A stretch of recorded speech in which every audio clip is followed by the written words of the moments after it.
Morning, James. Alright, I'm about to go pick up my load. It's been ready since about 9 o'clock at night.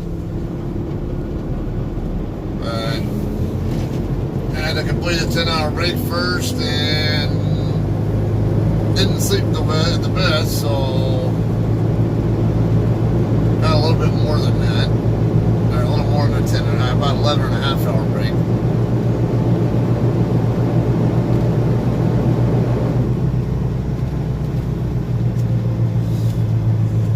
Get the load picked up and get out of here.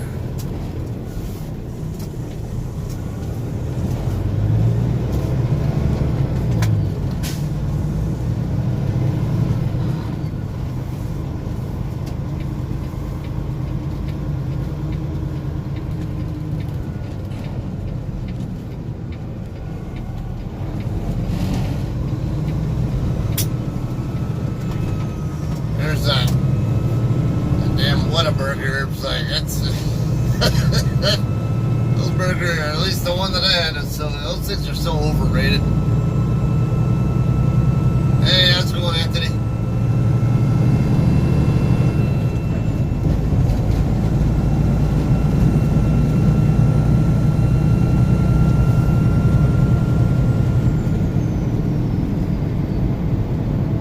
Pick up. You're in a 45 zone, not a 40.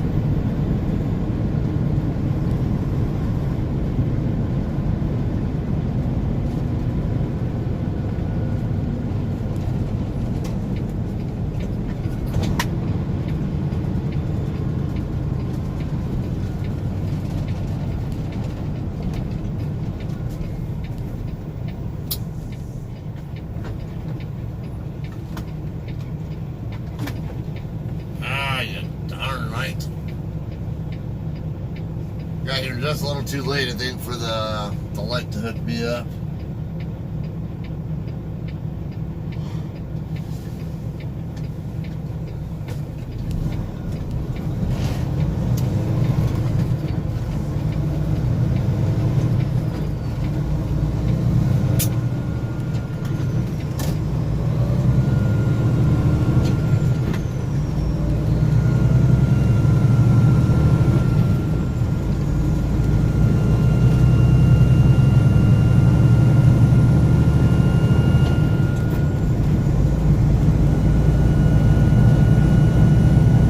Watching Eric Wildman's stream earlier when I was having a hard time sleeping.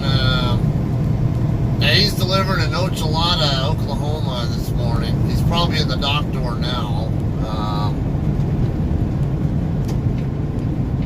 Why are you on the side here? You must have just picked up your load and are billing it or trying to send your departure information, right?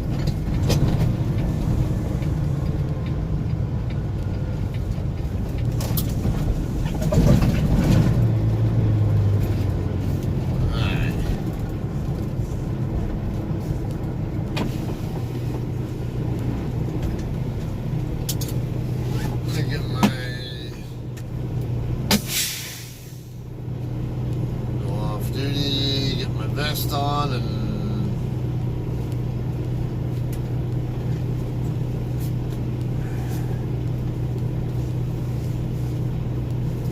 get this thing pointed in the right way.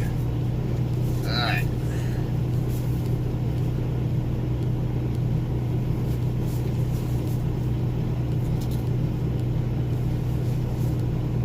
Yeah, anything that picks up in Colton, there'll be a mixed and assorted produce load. Alright, hang on.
already knew about what trailer I'm looking for, because my dispatch told me when the guard shack here, they called me about, I don't know, about an hour and a half after my dispatch told me it was ready, and the guard shack told me the trailer number. Looking for 6257. Should be in this very first row of, what are we doing? Oh, he's trying to get underneath one of those trailers right there, isn't he? Yeah, that's what's going on. He's trying to get underneath one of those chicken trailers.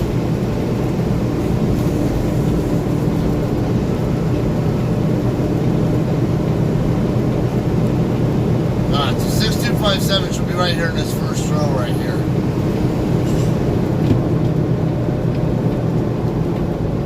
Why is there an empty JCT right there in front of us? That's interesting. There it is right there. So I'm gonna have to, I might have to pull it out of the row before I can actually raise the landing gear. It's pretty, yeah, I'll see. Seems like it's in there kind of tight against the adjacent ones. I might be able to get into it.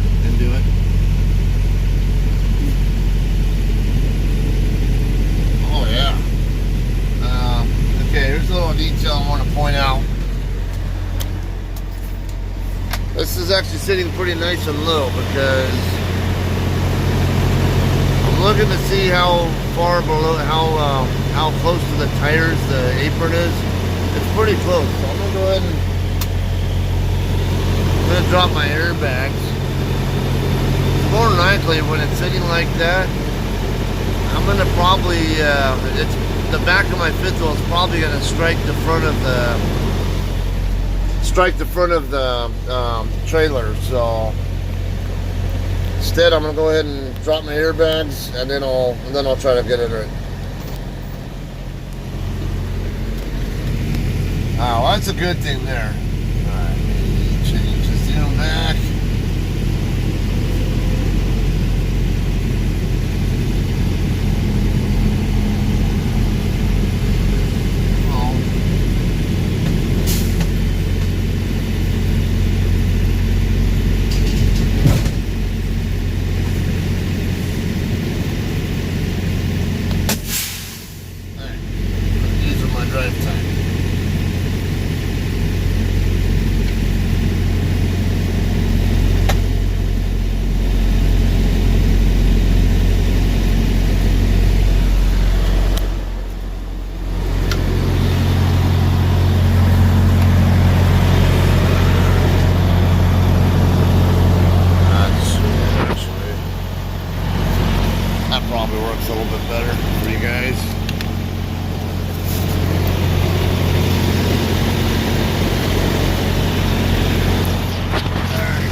Right off the bat, I can tell I'm gonna have to shim this.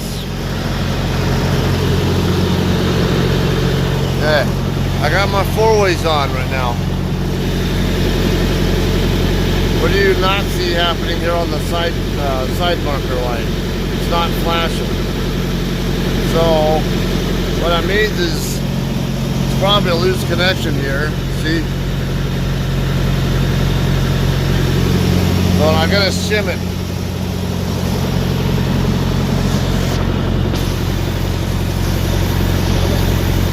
Crap out of here. Hey, Ice.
Good morning, Carl. Good morning, Sylvia. Whoever else I'm missing.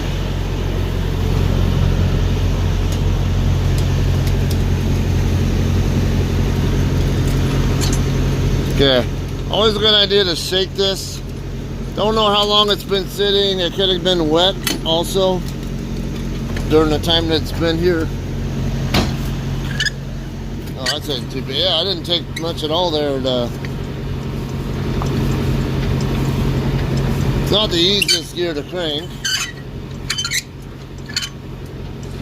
It's not too difficult, but it's yeah, I can't just easily spin it like the one that I dropped here yesterday evening, or yesterday morning, or whatever it was. Yesterday evening, afternoon, whatever you want to call it.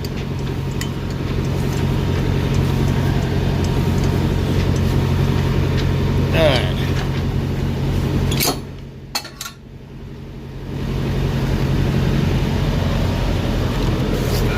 Show you what I was doing earlier. Visually inspect. Never hook up and not do that.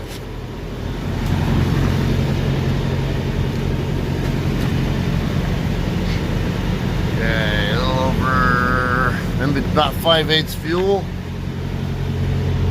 So when I do end up putting more tractor fuel in, I will have to fill it.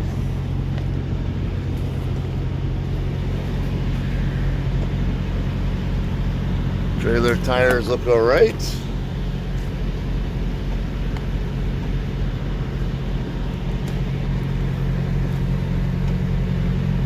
And check and make sure it's got fluid in there. Lug nuts are all tight and good. Don't see any evidence of them being loose.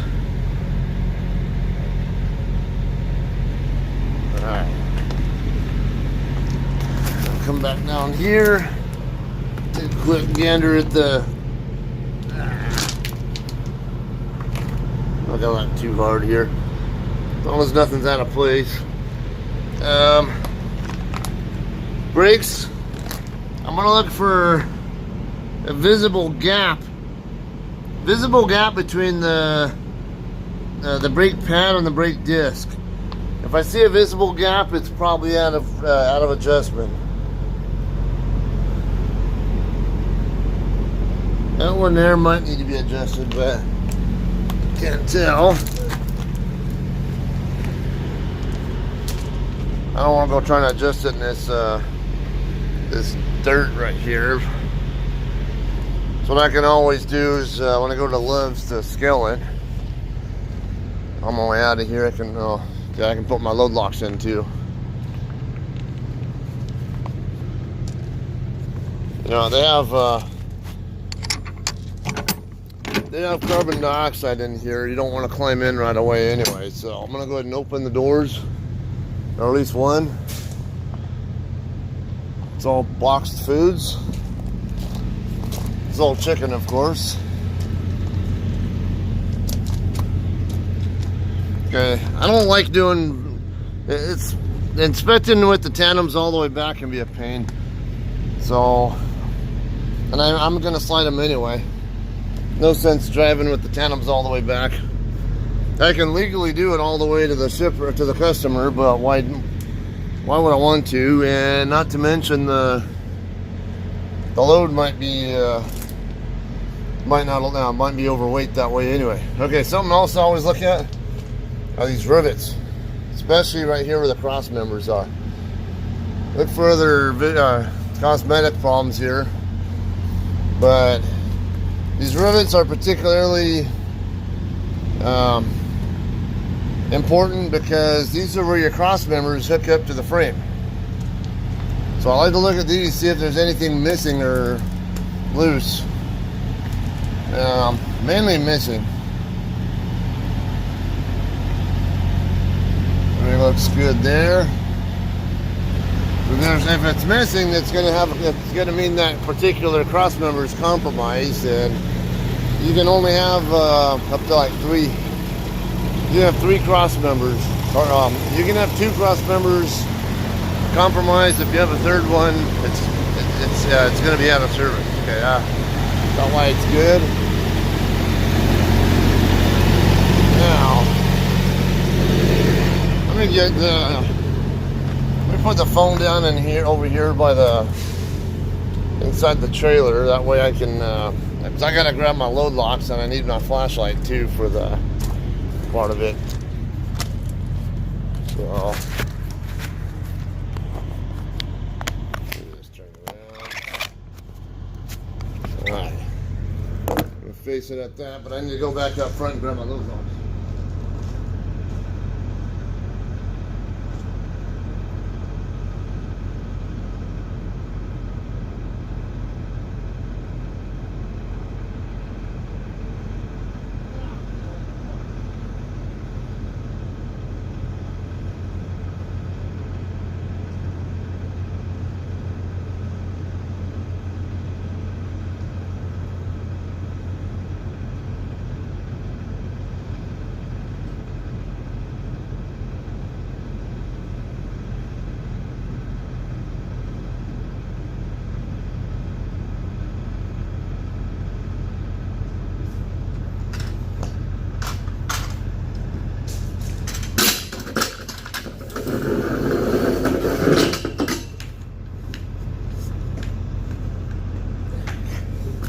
Sometimes these trailers have handles over here on the side, where the door handles are at, but this one does not. So, not quite as easy to get into this trailer as some of the other trailers are, but oh yeah, I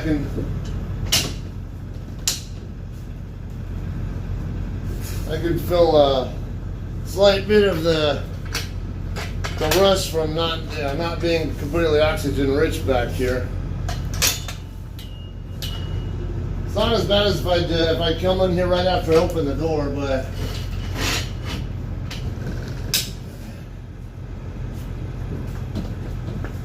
all right.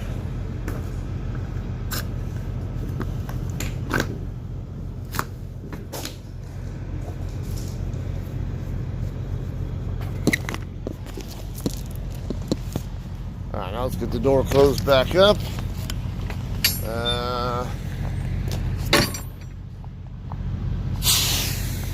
Well, sometimes these Tyson plants, they have them sealed before we even get to them, but I think this one, I think they don't here because they do want you to put load locks in. Oh. Yeah, that light kind of messes with you guys, doesn't it? Alright. Last step here, I need to slide my tandems. Didn't know there was mud there until I walked in it. It didn't look like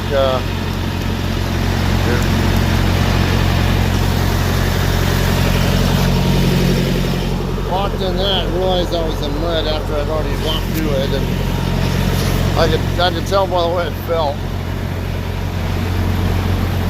Alright, so first step. Pop my trailer brake.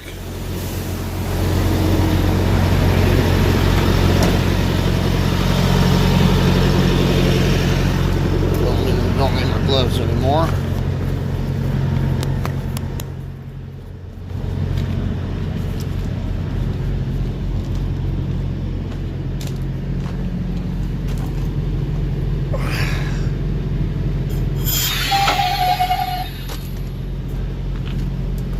Okay, these are in, so the other side probably are in too.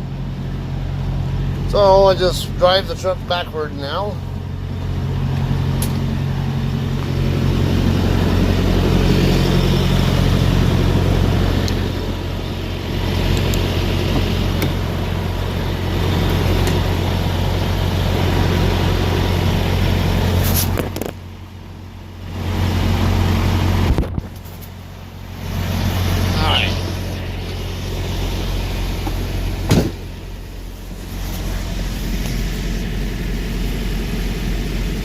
Okay, so this load is going to Sparks, Nevada, and okay, I'm going to release the tractor brake here only, not the trailer. Put it in reverse.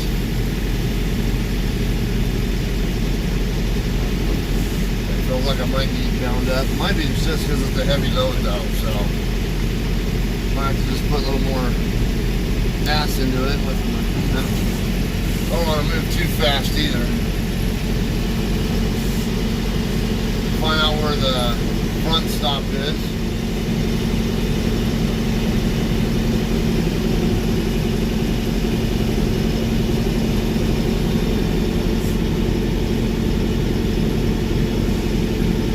How am I going that far and not hitting the stop yet? I'm questioning this. Oh, you like those legs, don't you, John? You feel sexy.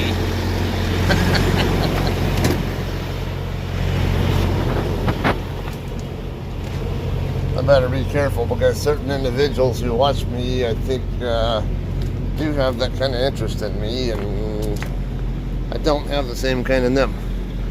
Alright, so they did slide. I know I'm not talking about you, John. Carl knows who I'm talking about.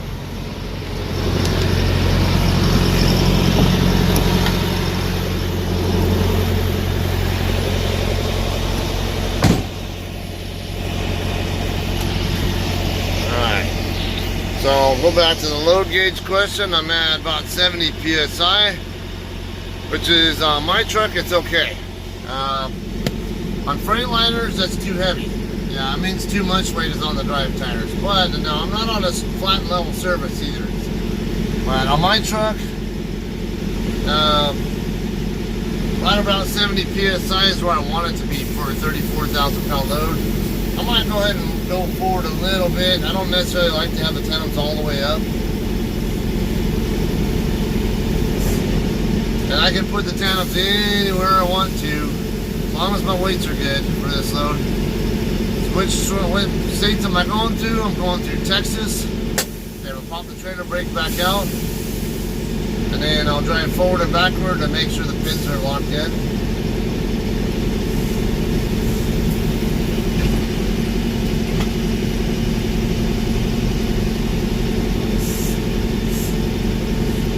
Getting that much movement. Alright, let's go check out what's going on with these pins. I had the trailer brake set, and it felt like I was still rolling. So now I gotta make sure that the pins are actually in place.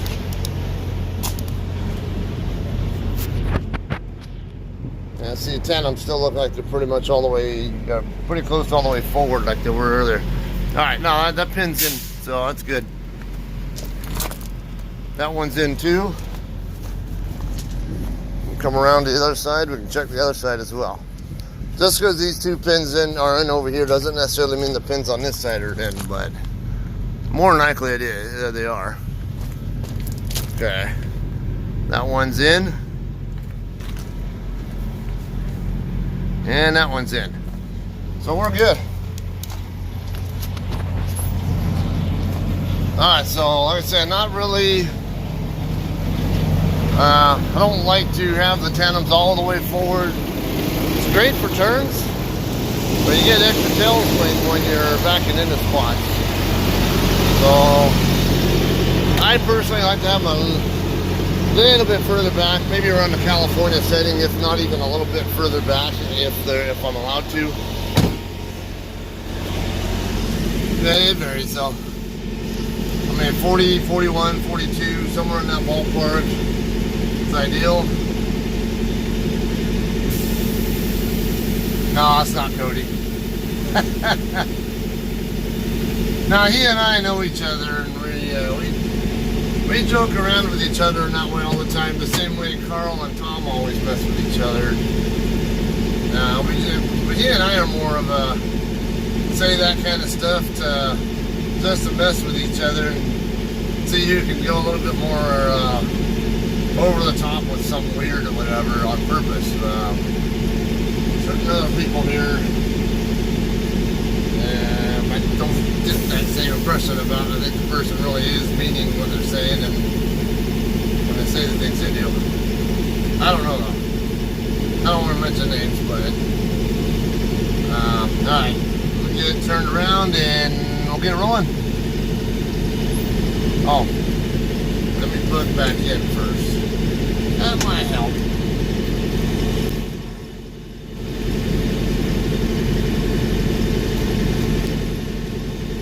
Alright, John, have a good morning, or get some rest, whatever.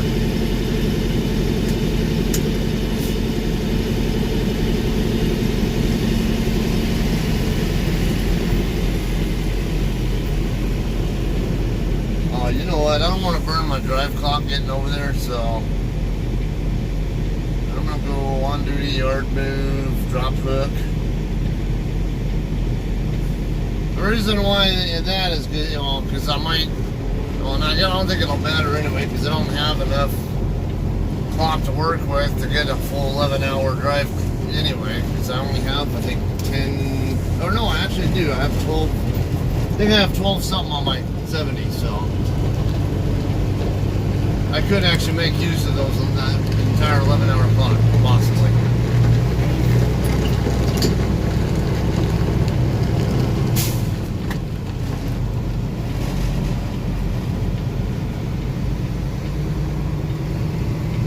Okay, so we'll get on the scale on the way out. Just need to get gross weight only.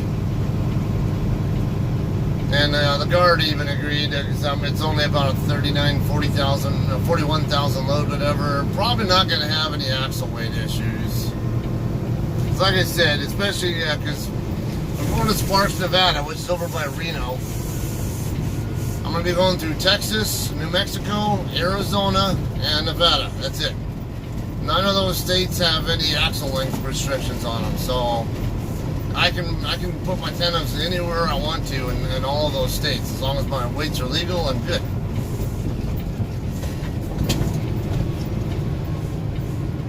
So we'll get up on the scale.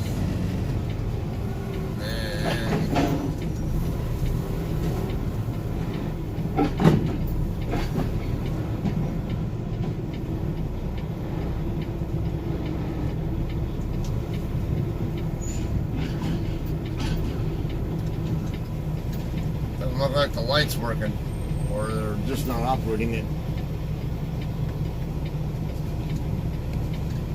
Because normally what happens is they'll That light right there will usually say it'll usually be red,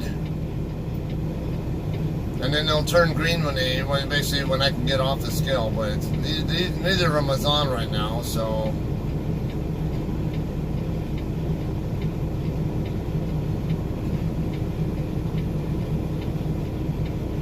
Where is the chicken coop?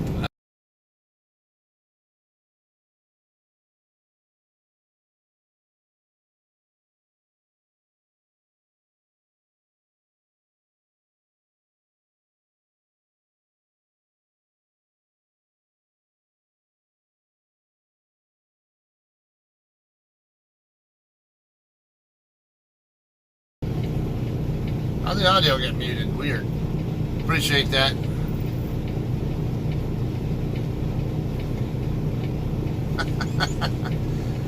Okay, so yeah, between here and New Mexico, virtually no scales at all. Texas, you can go pretty much anywhere in the state. I mean, there are spots where they do have scales, but they hardly ever they hardly ever operate any of them like they do in other states. Yeah, like some other states, like New Mexico, the one when I'll be getting before I get into Las Cruces, that'll be more than likely open when I go through there. But Texas, yeah, I think there are a couple of spots where there are scales, but highly likely to be closed. Once in a blue moon, I'll pass by a scale here in Texas and find out it's open. They evidently don't care about that too much here. They might do more random random inspections or something in this state. But yeah, the one in New Mexico, before I get into or shortly after I get into New Mexico, that'll probably be open. Most likely be open, especially by the time I go through there. I'm not going to burn on duty time sitting here looking at the back end of a Stevens truck. Alright. Then there's another way station shortly after I get into Arizona.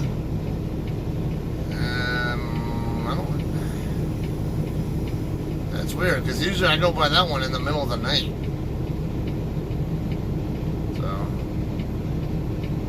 Sylvia, you missed so much you don't even know. What's the latest with you? When you see, I can't remember. Did you get your? Did you already retest to get your license back, or what's the latest with all that? All right, the guard just went inside, so.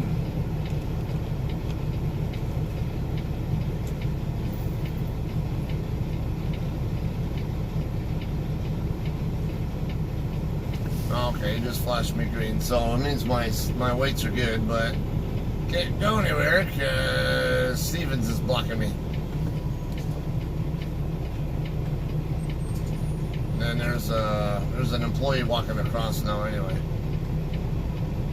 Want to get your permit tomorrow? Okay, so now for those of you guys who don't drive CMVs, I don't know about because Sylvia's in West Virginia now. California, I know when you get your CLP, Commercial Learner Permit. Oh, go for it. When you get your CLP, you have to have it for at least 2 weeks before you can test for your CDL. Now, Sylvia previously had a CDL. In fact, I trained her. But she had medical and stuff because she had a kid. And basically, I think it was your medical certification expired or something. Something along that line.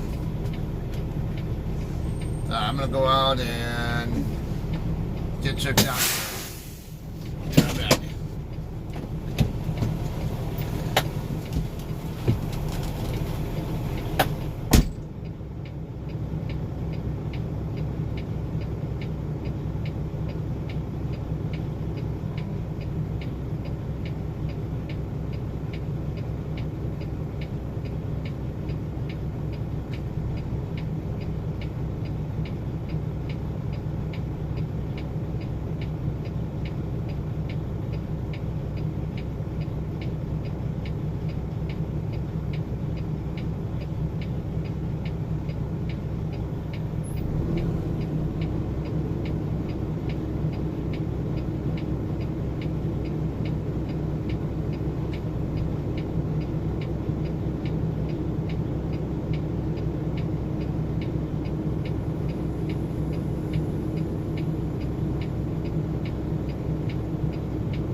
vest off.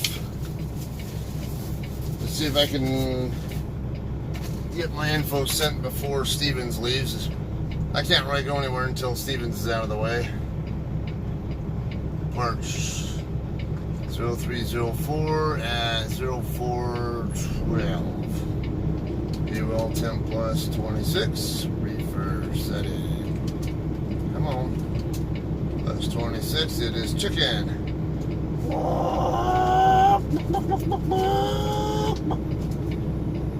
Or something.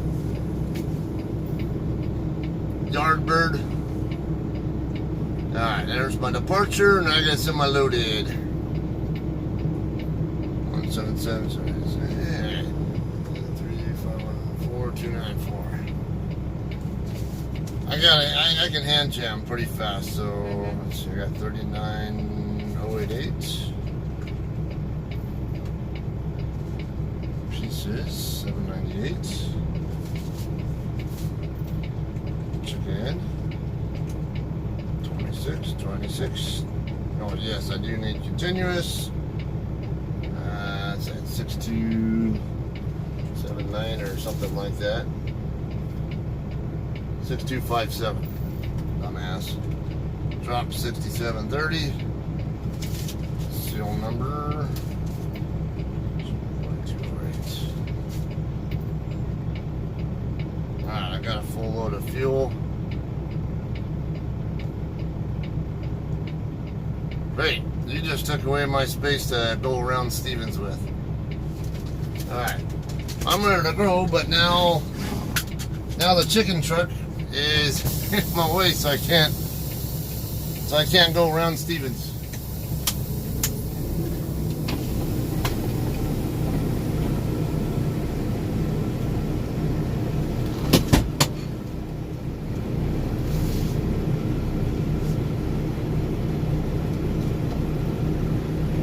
Hey Stevens, any chance you can pull forward about 10 feet so I can go by you?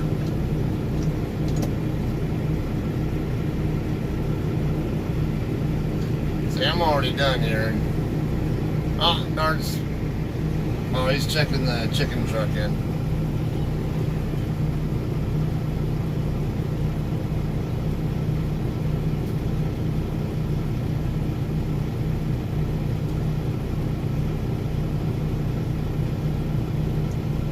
Yeah, that makes sense, Jamie. It's kind of like when I was in the Air Force. If I had a medical problem, if it was supposed to resolve within a year, it was okay. But if it was going to take more than a year, then I would have to go through. I'd have to deal with the medical board, and you know, I got him. He should be moving here in a second. All right. Yeah, he apparently doesn't have a radio. Sorry. Apparently he doesn't have a radio. I asked him if he could move forward, but yeah, probably not. I don't know. That's all right. All right.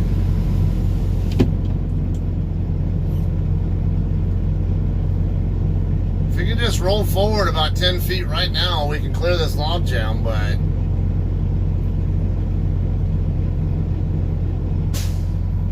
mean, he's got space there. He just has to use it.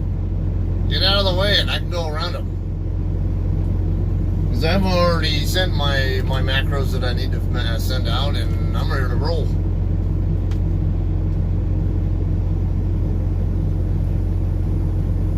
Alright, so yeah, I was talking about when I was in the Air Force, oh, I think you might be getting ready to leave now. Yep. I saw his brake lights flicker. You got an auto shift truck, obviously.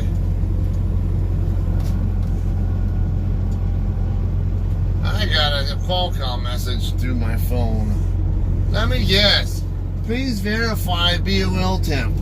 How about no? We're clear back there.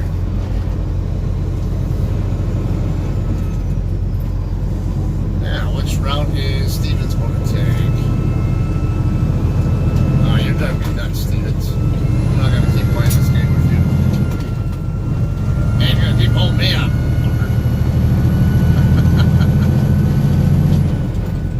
Holy shit. You think I got a 10 10,000 pound load, and he's got a 50,000 pound load the way I went past him. And I got a 40,000 pound load here. What is wrong with him?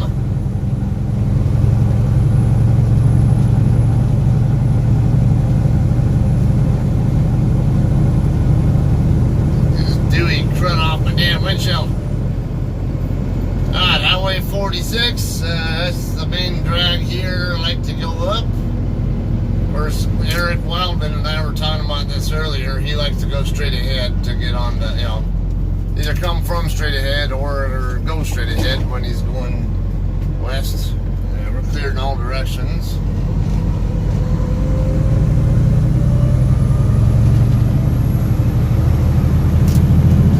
Notice I said in all directions, not just the left. Hit, hit, hit. No, it's not just dew, it's actually drizzle. It's dribble. Mother Nature is peeing on me.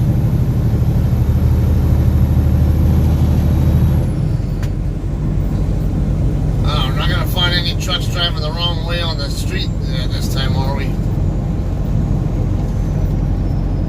Those of you guys who were watching me yesterday after I dropped my empty, know that when I made the left turn right here at this street right here to go over by McDonald's, some dipshit in another truck decided my lane was his lane. Ah, come on.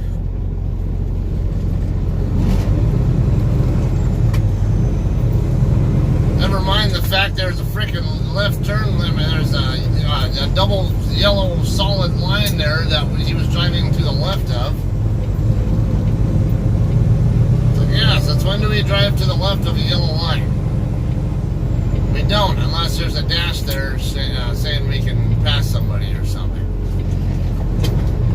Alright, green arrow. I like green arrows at him.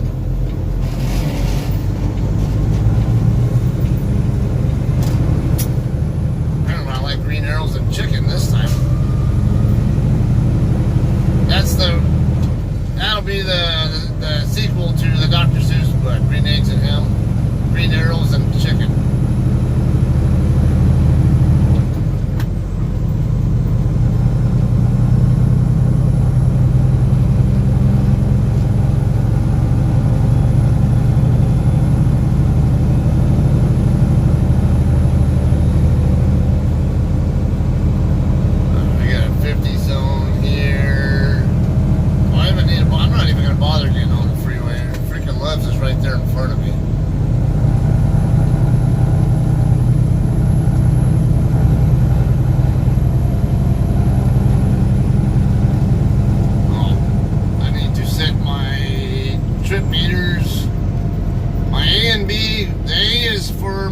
Miles.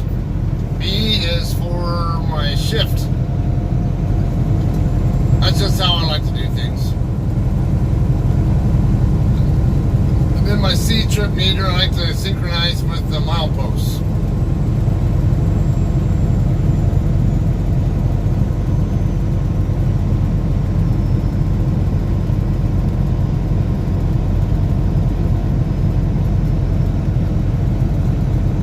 A hard pass on Whataburger, Sylvia. Don't care to ever go back because, well, at least if I do go back, it sure as hell won't be for a bacon cheeseburger. That was not even remotely impressive. It was just an okay burger that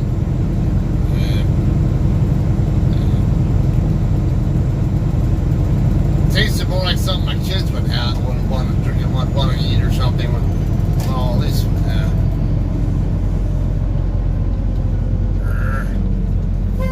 this trailer does not like to slow down the easiest.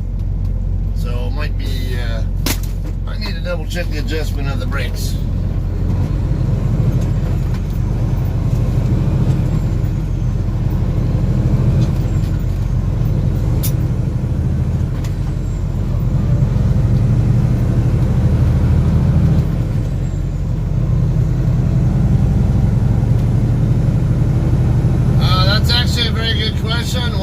actually answer.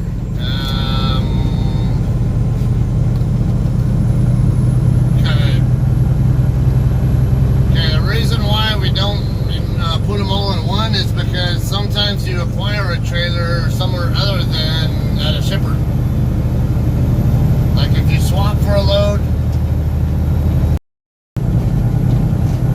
well, we won't necessarily have to load out there because we do that macro 13. Well, most of us would do a macro 13, which is to drop our loaded trailer, and then I just put in the notes on there, swap complete. Then they know that I now have his trailer and he now has mine. But when I pick up at a drop yard, for example, it's not at a customer, it's not at an actual shipper or anything like that, so I don't actually send an arrival and departure call for a customer. All I do is just go straight to the drop yard, and once I'm hooked to the load and I have the BOL in hand and all that, then I just send the loaded call to say that I have the BOLs and have loaded out, and I'm on my way out with it.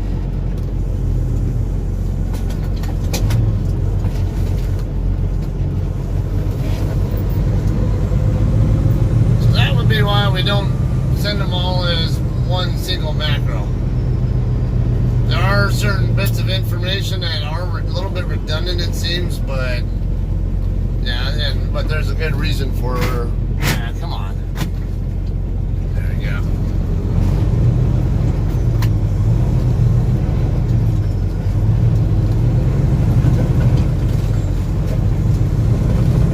Now get on the scale.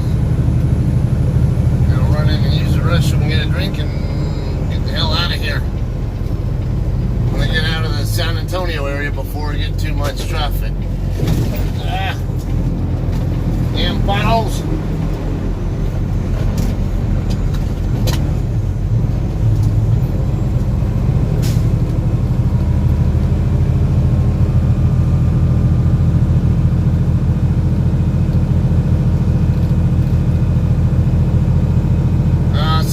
Does have kind of somewhat of a refresher thing, but now they're as little time as they have to spend on the trucks there anymore,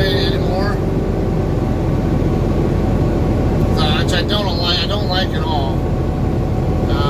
So the solo trucks, the solo trainee trucks, because they do have like a, if it hasn't been too long, you can. Kind of my fan is running and making it, and it's kind of noisy. Now we would have, when I was a trainer there, we had what's called a 100 hours program. So certain driver, that used to be a JCT trailer right there. It isn't anymore, but it used to be.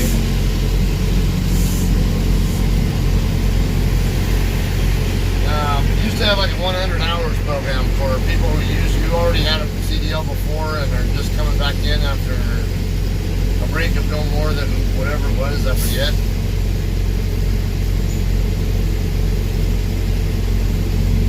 Scale. Go on. They gotta go on duty for scale, or that's what I did do. We're in my truck.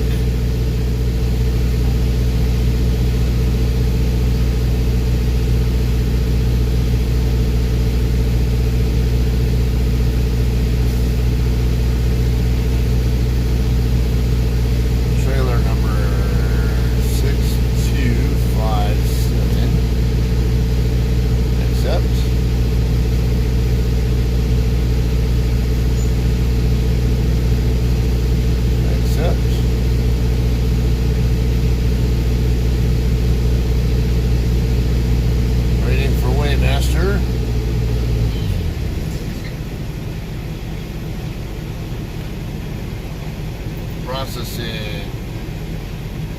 Alright, weights are all good. Probably slide the tandems back a little bit for better balance, but yeah, we're good on all weights just like they are.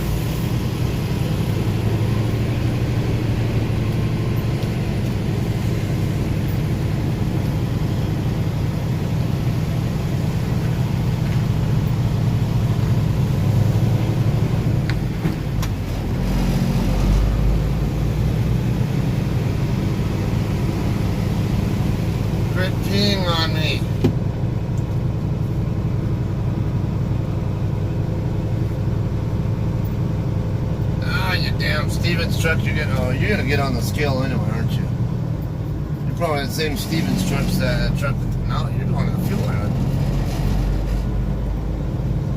Holy shit, man! I already got here and got on and off the scale by the time you got here. Let me guess, he took Highway 90 down, didn't he? Or something. I didn't catch which. No, I don't. Yeah, actually, I can pull all the way forward. Won't be here very long. I don't need fuel. Sure as I'm not going to get it at Love's. These guys are not the best price in the world. Alright. Change it, butthead. Alright, so I got 11,780 on the steers, 32,640 on the drives, 33,340 on the tandem. So it's about 700 pounds off. Really, I can't get much closer. I can maybe slide them back one hole to be perfectly even. I mean, perfectly balanced. And I'll explain how I know that in a second. Be back.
Let me do a reefer temp check and put my enforcer lock, and we're out of here.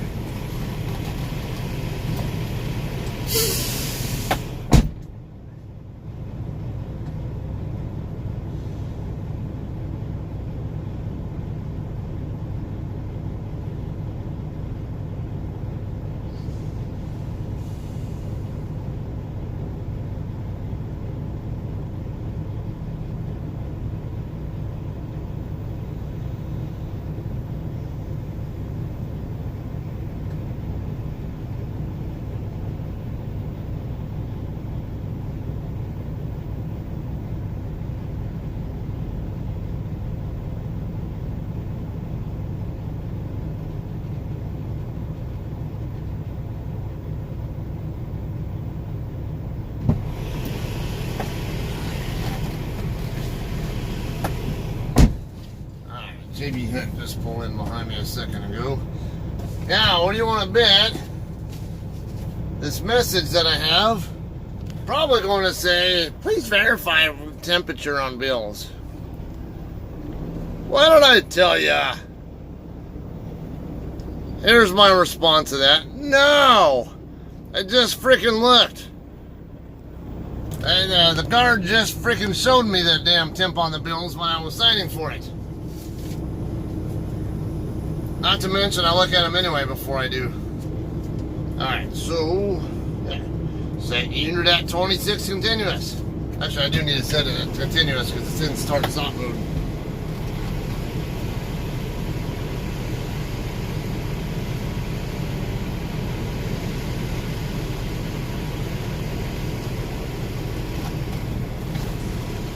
Alright, I'll send my macro 1 so I'm good there. So I don't get the little bitch and Betty message at 10 o'clock this morning saying, you didn't send your morning reefer check. Yes, yes. Weighed it. My weights are good. 6257. I still got to talk about that weight thing I was talking about when I got out of the truck. Yes, load locks are in. Enforcer lock is on. Yard bird. Yes, 26.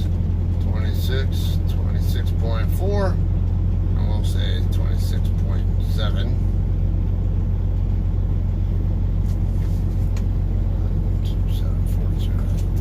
Pretty soon I'll have that seal number memorized, so I don't have to keep looking at the BOL to figure out what do I put in there when I do my macro ones. Okay, let's get out of here. Yeah, I was wondering why it was continuous mode 2, but that's what the instruction, that's what the load assignment calls for. Normally these, looks like JB Hunt's about to back out of here because he thinks I'm screwballing around, even though he just barely pulled up when I was doing my reefer check. Before now I'm pulling out and he's going to end up, oh yeah, I can go ahead and go forward.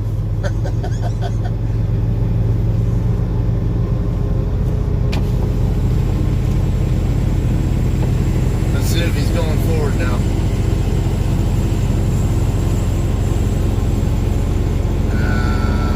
Nope. I don't see him back there still, at least.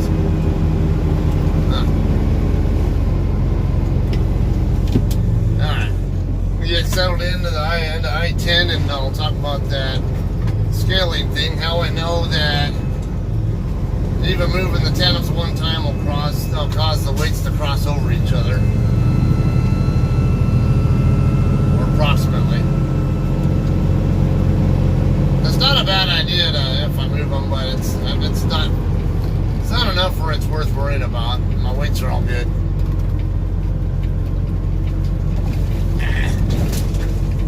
Damn you.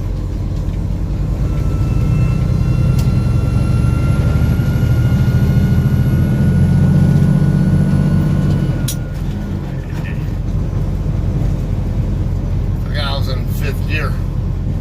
Had to switch over to the high side.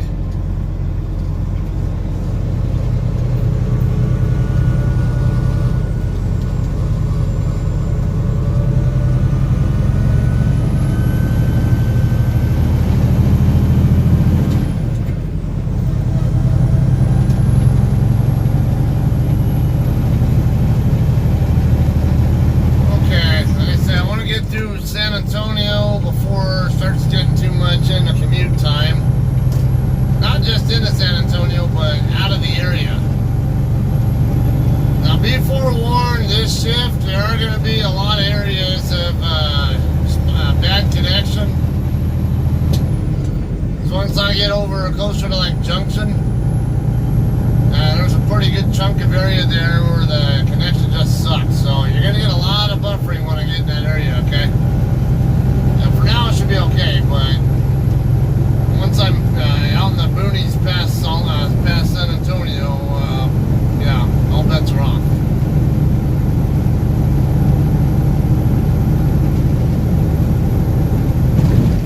Yeah, I'll do that later.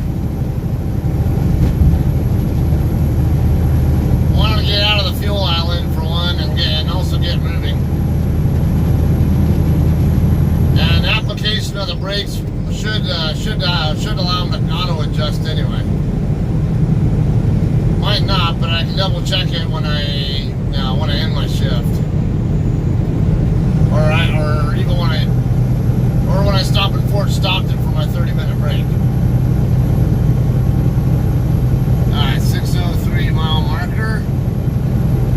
I will resync trip C with the mile post when I get to the 600.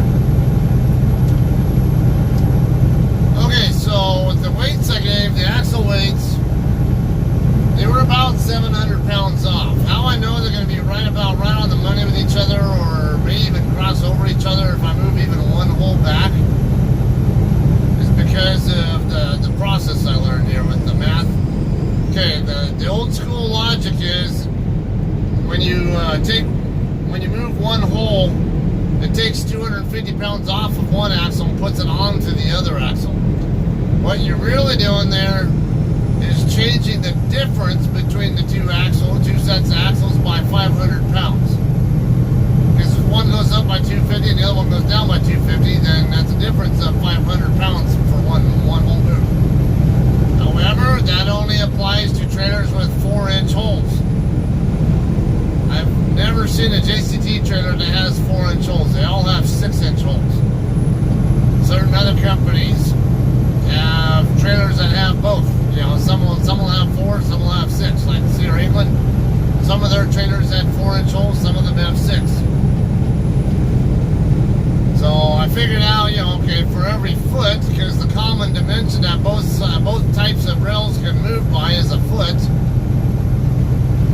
And if it's 4-inch holes, that the difference changes by 500, then a foot will change the difference by 1,500. Alright, so you still following me there? Alright, now on a 6-inch hole, there are only 2 holes per foot, so you divide the 1,500 by 2, and you get 750. And then each axle changes by 375, because you divide that 750 by 2 as well. Because half of that difference is one axle going up in weight, and the other half is the other axle going down in weight. So a single hole move on a 6-inch hole trailer is going to cause my weight difference between the two sets of axles to change by about 750 pounds, give or take. So if I know my weights are right in that 700, 750 range, then I know if I slide my canvas back one hole, my weights are going to be right about on the money with each other, or very, very similar. So that'd be the more ideal place to have it. But if it's that close, we can kind of like horseshoes and hand grenades. That's good enough. Weights are good. Now some drivers do like to have more weight on their drives than on their tandems, which I might go ahead and do just because, like I said, I like to have less trailer swing. I don't like to have an excessive amount of trailer swing, I should say. Having the tandems all the way forward, it's really nice as far as turning radius is concerned, relative to other settings. But I usually plan on needing at least 40 feet anyway. So it doesn't matter if I'm at 38 and a half feet or 40 or whatever. I usually plan on at least 40.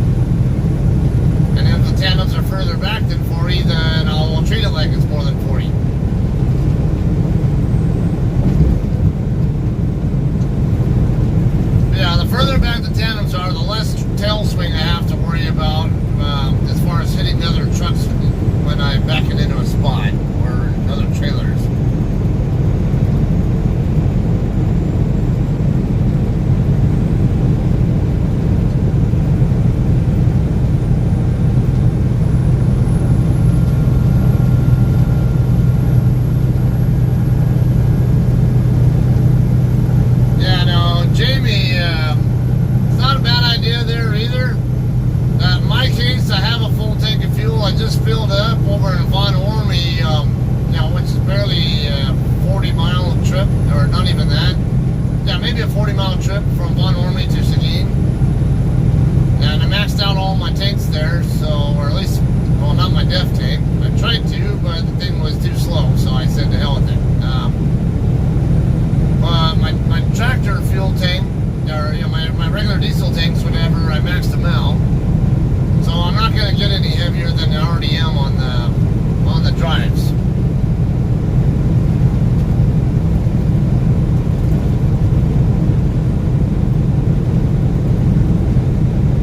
Now, so remember, 6-inch old trailers use 375 pounds per axle per hole, or 750 for the difference between the axles, or 1,500 pounds per feet, no matter what kind of trailer setup you have.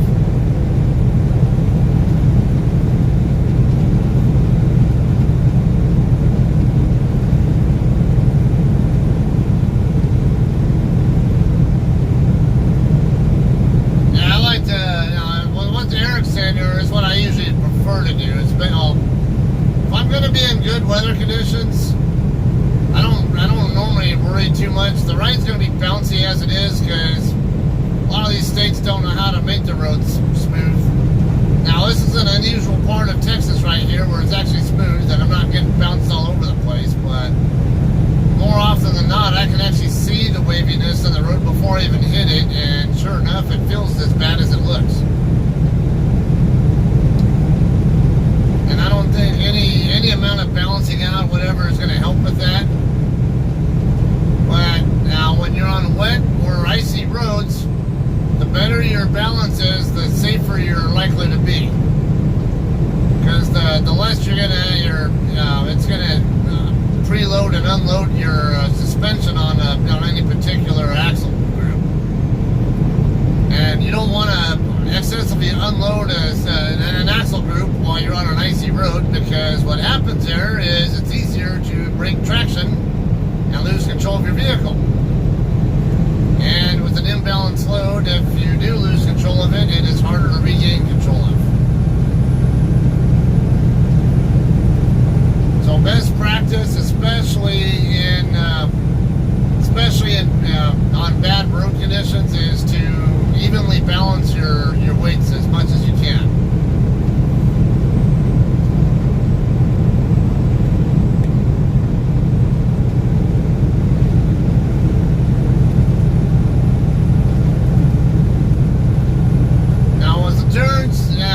Even if I have them like 41, 42 feet, it'll take a little bit wider turn than a standard California kind of turn, but it's not that far.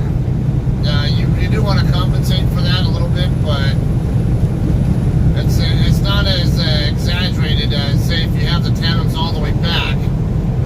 When you have the tandems all the way back, your tandems, or your kingpin to rear axle is going to be about 47 feet. So an extra 7 feet, that's more than just over half a lane width. And so it makes a big difference where, if you already need about 3.5 lanes to work with as it is, you're going to need at least 4 lanes if you have your tandems all the way back.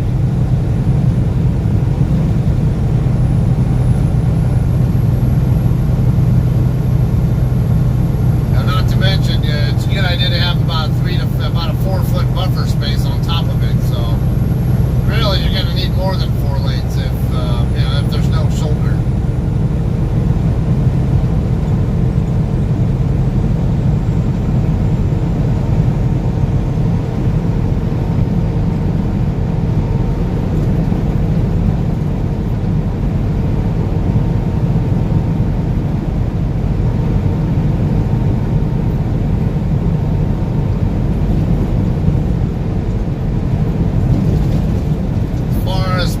Versus pushing?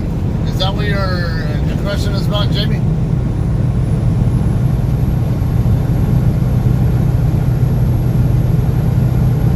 Or if it's actually on top of you and you're walking with it. With a truck, I'm not really sure either on that.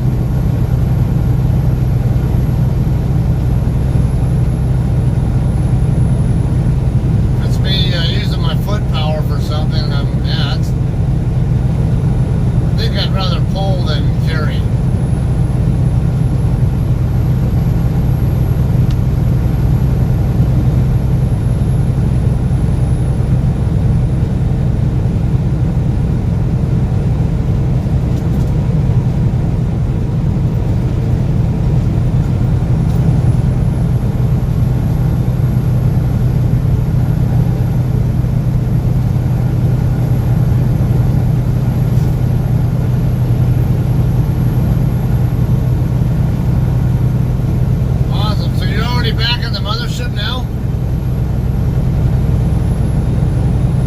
Shit, so you're going to be able to meet Cody when he shows up this morning for orientation.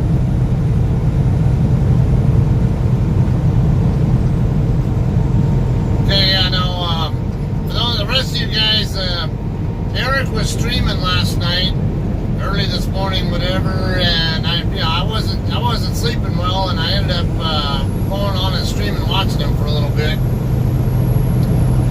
Yeah, he does occasionally stream on his YouTube, so if you want more interaction and watching people drive and all that, check him out if you're not already subscribed to him.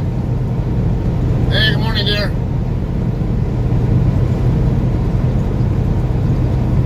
Not able to sleep still, I guess. Well, I'm done loaded and weighed, scaled by loading all that. I'm en route. So if you do find that you end up wanting to call, chat more, or whatever, you can.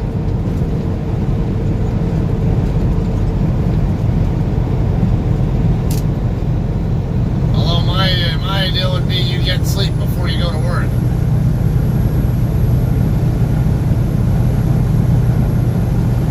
Okay, anyway, on Eric's stream, he was talking about he wasn't sure if he had enough def to make it to Ochalata. And he was on the turnpike in between Oklahoma City and our terminal at the time. But yeah, we should put him about between an hour and a half drive.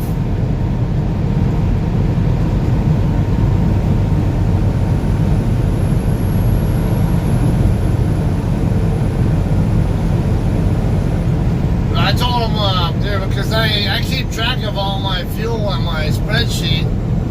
I know from my record keeping that I get about 155 to 157 or so miles per gallon on my DEF.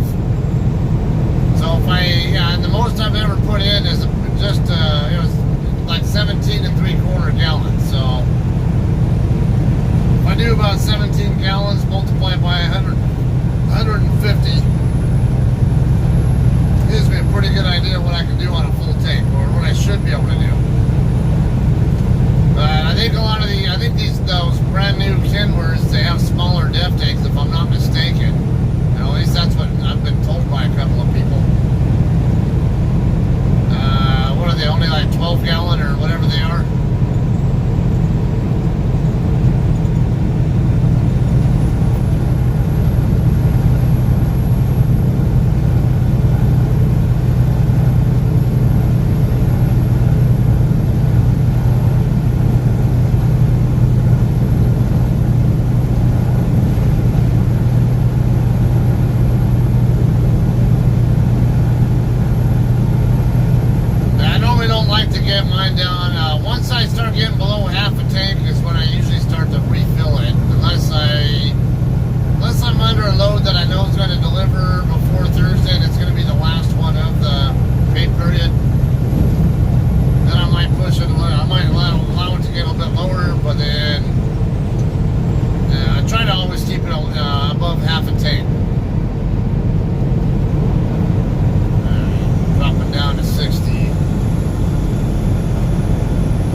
truck only has about a year. Wait, no. Yeah. So you're in a Kenworth now, right? If I remember right?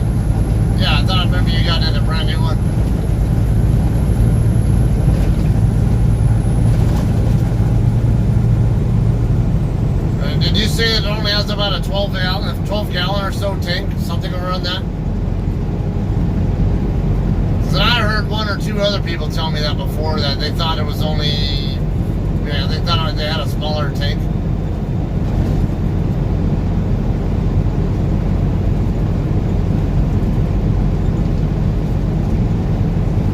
Okay, so yeah, you have to get that more frequently then. Almost twice as frequently as I do then because of it.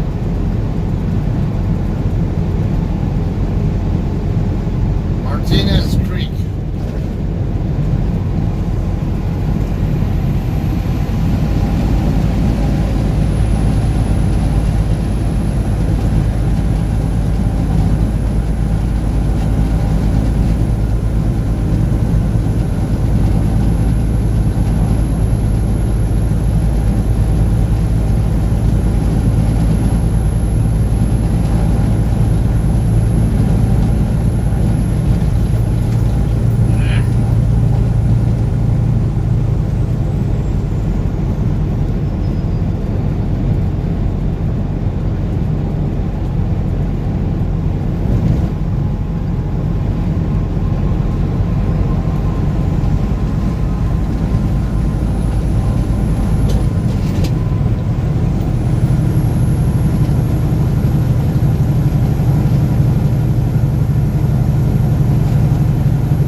If it was literally a quarter tank at 10, you're putting 10 gallons in, and that'd be about 12 and a half, maybe 13 gallons.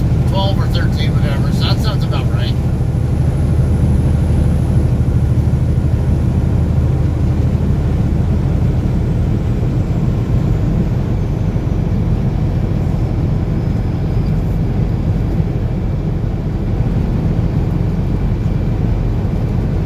Where is my wife? Is she still here?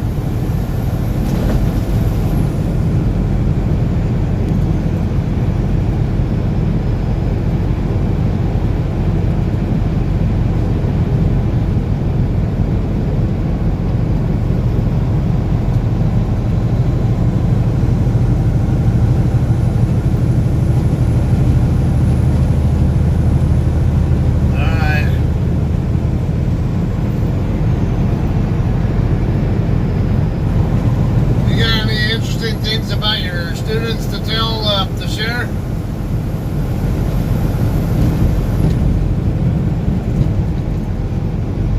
Or about our kids? My daughter? Or daughters?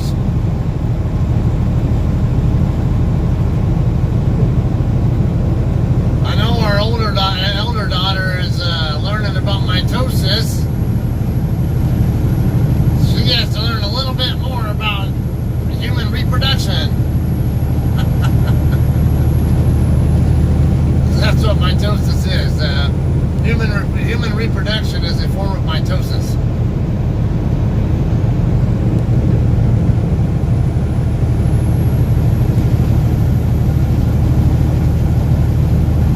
Alright, it's still kind of early, barely 5 o'clock. So I'm going to go ahead and just punch right through downtown.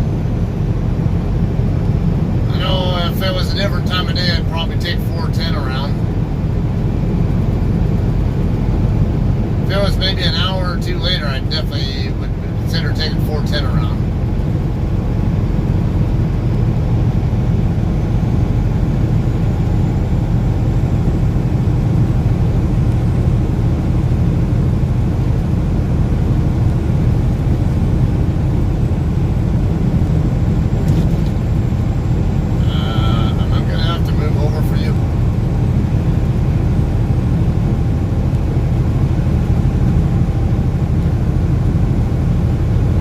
Look like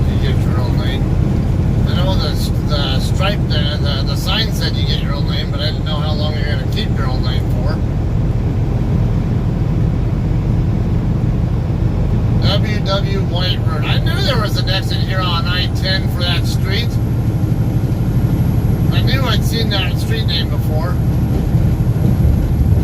Remember, I was talking about that yesterday when I was on I-410.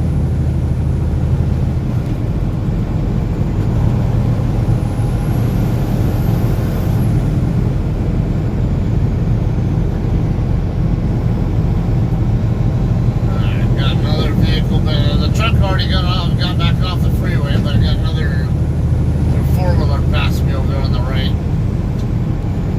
End work zone. Yay! And I can get back up to 65 at least.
Wasn't that impressed. I was like, I came here for this.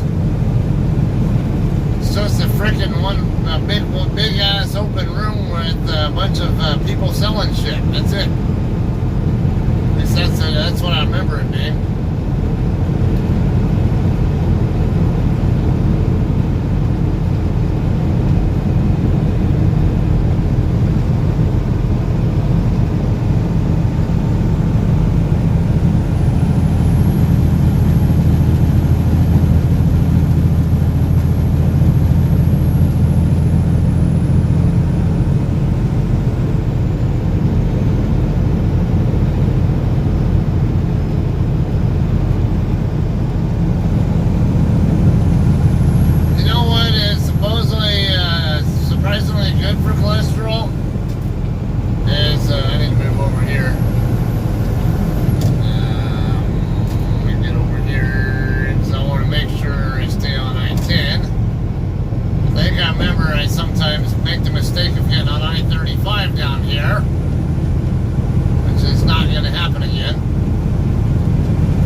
Eggs are high in cholesterol, but surprisingly, they tend to have positive effects to your body cholesterol levels. And of course, you have both LDL and HDL, high density lipoproteins and low density lipoproteins. The low density is the bad stuff. You're coming over to you're staying on 10. Probably are, aren't you? There's 2 lanes out. 35 curve coming up. Yeah, pickup is coming over here. Looks like he's getting on 35 south though.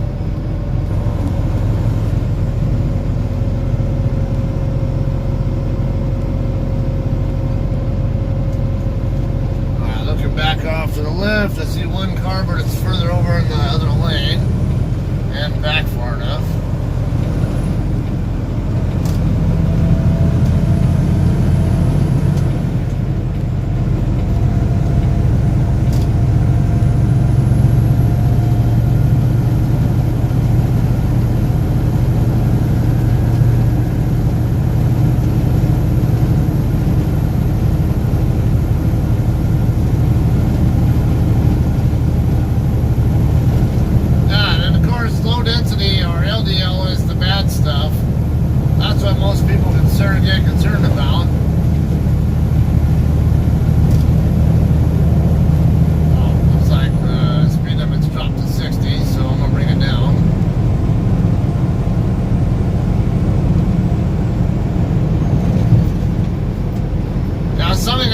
Doctors like to look at is what the ratio is of your HDL to LDL. I think around 3 to 1 is what they believe is ideal.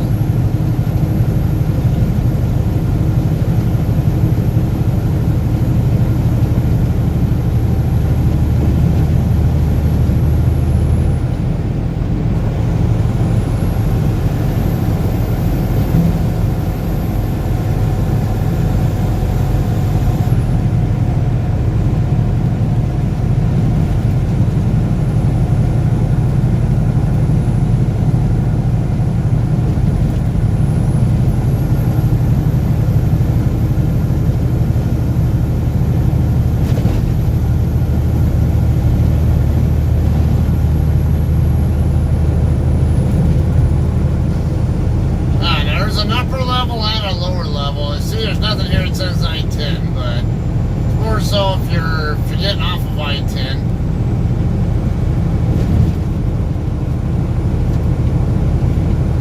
see if this guy will let me over. Yeah, he's backing off.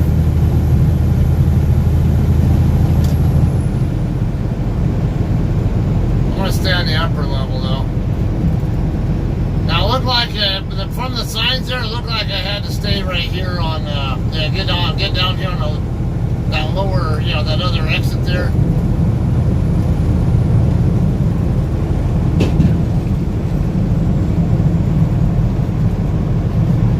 And if I'm not mistaken, if right, this will also get me, well, I can also stay on I-10 over here. This downtown San Antonio is always funky to me. I always get all screwed up on it.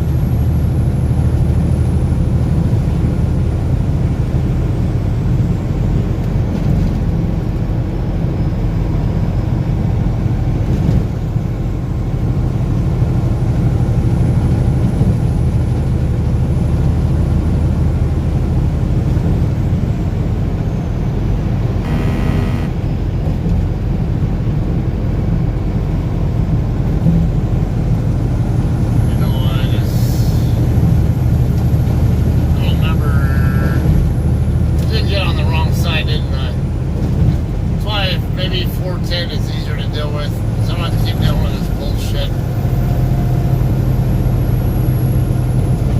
So I know there's that one exit, but if I remember right, this is like there's a lower level and an upper level here also, like there is in Austin, that you can use both sides of.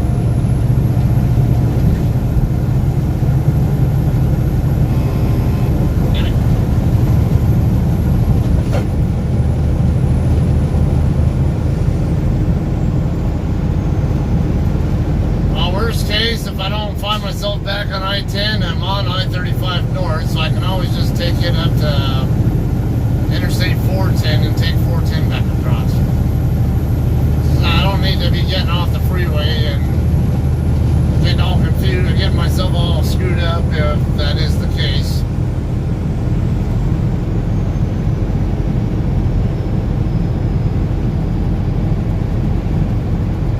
Braunfels Avenue. That one goes pretty good distance too.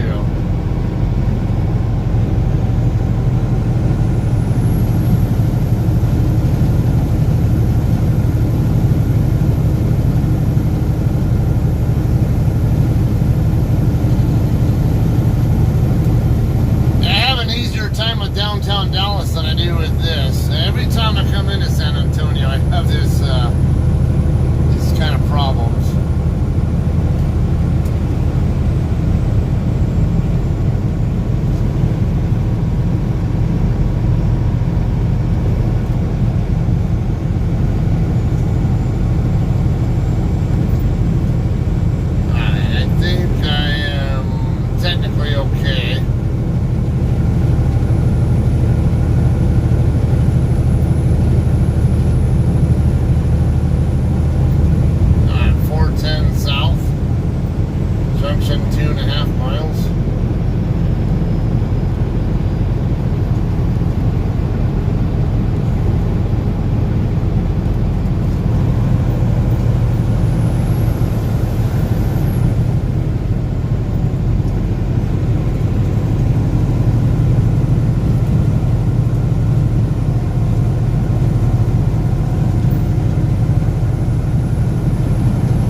On Google, and it's not giving me a good position update, so I can't even rely on it right now.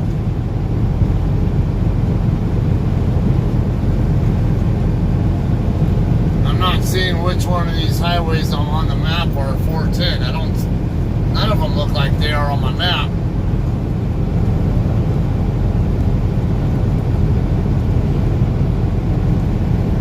It looks to me like I can just keep going straight ahead and stay on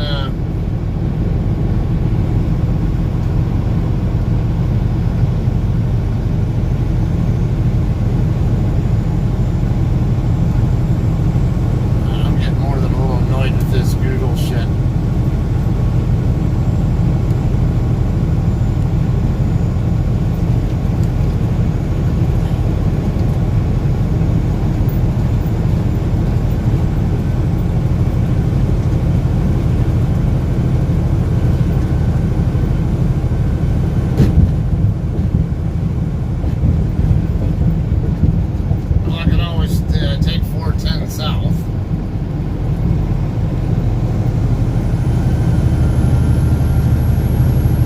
did miss the 10 freeway.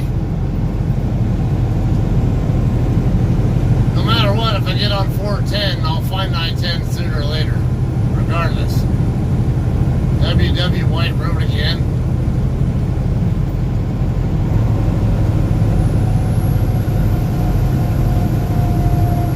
This is the wrong way again. This is not the direction I wanted to be turning.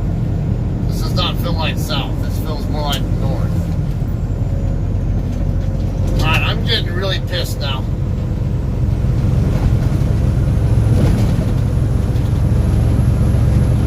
WW White Road's way over there by where 10 and 410 meet up over on the east side of town, isn't it?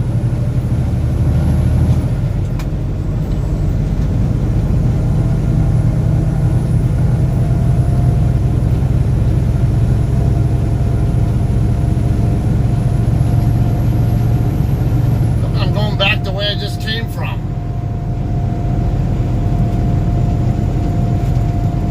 Thanks a lot, you piece of shit thing that's can't give me good position information so I can have a clue where the frick I'm going.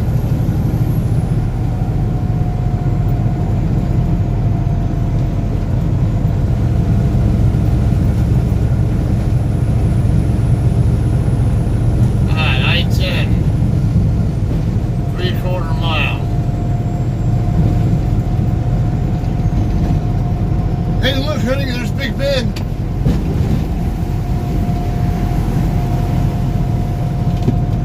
Yeah, I just went a big circle, didn't I?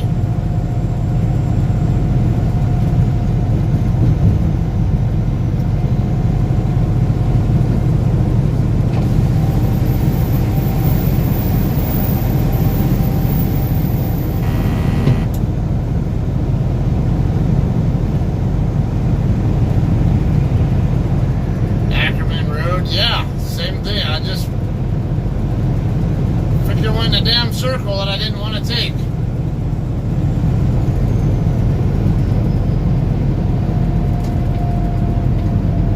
San Antonio, you freaking suck.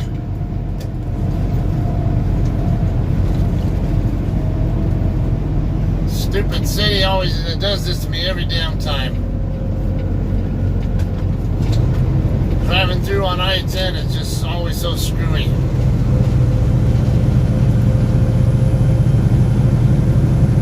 Like, I'm already on I-10. Why should I have to exit the freeway to stay on I-10?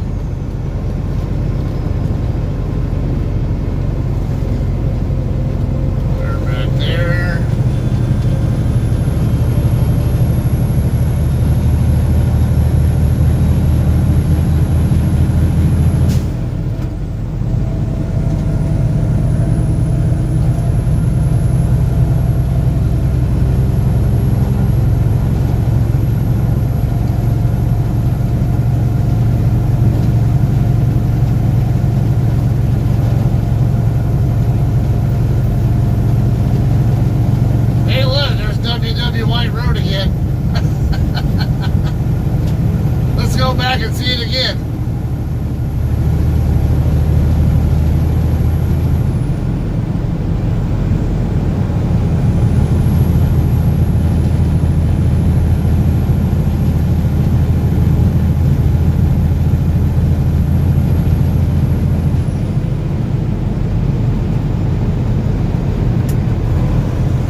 rest. Get some rest. Be driving a while. I'm gonna get at least to Anthony today, if not even into Las Cruces or something. I won't make it past Las Cruces though.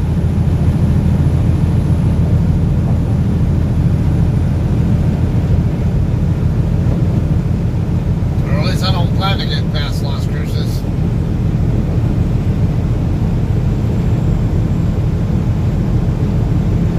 I'll probably end my shift at the Flying J in Anthony. That way I can get a shower while I'm there.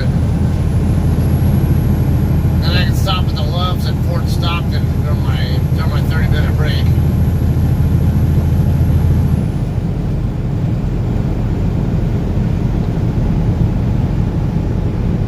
Hey Charles, how you doing?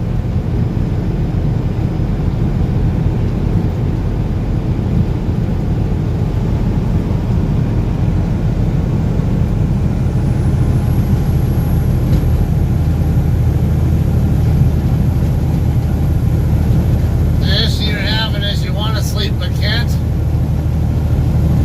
Do you have a reload yet?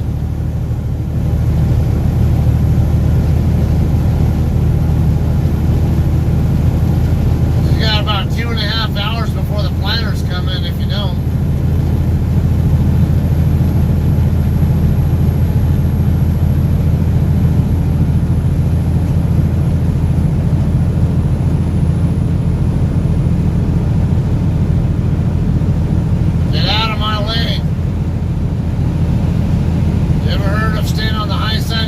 Jackass.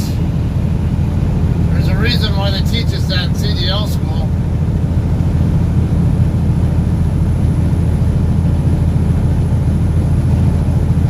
Let me guess, you got your CDL out of a Cracker Jack box, so.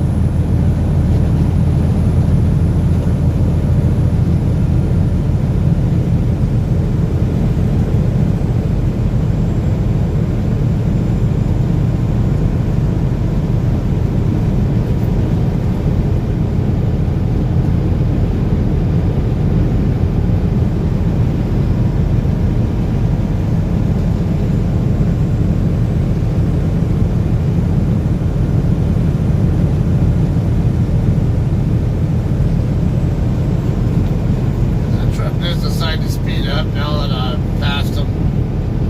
Seems like it. It's keeping pace with me now, and seems to even be maybe catching back up to me.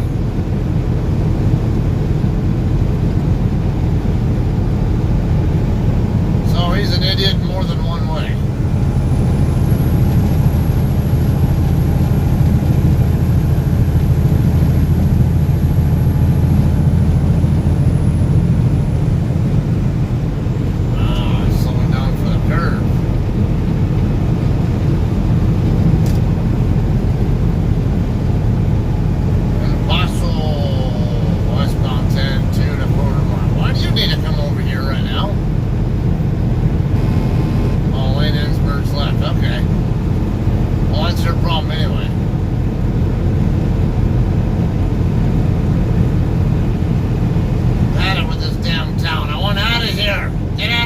People.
racing circuit.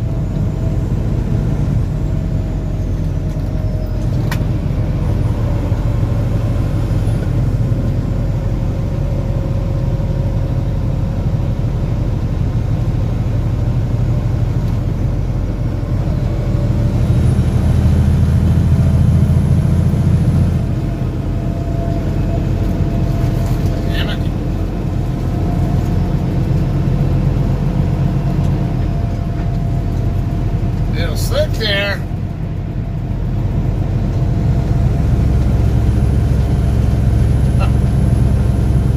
Yeah, let's not do that again.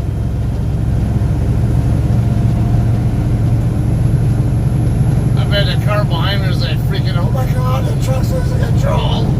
Oh. Like, not forget, we know what we're doing. I meant to do that.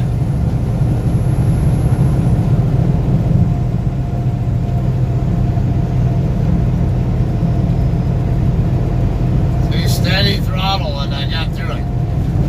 Steady throttle and the right amount of counter steer. Don't know if you guys noticed that at all, what was going on there. The curve itself, that I was in, wasn't such a problem. It was coming out of it when I started actually brake traction on my, kind of felt my drive tires slide sideways a little bit.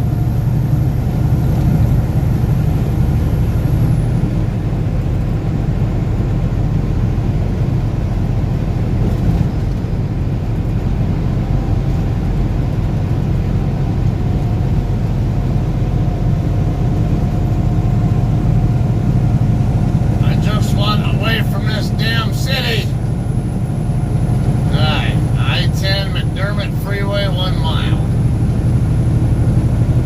This time I'm not going to miss my exit. This upper and lower level shit's what always throws me off every time I come in here. So I remember there are areas of San Antonio where you can go on an upper and lower level and stay on the interstate you want to be on.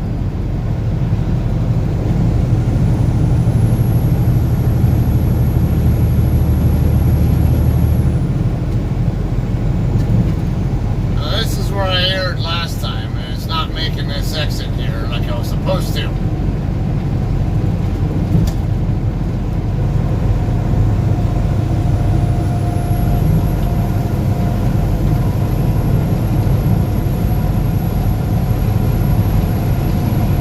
Calm back down. Freaking downhill grade was not helping me get my speed down.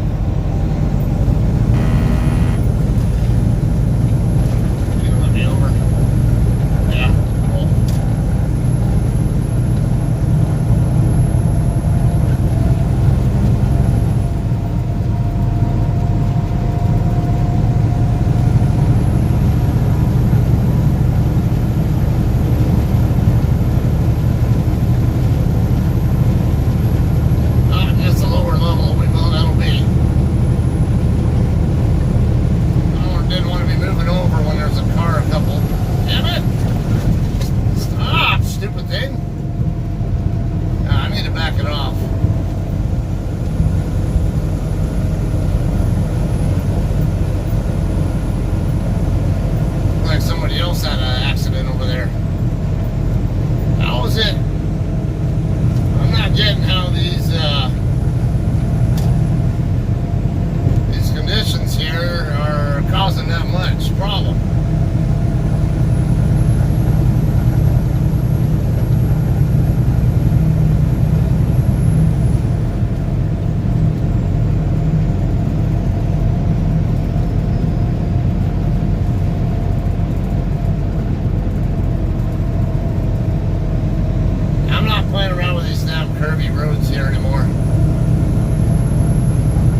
said it, that can be fun, but not not while I'm under a load in the city, and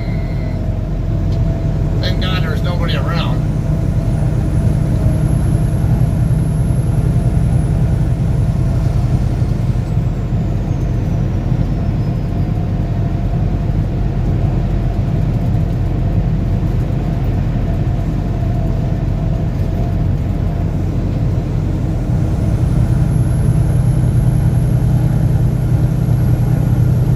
Somebody else found out the hard way there. Or, well, I found out the hard way too. Just didn't have an accident.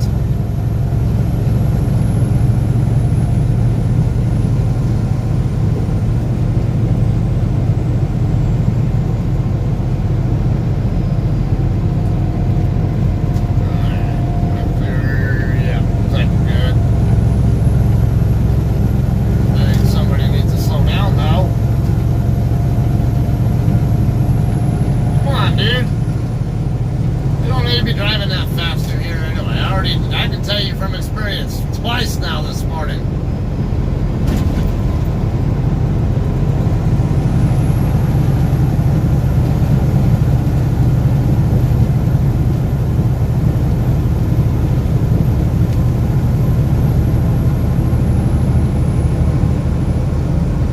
Alright, Eric, I see your question. Do I have cruise control? Yes, I do.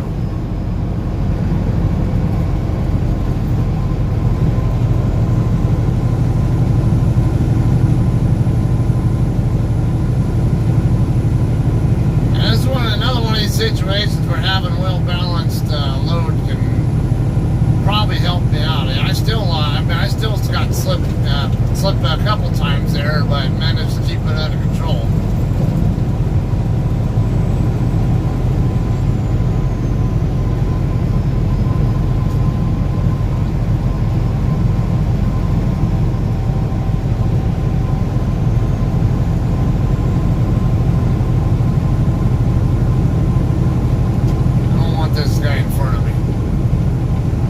Your brakes. Don't change lanes in front of me and get back in front of me either. I already got squirrely twice. I don't want your ass getting squirrely in front of me. Really? Dumbass. I just moved over there to stay away from your ass.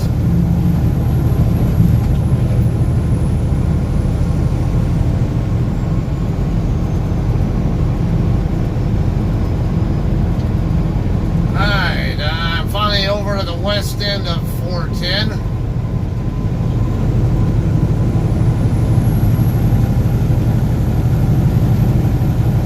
Now, what's this street sweeper guy gonna do? Is he staying in that lane? Yeah, not street sweeper, it's a trash truck.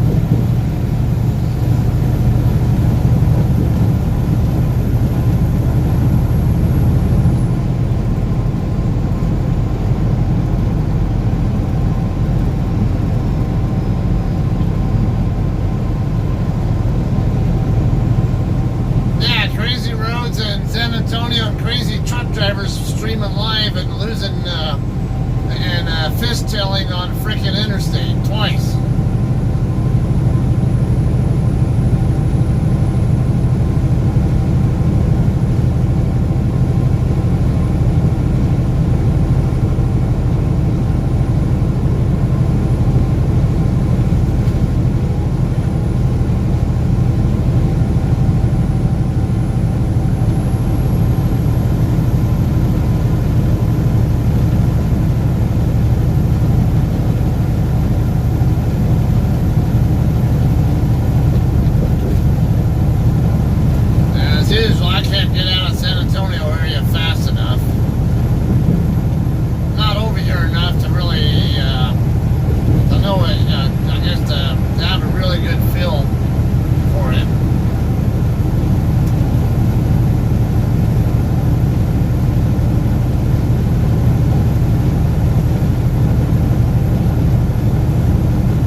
off the controls if I didn't have the ability to keep my steady throttle.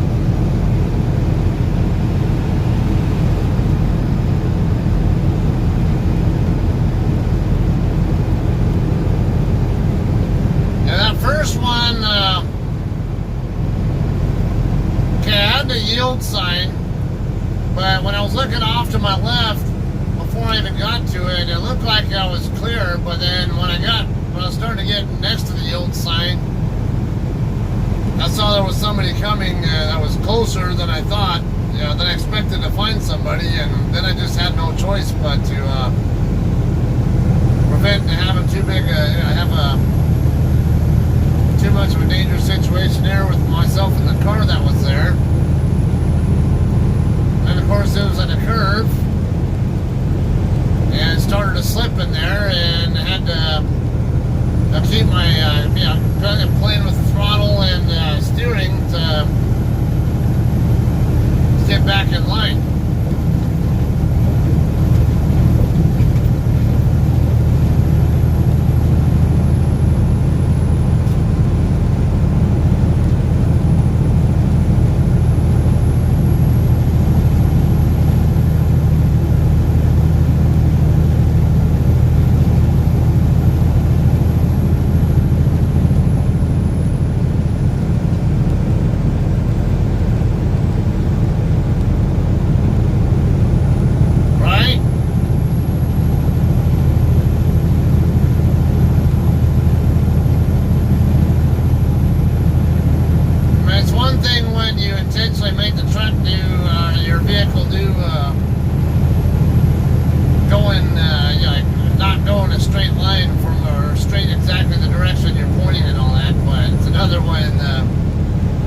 Does it on its own and you're not expecting it.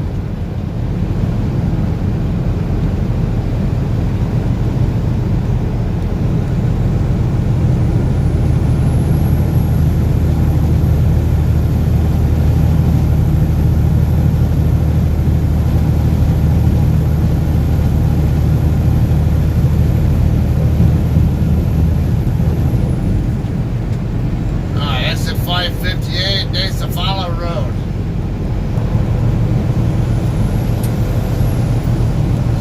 I don't even want to use jake brakes much with this, the way what happened already.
trailing edge of this cell or something?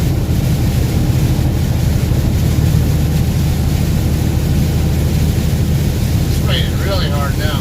Or not. I mean, the drops are not the hugest, but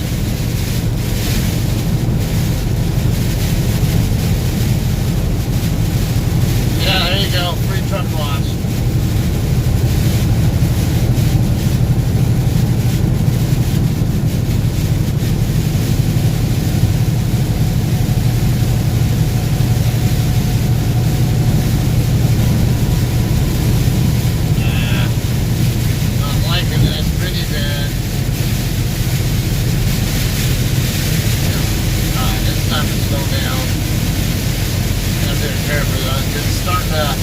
Starting to come down so fast it's affecting visibility now. Oh. Now we drop down to 2 lanes on top of it, alrighty.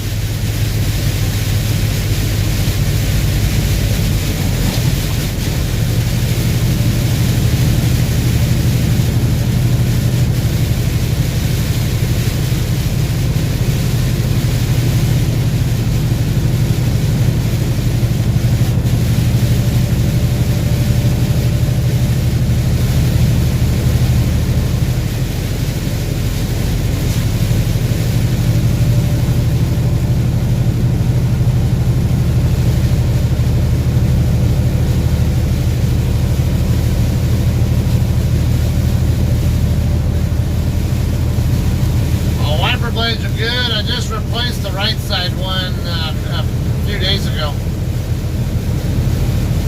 And then the left side one, I haven't had it for too long either.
roads are now. I don't want anybody next to me if I don't need them there.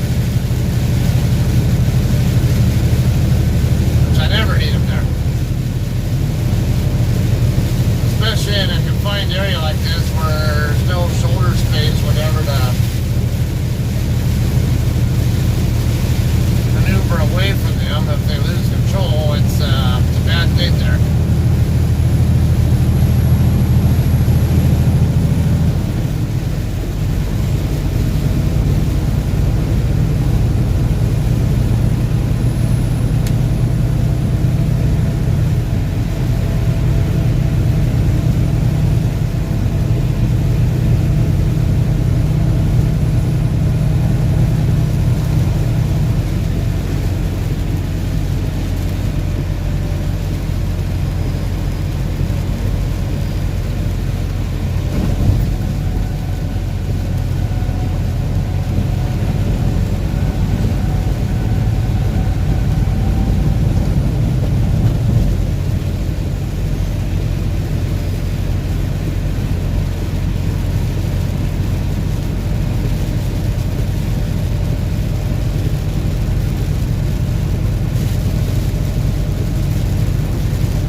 particular stream will go to probably about Fort Stockton. I'm going to be doing my 30-minute break most likely in Fort Stockton, and then I'll run another stream from Fort Stockton to Anthony.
texture of the road looks a little bit different now than it did just a minute ago.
picked up my load, right here is where I would have come out at if I had stayed on the road that I was, that the Tyson plant is right off of. The road that I took up to Interstate 10 when I first picked up the load, that was also Highway 46. So it loops all the way around over to here.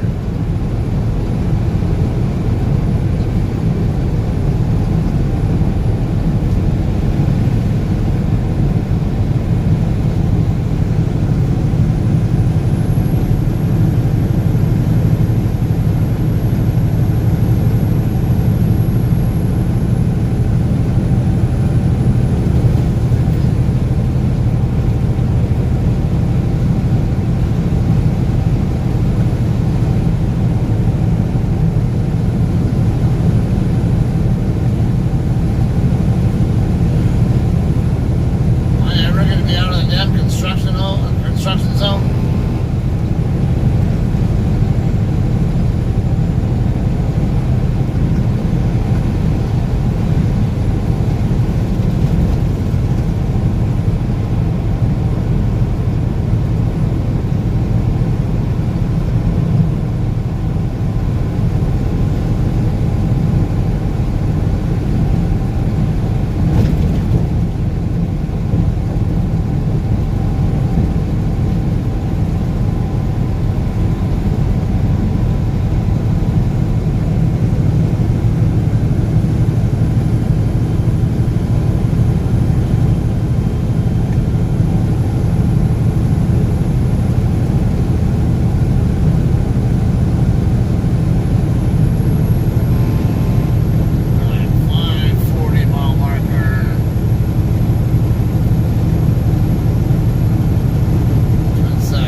Somewhere around there. Shut up.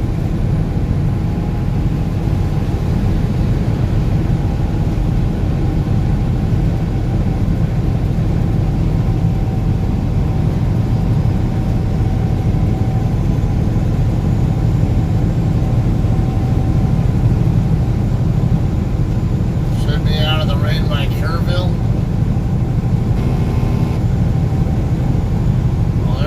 Middle of the lane and getting a freaking buzz again.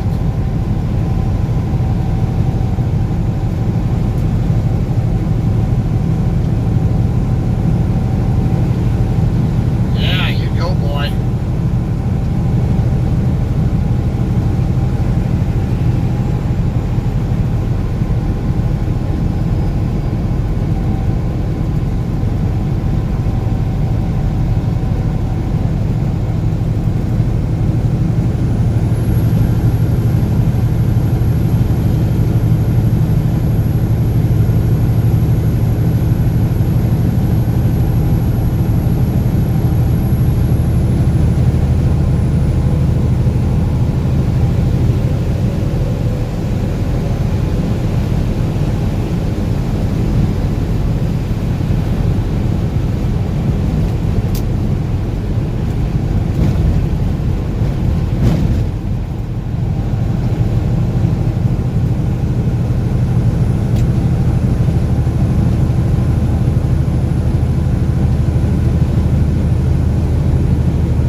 definitely starting to look like it's in better shape, but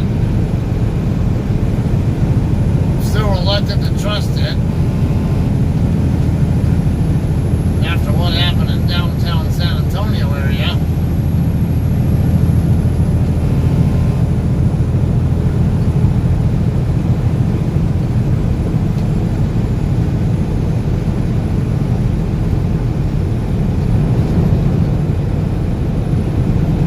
Also, as long as I don't have daylight to see what's coming up, you know, if there's anything on the road.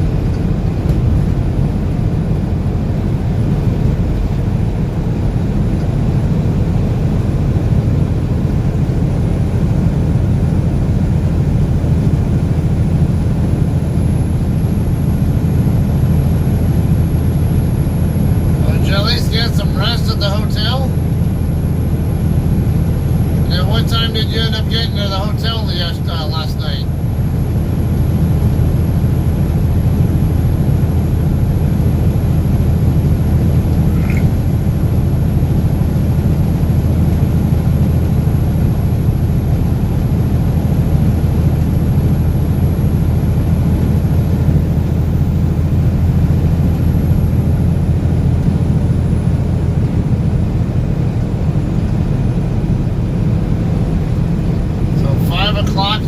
When you got to the hotel, that's pretty quick.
kept it under control.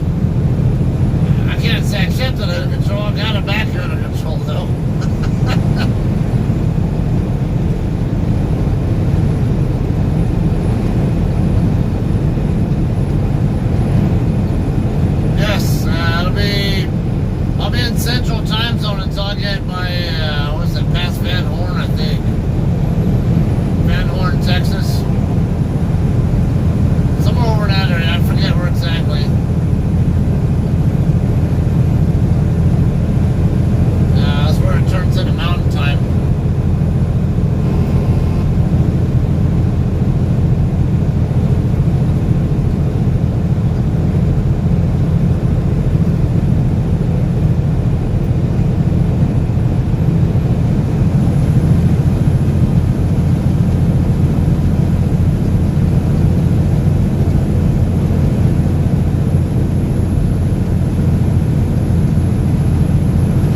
Cheryl Owens I said hello.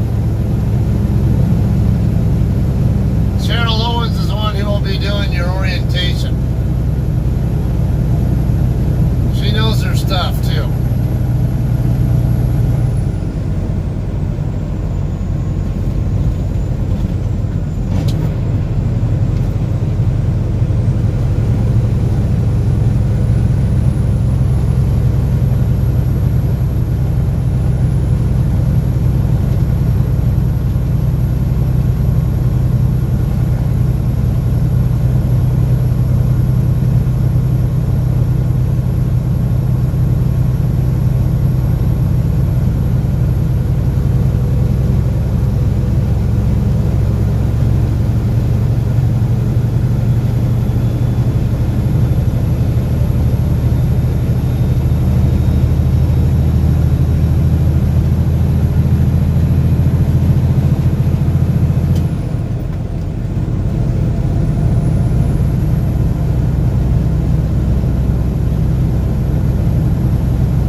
take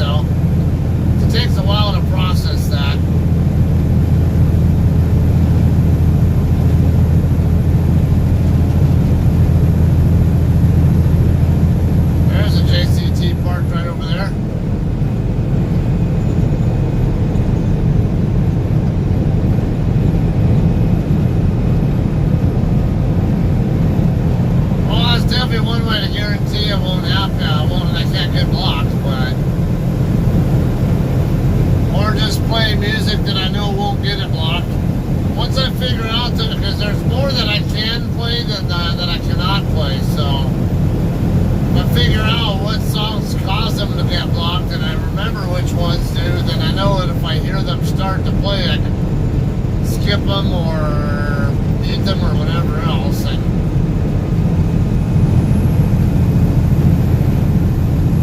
pretty good.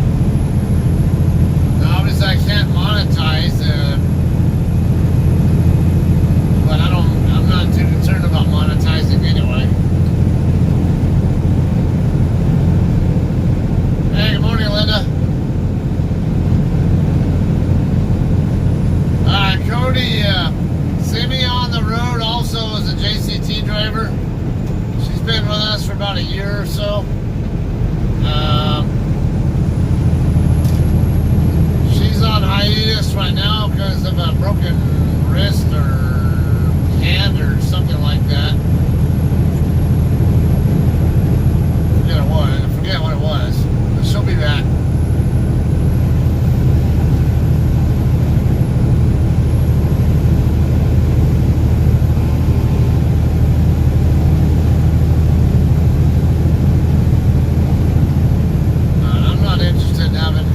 Continual interactions with other traffic.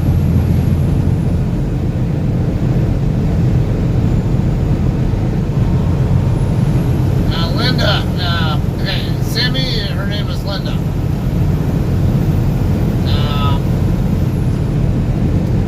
I look like he's going to stay ahead of me for now at least. Linda, Cody is a friend of mine. He actually started orientation at JCT today.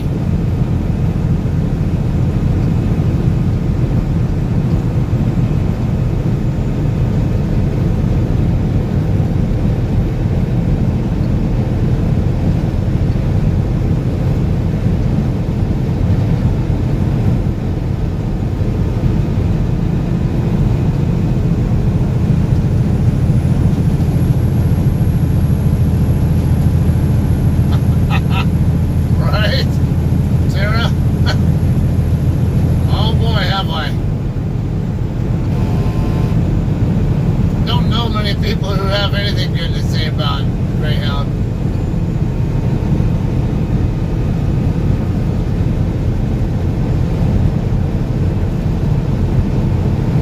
Oh yeah, but you talking about in the group?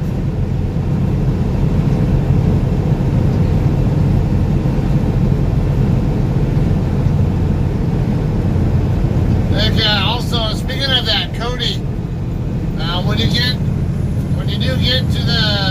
do get hired, completely through orientation and you're able to get into the Facebook group, Tara, your recruiter, is also in that group. And then her boss is Gina Bartley. She's also in there.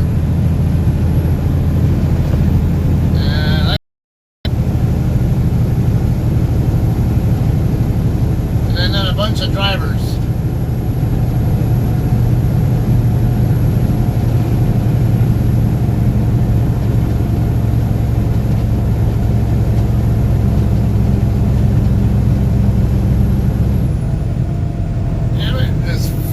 Keeps slowing me down, but I'm getting railroaded by a faster truck now.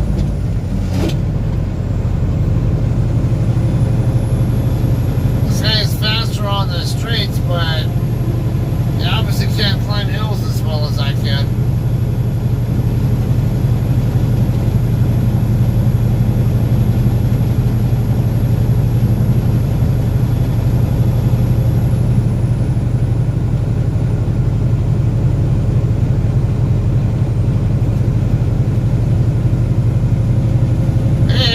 Sean, welcome and thank you for that. And thank you for your service too.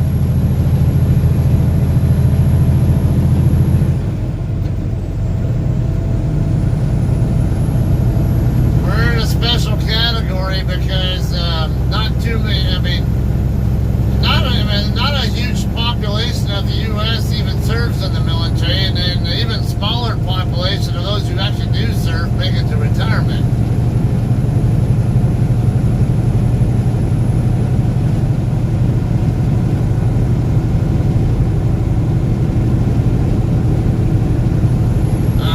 Cody, it could be different causes.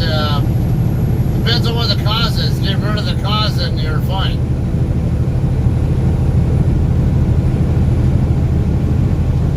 If you got food poisoning, you might need antibiotics or something.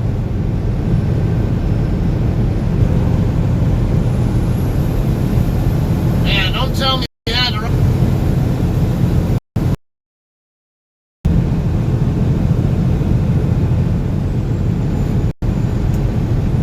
Get by me already. Get by me or back off. One of the two.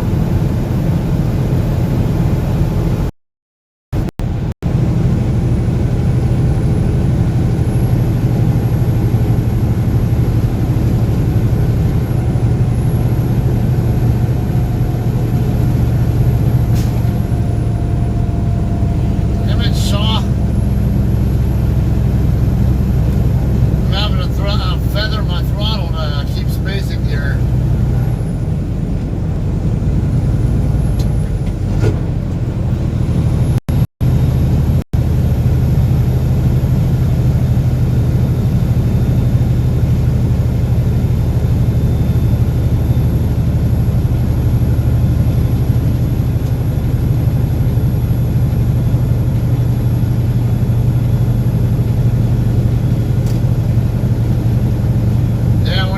Diarrhea, it's a good idea to drink plenty of water too, because when you have that problem, you're losing a lot of water, and your body can't work to fight whatever it is that's causing it. If you don't have one,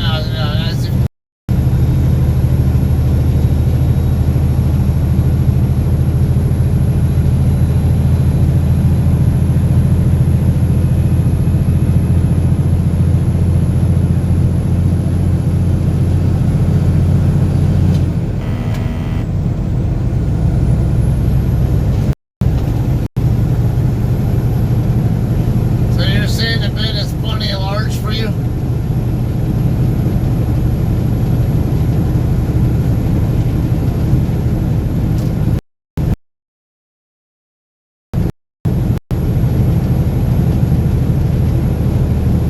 So did you fart too, Andy? How's your cruise going?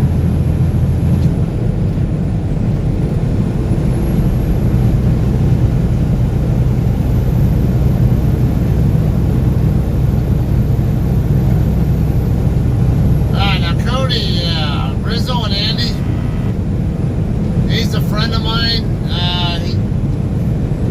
He used to drive for JCT as well. He has his own truck now, and he drives under with a different company, or leads under a different carrier's authority.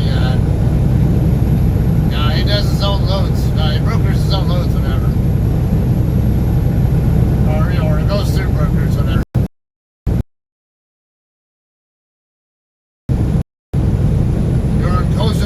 Cool. And are using it. Yeah, that's pretty ornate, isn't it?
freaking door point. Except for someone with a damn rental trailer.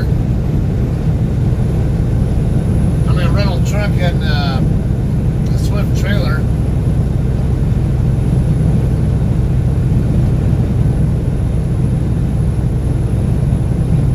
Oh, cool. That's good.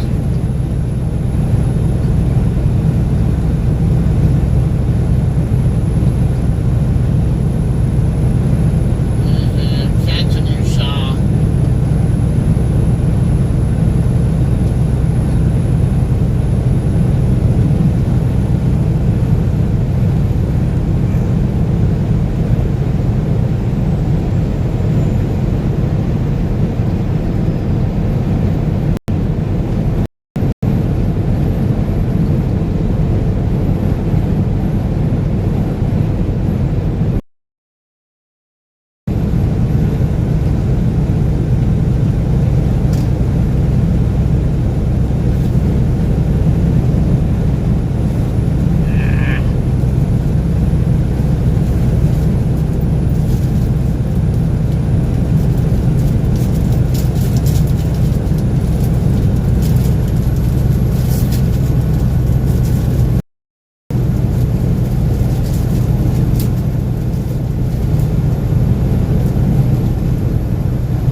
Here's the best case.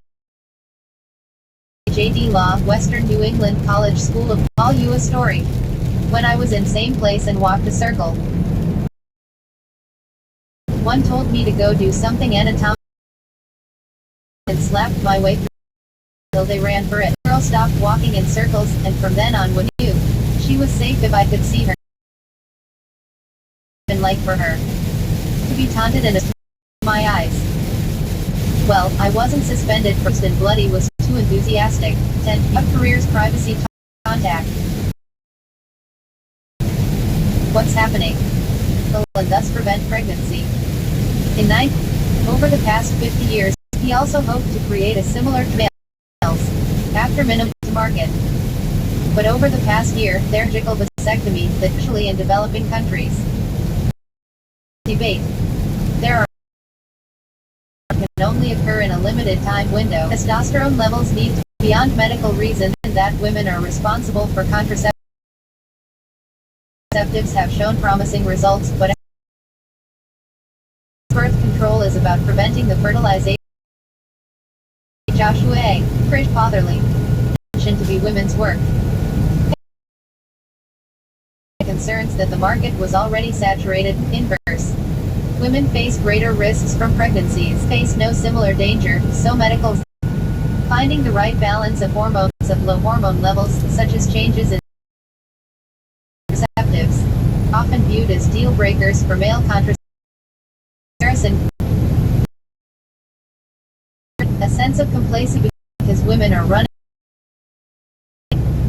Read more. 300 success. Is Bernie Sanders 174. Stop. Article 100. A patient on a stretcher into an ambulance. Getty Images. New York. The global death toll from the coronavirus virus's epicenter, with China reporting in Hubei province in December and is increasingly disrupting. China death toll at 2,000. New cases reported in Egypt, Algeria. Of the impact from Bloomberg Economics discovered in Albany. Governor Andrew Cuomo, late 30s, California county and with chronic health issues and his wife. The county is just south of San Francisco. 8:15 a.m. HK weekend. Food and Drug Administration Commission. Manufacturer in China is affected by the corona molecule or a critical element of the molecule is China. Bit of time. Egypt, as the virus spreads in the Middle East, received treatment as his acquaintances were being reported diagnosed with the illness, it said. And he fears an Atlanta lab where the government ordered an independent investigation of the Commissioner Stephen Hahn. In a statement to Axios, the UK faces a significant to rise.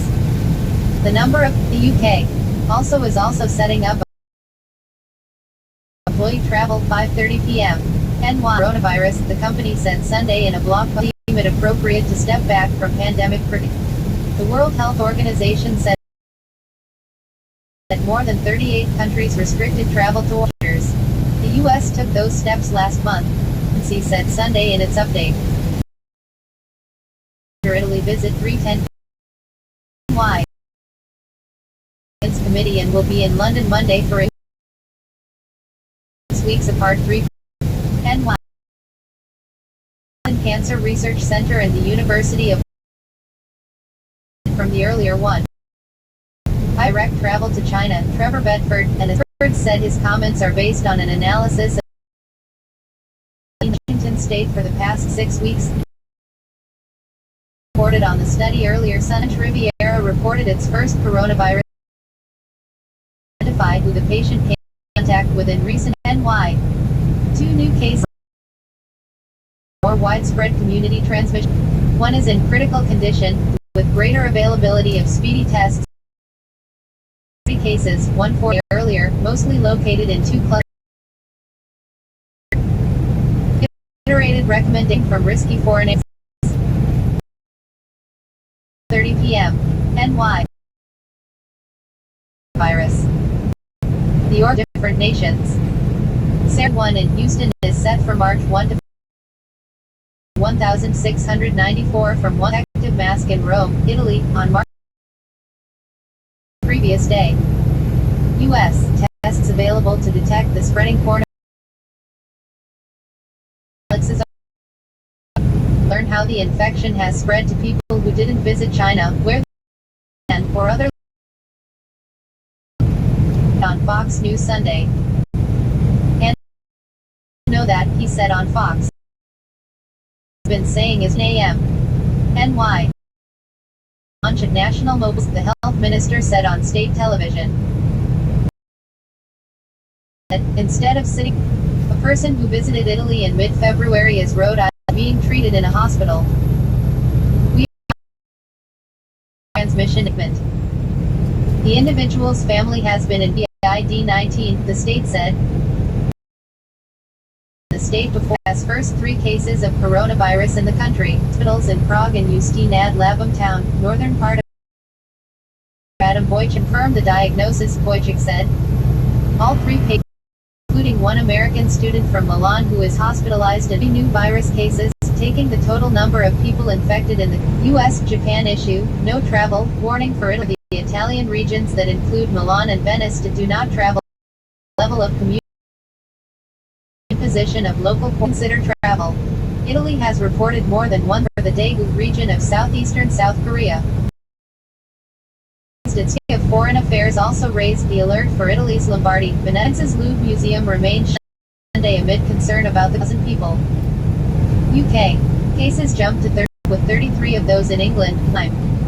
The cases are all being investigated and virus spreads, 7:53 a.m. NY. The number of U.S. cases should be expected tops 3,000, including 2 in the U.S., could already be racing across. Have been confirmed thus far, including 10 in King County near. Researcher estimates from the virus on Sunday night. A man in his 70s, students and families for spring break could also further spread the contagion, he said. Fear overfected, Omenka said. Especially given the dramatic spread of disease. Their hands and self-quarantining when sick, Omenka said. USA was a man significant underlying the population. The disease began its march. Nevertheless, the possibility of a wider spread of the COVID-19 in the U.S. is very likely now. Recent developments. The Rhode Island Department of Health announced first presumptive it doubled to 1,694 in just 24 hours, and 5 deaths brought the toll there to 34. Australia and Thailand reported their first deaths, the Associated Press said. The global deaths were developed, which would agreements or turmoil. Utopia had been waiting for a visionary. Just the nearly 9,000 acres in the town of Llano, located in Play. Article 136 of 174.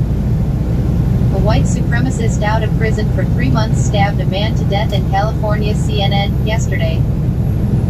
CNN, a white supremacist gang member was sentenced to 56 years to life in prison for stabbing a man to death in California just 3 months after being released from prison, the Orange County District Attorney's Office said.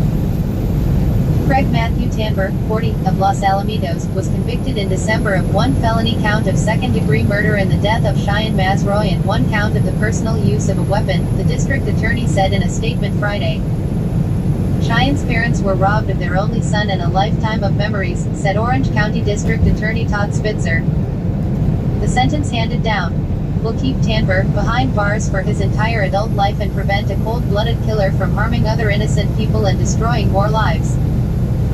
In September 2015, Tanver's girlfriend exchanged words with Mazroy when the two went outside a Laguna Niguel bar to smoke.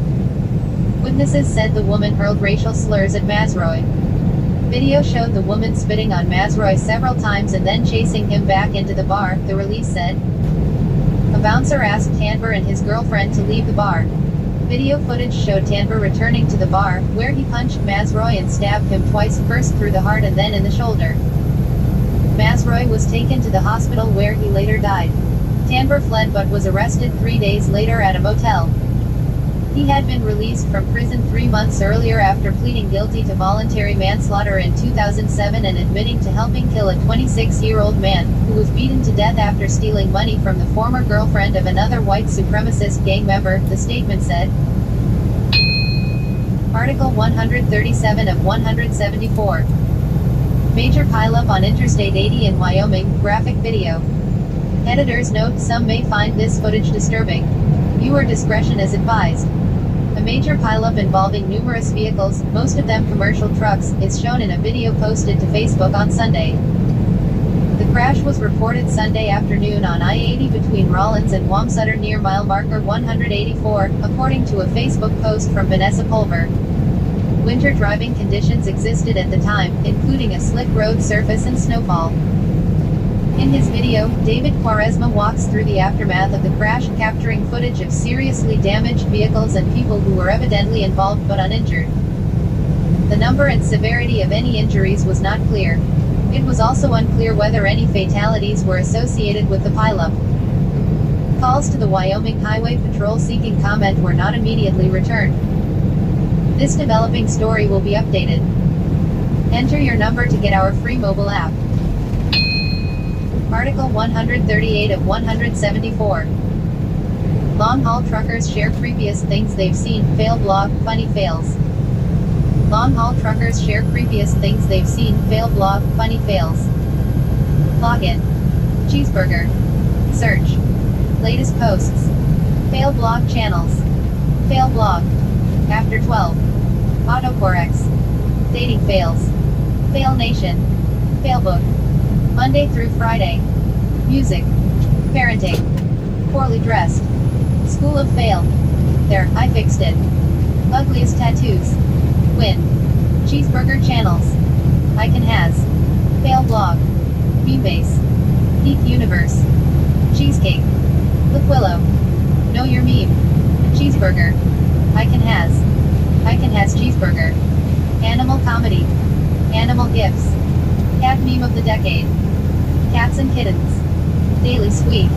Doggos and puppers. I has a hot dog. Lolcats. Fail blog. Fail blog. After 12. Autocorrects. Dating fails. Fail Nation. Failbook. Monday through Friday. Music. Parenting. Poorly dressed. School of Fail. There, I fixed it. Ugliest tattoos. Win. Memebase. Memebase. Americana. Art of trolling.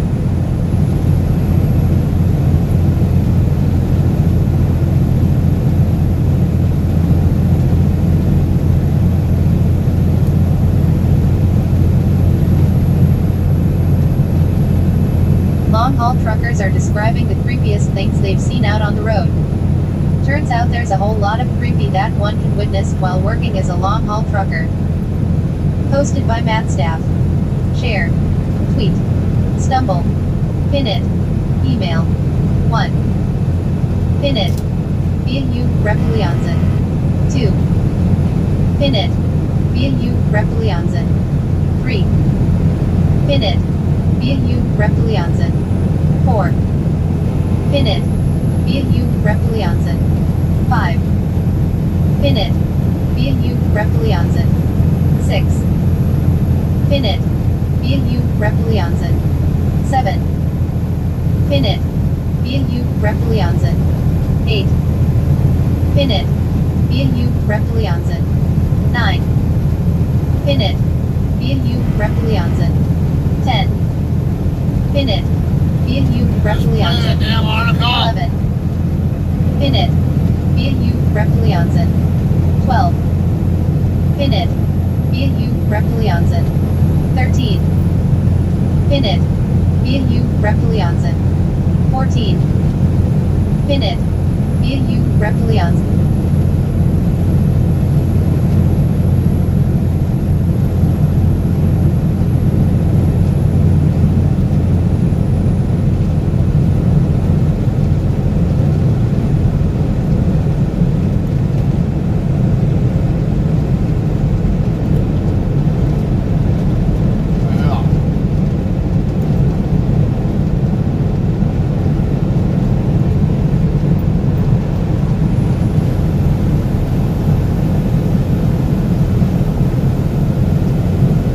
Karate Kid, why Johnny Lawrence wasn't in Part 3 but returned for Cobra Kai.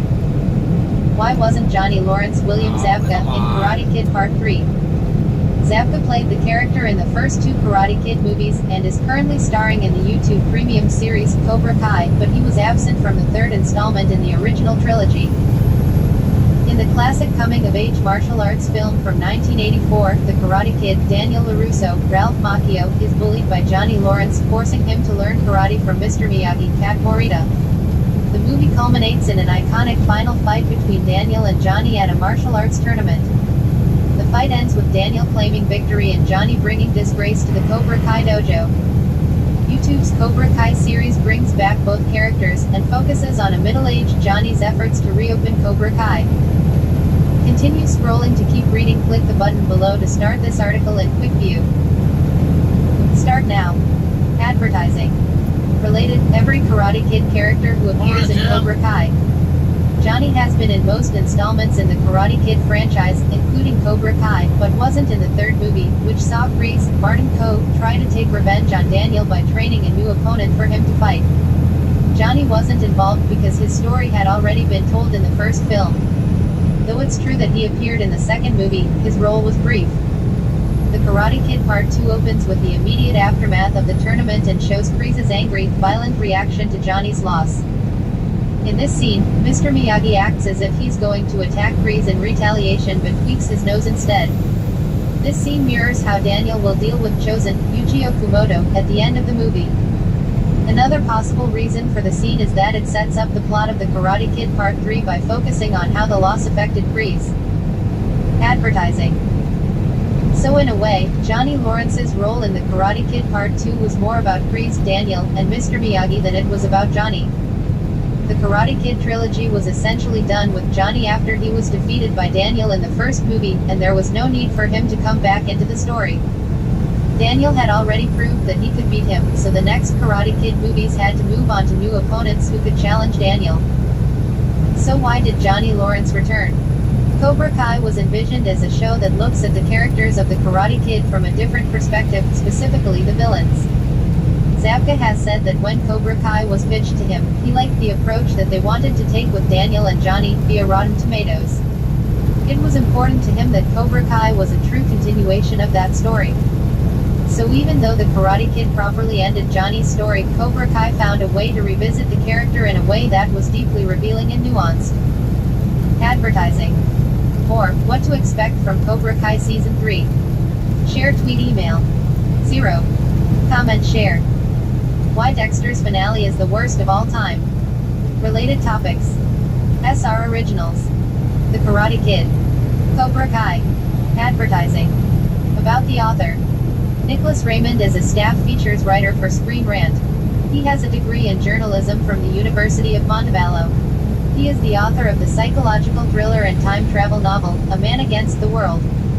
Nicholas's love for telling stories is inspired by his love for film noir, westerns, superhero movies, classic films, foreign cinema, and wuxia.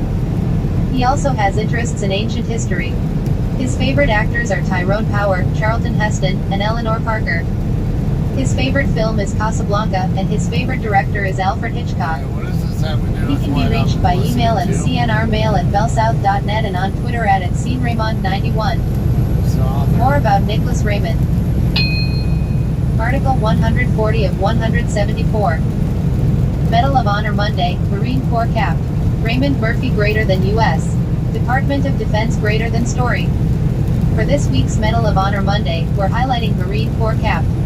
Raymond Murphy, a recipient who honorably served his fellow Marines during war, then spent the rest of his life serving them, as well. Murphy was born January 14, 1930, in Pueblo, Colorado. He had 3 brothers and a sister and said he loved to play sports growing up. He was finishing his bachelor's degree in 1950 when the Korean War broke out. Toward the end of his senior year, the draft was becoming more of a concern, so Murphy got advice from 2 of his older brothers, both of whom had already served. He decided he would try to become an officer, so he joined the Marine Corps after graduation and earned his commission. Murphy was placed in Company A, 1st Battalion, 5th Marines, 1st Marine Division. Not a It lot wasn't of, long before he was sent to Korea, commissioned yet he earned the officer Silver Star while commanding an Medal of Honor infantry platoon in recipients. Seoul in late 1952. On Feb. 3, 1953, Murphy earned the Medal of Honor by taking charge when several of his superiors went down. On that day, Murphy's company was positioned near the Imjin River, and their mission was to keep Chinese communist troops from getting a foothold on the hill. Murphy, a second lieutenant at the time, was commanding a reserve platoon that was positioned to help wounded men from the two forward fighting platoons. Quickly, Murphy realized something was wrong when there were no wounded men coming back to them. He decided to move his platoon up to see what was going on. As they got closer to the front line, he realized that all of the forward platoon's officers and non-commissioned officers were dead or seriously wounded. The lack of leadership caused mass confusion among the remaining ranks. Murphy immediately took command, ordering his platoon to find their comrades and evacuate the area despite the heavy machine gun fire raging around them. Murphy himself was seriously wounded by fragments from a mortar shell, but he refused help and continued to lead his men up the hill to find more pinned down Marines. Murphy made several trips up and down the hill as it was blanketed by enemy fire, directing evacuation teams to the wounded and carrying several injured men to safety. Murphy ordered part of his unit to help the attack platoons when they needed reinforcements. He took out 2 enemy combatants with his own pistol. When all the wounded were evacuated, the assault platoon started to move down the hill. Although injured, Murphy stayed behind to cover their backs, fending off enemies who reappeared in the trenches with a carbine and an automatic rifle. Once Murphy got to the hill's base, he organized a search party and went back up one more time to make sure no one had been left behind. During that search, they found the bodies of a machine gun crew, which they carried down. But they weren't in the clear. Enemy guns, artillery and mortar fire continued to cascade on them from above, and Murphy was wounded a second time while trying to get the company to the main line of departure.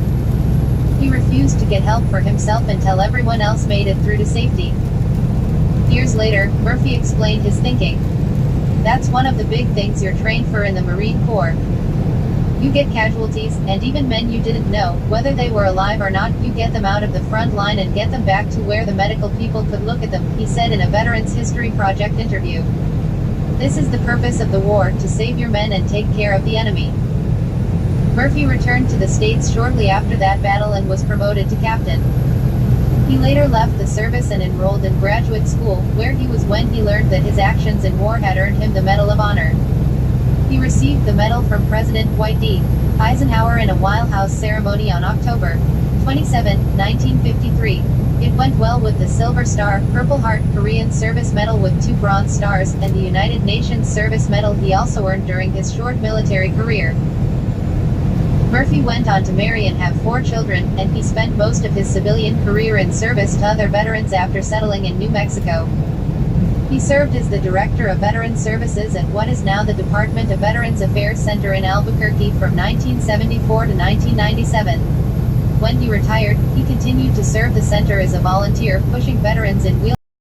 Buried in Santa Fe National Cemetery wearing his VA hospital volunteer smock. Murphy's love for his fellow veterans was so well known that, in 2008, the VA hospital where he worked was renamed the Raymond G. Murphy VA Medical Center. Former New Mexico Rep. Stephen Pierce praised Murphy during the renaming process. Many of us too often believe that heroism can only be exhibited in those extreme circumstances. But I would say that it takes more courage to live a life of service that he chose to live after his heroic exploits. He wasn't faced with multi-million-dollar book signing deals, no movie contracts, just a quiet life serving other veterans who are often overlooked. A life that is well worth honoring. This article is part of a weekly series called Medal of Honor Monday, in which we highlight one of the more than 3,500 Medal of Honor recipients who have earned the U.S. military's highest medal for valor. More stories of valor. You know, there aren't a whole lot of Medal of Honor recipients who are commissioned officers, and then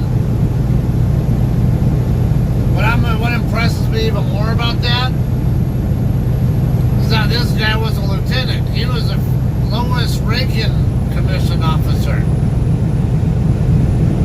You know, and so many lieutenants in Vietnam actually got fragged by their own people because they Yeah, their own people thought they were going to lead them to death.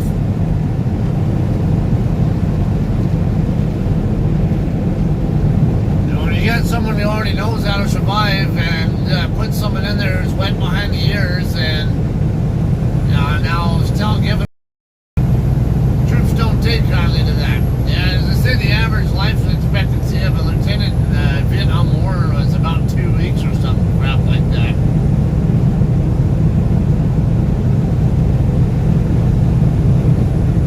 So yeah, the fact that it was a butter bar on top of the fact that they were enlisted, to me that's even more impressive.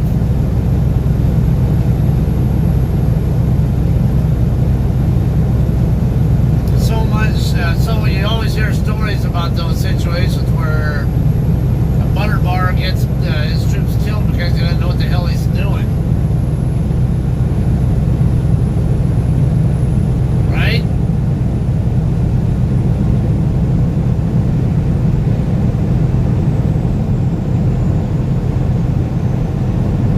A friend of mine, he's actually retired also. He retired a few years before I did.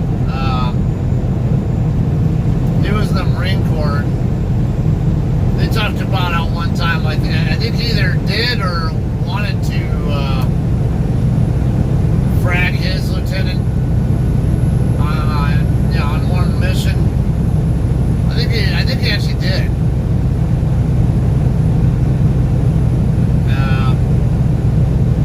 It was another one of those cases where, I think he threatened the guy. Yeah, I think he threatened the guy. I don't think he actually did anything to him. It was another one of those cases where it was a younger, like a young went behind the ears lieutenant or captain or something, someone in a junior, field grade officer. Or is that, I always get field grade and company grade mixed up. I think that's field grade, right?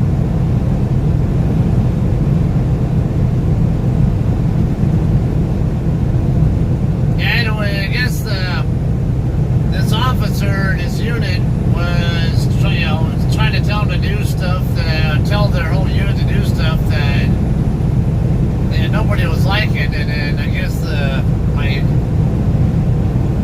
my co-worker, who basically, because I worked with him in the Air Force, but he was previously in the Marine Corps. And I guess he threatened the guy and told him,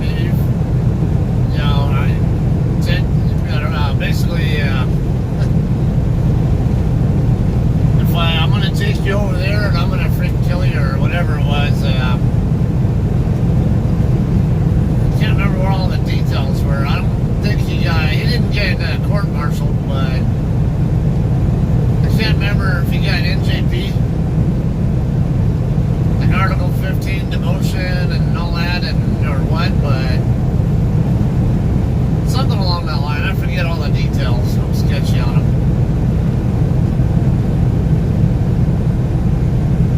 Yeah, Audie Murphy is an excellent one, story to hear about. That guy's so badass that when they did a movie about him, he did the acting on himself.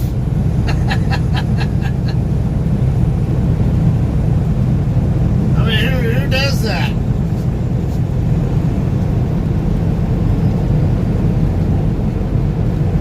I'm sure you guys have seen the movie Audie Murphy, and that movie, the real life Audie Murphy plays Audie Murphy.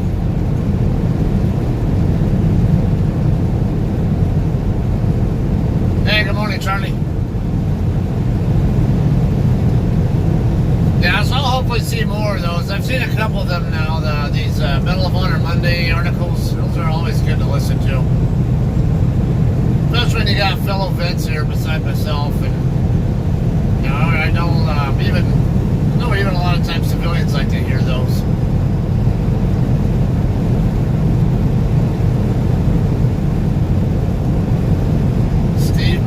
Was court-martialed for souping up amphibious vehicle.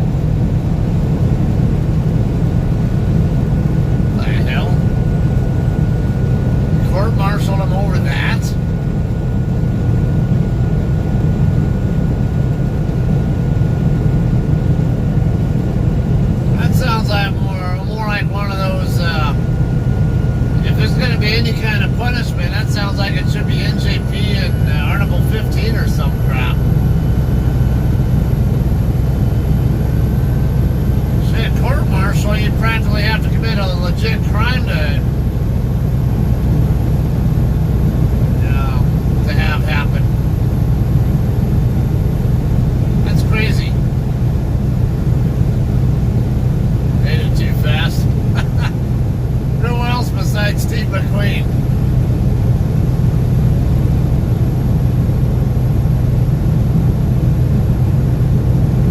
Alright, coming up on the town of Sonora, Texas now. Exit 404, Loop 467, and RM 864. What the hell is RM? I've seen Farm to Market Road, but RM, I don't know if that's Rural Market Road or something else.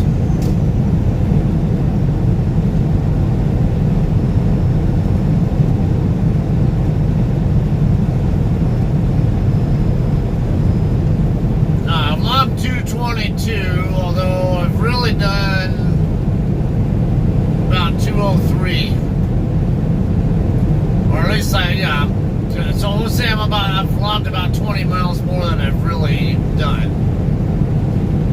Because that little screw up over in San Antonio.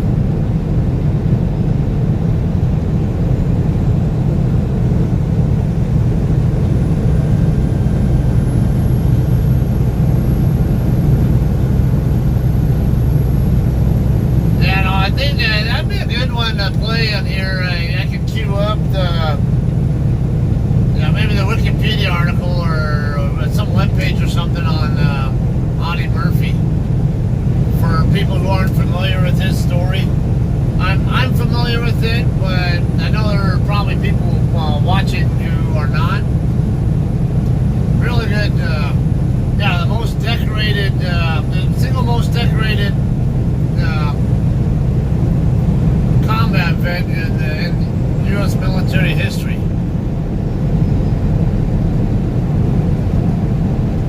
So you name it, you name the award, he has it. And in many cases, he has multiple.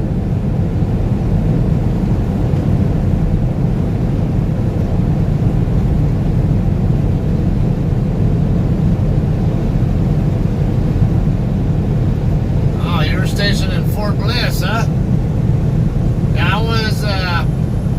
I spent my active duty years at Davis-Monthan Air Force Base in Tucson. Did 4 years there, and had I called it a home away from home, Aviano Air Base, Italy, because we were always there. We were constantly deployed the entire time to Italy. The entire time I was in that unit, and I did a little over a year of traditional reserve. Basically my entire reserve career was at March Air Reserve Base in Riverside, California. Or, right on the border of Riverside, Moreno Valley. I did the other 15 or so years as a what you call a full-time reservist or a dual status tech. You guys in the Army also have dual status techs, from what I understand. You guys call them something different, but in the Air Force we call them Air Reserve Technicians. It's basically a full-time civilian position with a stipulation that you have to be a reservist in the same unit you work as a civilian for. And the purpose of that is because you wanted to have, fully proficient and qualified people available to keep the flight, to keep the fleet of aircraft functioning and doing their missions, and also to help train the weekend warrior type reservists.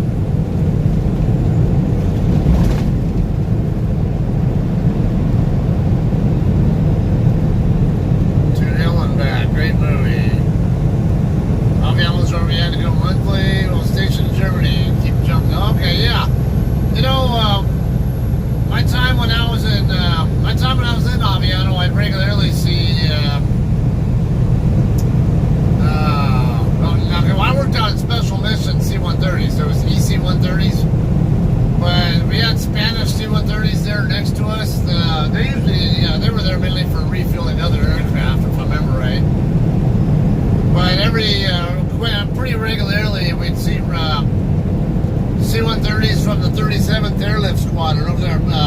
Ramstein Airport, Ramstein Air Base. They would come through, and a lot of times they'd come in and they'd have maybe 82nd Airborne guys with them or something. Or I think I've even seen them bring in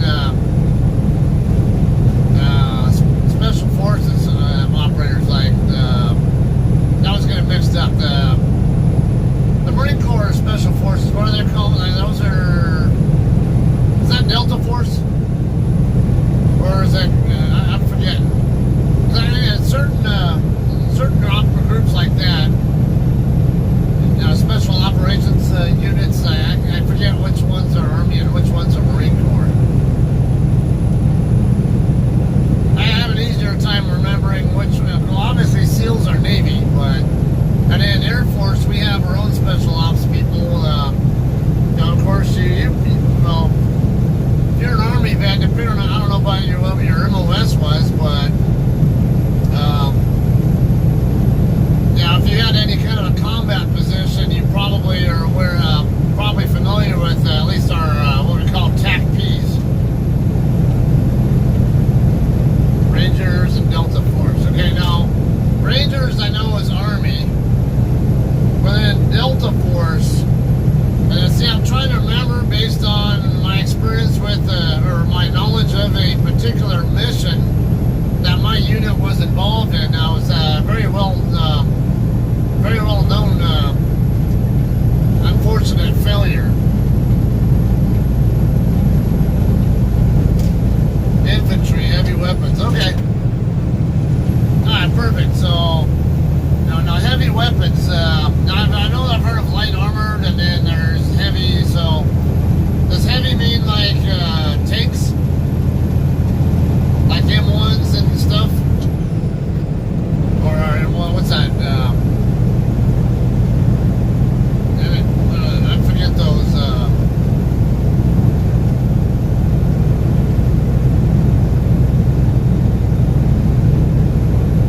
I'm trying to remember the designation, and I'm great for it, and I know it. I just forgetting it now. Okay, but if you were infantry, then yeah, you probably worked with some Air Force TAC-Ps, right? Tactical Air Control Parties. And also we have, of course, you probably know as well, combat controllers and para-rescue. Those are the main Air Force Special Ops people. Or, okay, commandos, yeah. Okay, so for those of you guys who are not Army or Air Force, whatever kind of vets, or combat vets, I don't call myself a combat vet. I've been in deployments, on contingencies and technical wars, but it's never actually an international combat zone where I had to, where I was never a point where I had to carry a gun during my deployment. So I don't really consider myself necessarily a combat vet. I'm more of a combat support vet, if anything. But anyway, for anybody who's who's a little bit more not familiar with these types of people,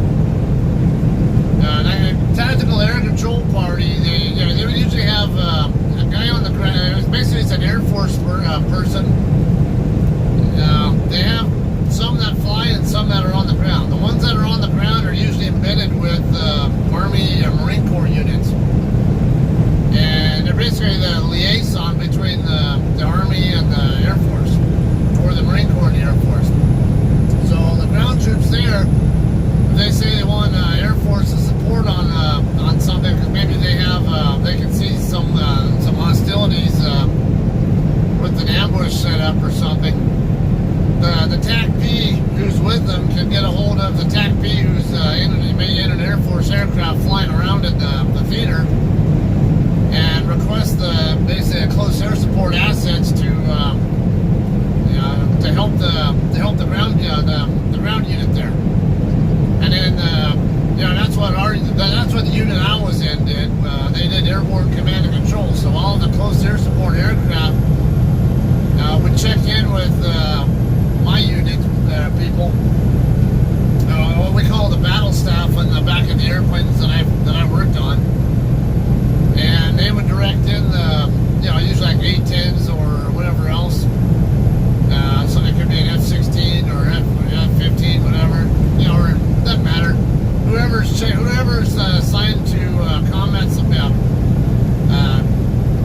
close air support sorties, they check in with our aircraft, and so they're all under our aircraft's control, and then our people would actually assign whoever's the closest or the best asset for the situation, whatever. Force Recon Snipers work with us in combat. Okay.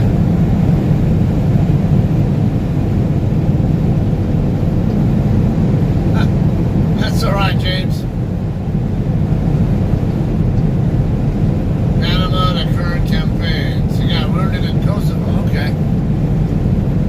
Yeah, I was supporting Bosnia, Kosovo, and all that when I was in Italy.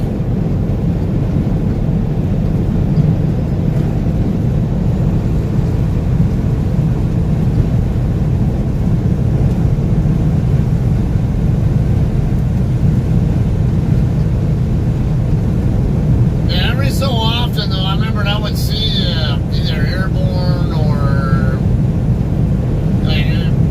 maybe some special ops forces come in with usually with the Ramstein aircraft, or they were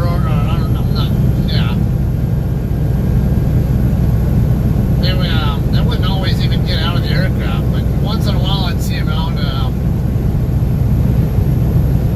while they're waiting for the aircraft to refuel or whatever.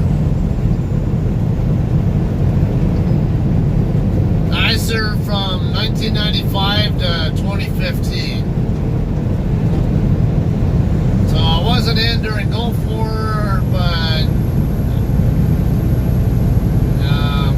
I was there basically throughout through the whole, through much of the Bosnia, the former Yugoslav theater, basically. A lot of operations there. I forget the names of all of them. Deliberate Guard, Joint Forge, and I'm kind of mixing. I might be mixing some of them up with between Turkey, because I've been to Turkey as well. And some of these I might be mixing up between the Yugoslavia theater, or that theater, and the Global War on Terrorism theater. Deliberate Guard, Deliberate Forge.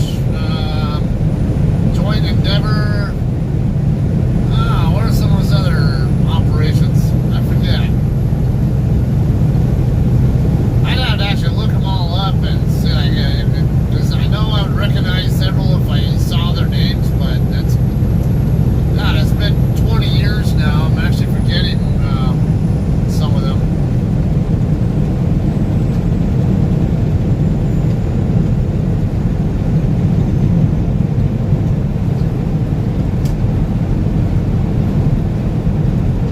Kosovo was the worst. No air worse than the Nor artillery, so that sucks.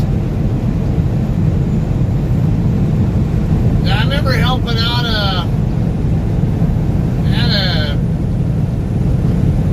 Belgian C-130 come into Aviano and needed to get its nose tires changed on its way down to Kosovo to do a mapping mission before the Kosovo War started.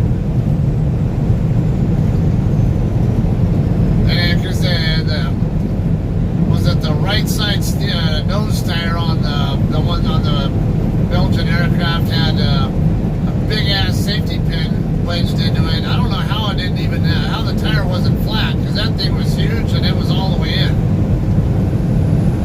Somehow it was holding air, and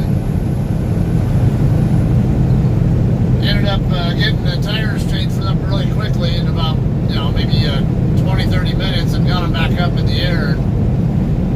It kind of sucks that they didn't give you guys any air support on that one. Hey, good morning, Sylvia.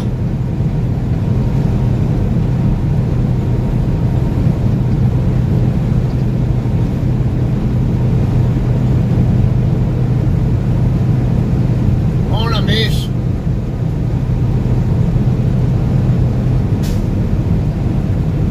Okay, so I talked about tactical air control parties, or as we call them, TAC-Ps. As a Sean is, I'm pretty certain Sean's familiar with them. Most of you guys who are civilians, or even some of you guys who serve, might not be familiar with them though. And then it's the combat controllers. Those guys usually set up austere airfields for like for C-130s and stuff to land on and take off and land on whatever. So what they'll do is the aircraft might they'll fly around the area, and then the combat controllers might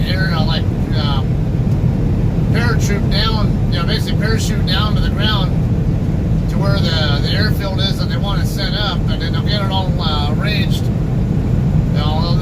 They inspect it, get it all prepared where an aircraft can actually land on it, which includes setting up a TACAN antenna, a TACAN transmitter, which is a one-directional radio signal. So it helped the aircraft. They know how to line up with the airfield. That's their main function. Not the only one, though. In fact, there was a combat controller who just got a Medal of Honor. What was that battle up there? Back in 2008, I think. What was that battle up there? You remember not the one that had what's his name? O'Neill or whatever his name is, the Navy SEAL.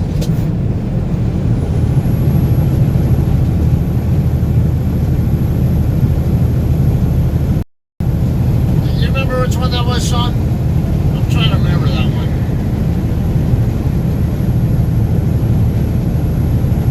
Yeah, I'm trying to remember what's it, David or what was it? Or Mountain, whatever it was that was on it. The trail and the other guys and the lone survivor incident. But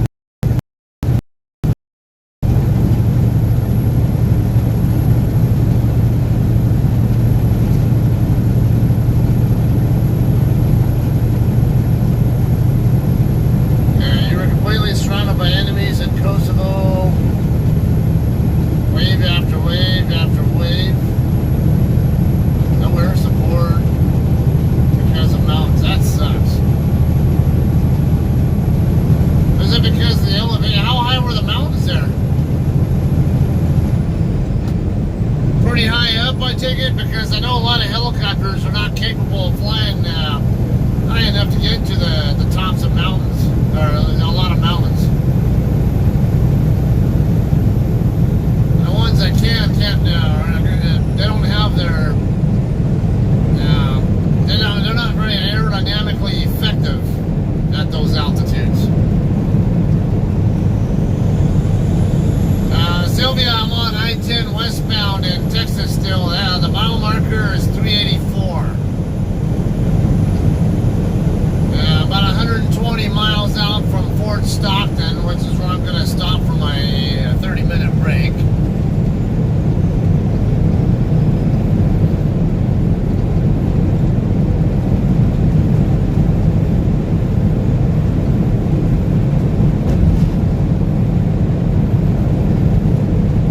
Oh, okay, 16,000 foot elevation, no wonder. I'm not surprised you didn't have shit for air support at that altitude, at that elevation. But like I was saying, hardly any helicopters can handle that altitude. Aircraft can easily do it, but the problem is most aircraft fly too fast to really be very effective in that, I assume.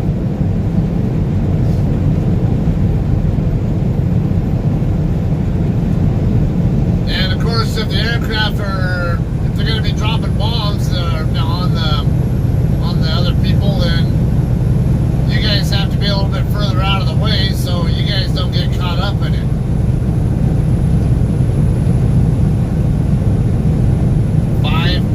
Downhill, ouch. So you'd have to hike all the way down the mountain to get your supply, to resupply, and then hike all the way back up. That's not good.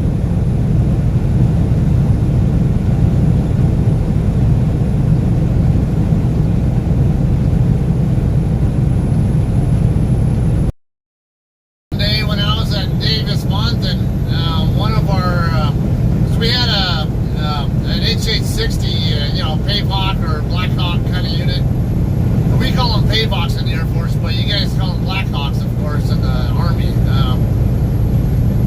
But we had a rescue squadron Pavehawk unit there at DM, and I remember watching. I believe it was one of those. It might have been because we also had the Border Patrol, Customs Service.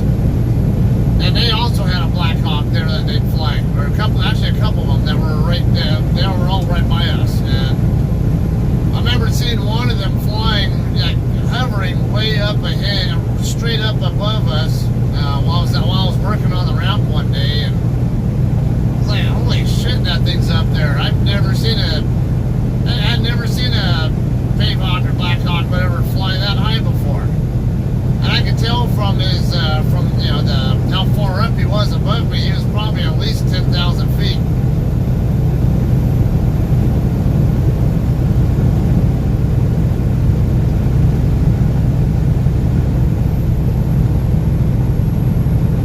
General said you Rangers are trained for this. All right.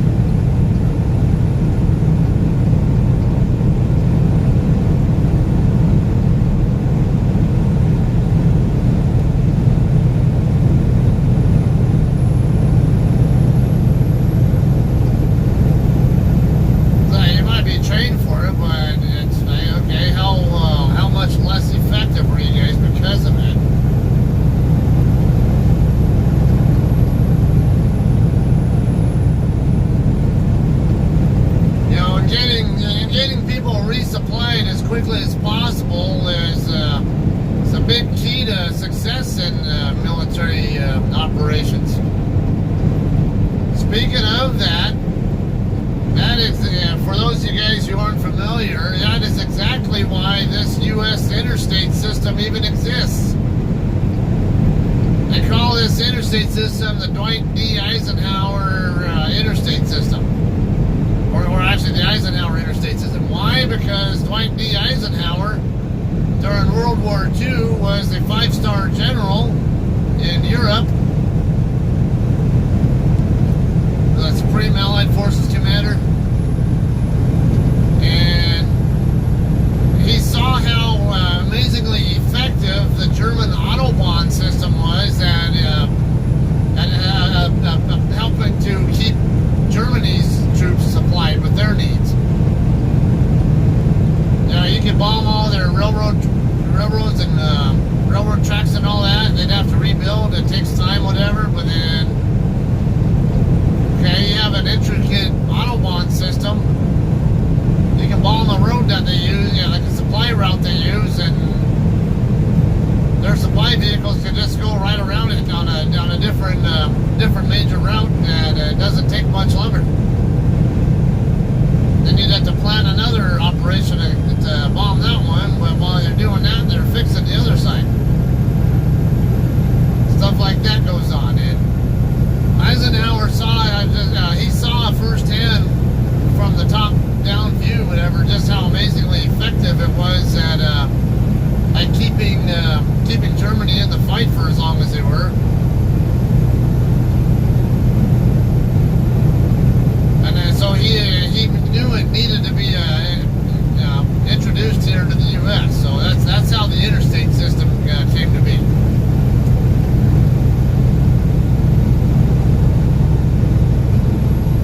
Ranger School and Special Forces School, they literally tried killing you. Wow.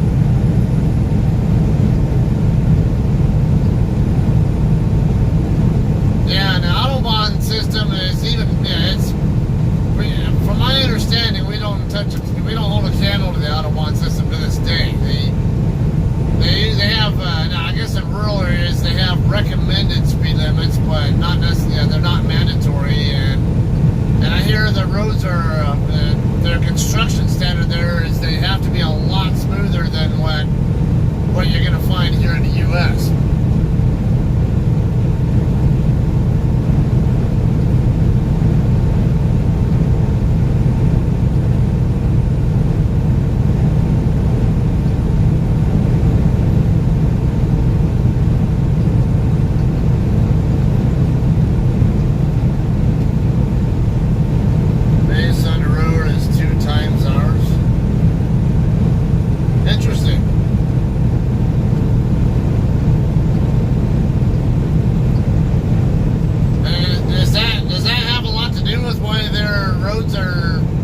Why the Autobahn roads are so much smoother than U.S. Interstates in general. I don't know too much about that engineering aspect. I'm sure you don't have an engineering background either, but because you have that knowledge of that, I think you're more apt to know the rhyme or reason of why it's like that too, from whatever source you learned that from.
Exit 372 coming up, County Road 101. I believe this is Ozona, O-Z-O-N-A coming up. See a billboard for it here, and I remember seeing signs telling me how far I was from it. Yeah, exit 365, Ozona. Hang your hat in history. Tourist Center, Wi-Fi and ATM, lodging, dining, and shop. Ozona.com.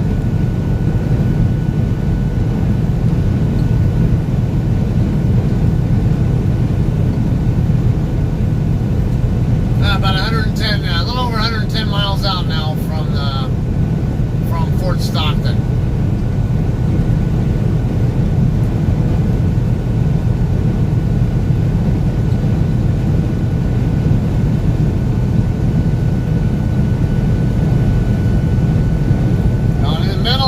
It reminds me of one that I remember reading about a while back.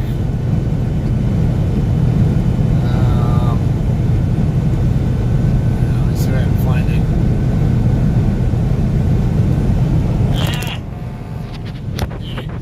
Stop.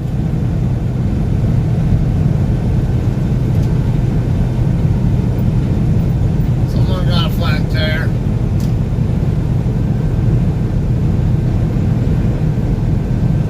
Steer or drive tire or something, can't tell where. Let's see, once again, no, it's not a steer. Maybe a drive.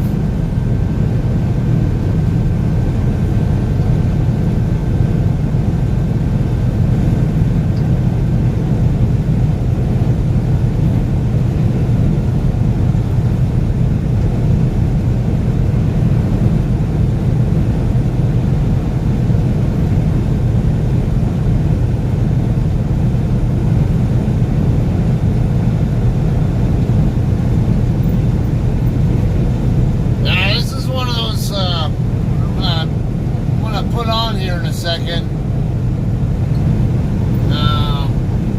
Definitely a great reason to never judge a book by its cover.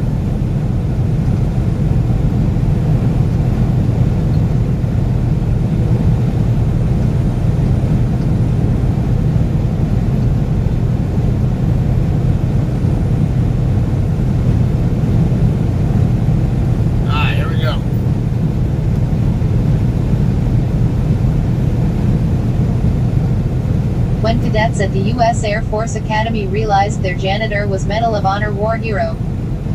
Instant articles. World War II. September 28, 2016. Jeff Edwards. Perhaps it was the way he carried himself in an unassuming and humble manner, but day after day hundreds of Air Force Academy cadets would pass this janitor in the hall oblivious to the greatness that was among them. In the mid-1970s, William Crawford might spend one day sweeping the halls and another cleaning the bathrooms, but it was a day approximately 30 years prior that would create for him a special place in the history of war. In 1943 in Italy, the only thing Private William Crawford was cleaning out was German machine gun nests and bunkers. Under heavy fire and at great risk to himself, his gallantry was so audacious that it earned him the Medal of Honor and the respect of any man who witnessed his actions. And yet, for the cadets at the Air Force Academy, it would take a student's study of the Allied campaign in Italy to realize who it was that walked among them. Once the cadets realized the humble janitor was a recipient of the nation's highest military honor, that would never be able to look at him the same, and the secret was out. William J. Crawford, Medal of Honor recipient. A humble spirit. William Crawford was born in 1918 in Pueblo, Colorado. For Crawford, he would always call the state of Colorado home despite serving a long career in the military where he was assigned to various duty stations. Pueblo's the same place the It other was guy after retiring from the Army that he returned to Colorado and took up his job as a janitor at the United States Air Force Academy in Colorado Springs. Interior of Cadet Chapel. By Hustvedt CC by SAW 3.0. The cadets would report that the shy janitor they only knew as Mr. Crawford simply blended into the background as he did his job without much of a Medal of Honor janitor, Medal of Honor recipient. The next day, the cadet took the book to Crawford and simply asked if this was him. Perhaps weighing whether it was worth it to expose his gallantry, Crawford stared at the book for a while, then simply said, "That was a long time ago and one day in my life." U.S. infantryman during the Italian campaign. He would then be taken back to that fateful day in Italy and recount the story as only the man who lived it could do. By September 1943, the Allies were pushing through southern Italy, slugging it out with a resilient German army. For Crawford and the 36th Infantry Division, that would place them near Altavilla Silentina with orders to take Hill 424. One-man assault. On September 13th, Company I was assaulting enemy positions on the hill when the entire company was pinned down by intense machine guns, fire and mortars. Serving as the squad scout for 3rd Platoon, Private Crawford was near the front of this assault and located the first of the gun positions, wreaking havoc on the company. Enemy artillery in the area. Photo credit. Without orders, he took it upon himself to eliminate the threat single-handedly. Under heavy fire, he crawled forward to within a few yards of the gun emplacement and lobbed a grenade directly on top of the 3 defenders. Meanwhile, the rest of the company finally made it to the crest of the hill when they were again coming under fire from 2 more machine gun nests entrenched in a higher ridge. Again on his own initiative, Crawford set out to destroy the threat. Crawling under the storm of bullets, Crawford came upon the first machine gun nest and with perfect accuracy once again landed a grenade right in their lap. Moving on to the second gun, he was able to take it out of action, causing the rest of the defenders to flee as they opted not to stick around for a visit from the man they had just watched single-handedly destroy 3 entrenched positions. Map of the Italian campaign. Altavilla is located near Salerno. Photo credit. Thanks to Crawford's gallant actions, Hill 424 was successfully overtaken and the Allied advance continued. Unfortunately for Crawford, his position at the front of the assault would eventually lead to his capture by the Germans during the chaos of the battle. The rest of the company had believed Crawford was killed in action as reports of his gallantry advanced up the chain of command. And for his actions that day in Italy, William Crawford was posthumously awarded the Medal of Honor, but that is not where the story would end. Back to life. In 1944, the medal was presented to his father, who accepted it on behalf of his son, he presumed to have died in combat. But later in 1944, when a group of soldiers was rescued from German captivity, it turned out William Crawford was among them, oblivious to the fact that he was now the recipient of the nation's highest military honor. Crawford would continue to serve in the military after World War II and retired in 1967 at the rank of Master Sergeant. After his distinguished and yet humble career in the military, this unassuming man would take a job as a janitor at the United States Air Force Academy in Colorado Springs. It was here in 1976 that the truth would come out, and future Air Force officers would get a lesson in both gallantry and incredible humility. As the cadets looked to their janitor with a newfound respect, they would eventually coax the painfully shy man into speaking about his experience to the next generation of leaders. In one exchange, Crawford related the point that he never personally received his Medal of Honor with any ceremony due to his captivity and presumed death. The students and staff of the Air Force Academy would remember this fact and see to it that he had his day. In 1984, when Pres. Ronald Reagan came to speak at that year's graduation ceremony, they had arranged for their gallant janitor to finally stand face to face with the President of the United States and receive his due commendation. William Crawford died at the age of 81 in the year 2000 at his home in Colorado. And although Crawford was a veteran of the Army, he would become the only non-U.S. Air Force enlisted person buried at the United States Air Force Academy Cemetery in Colorado Springs. The cadets regarded him as one of their own and gave him all the respect such a man deserved. Credit, A Janitor's 10 Lessons on Leadership, Colonel James E. Moshcott, USAF Red.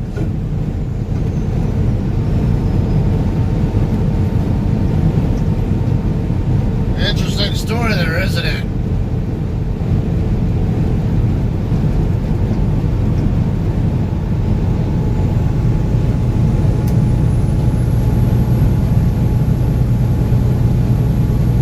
Can you imagine coming across somebody in your everyday life who you think that you would see as somebody in a lesser level of life than you are? Just because they're a janitor or whatever else, just some menial job holder, only to find out that they're actually a Medal of Honor recipient.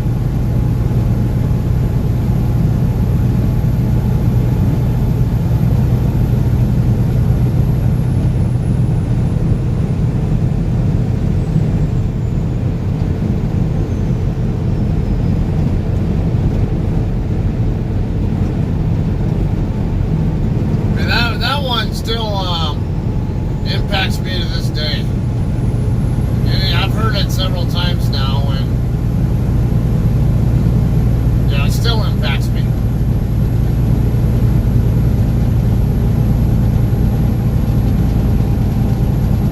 And are you on your way to work now, or what?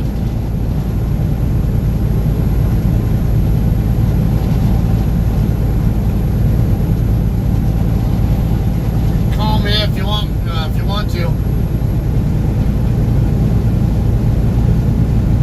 There's a dark purple tractor there.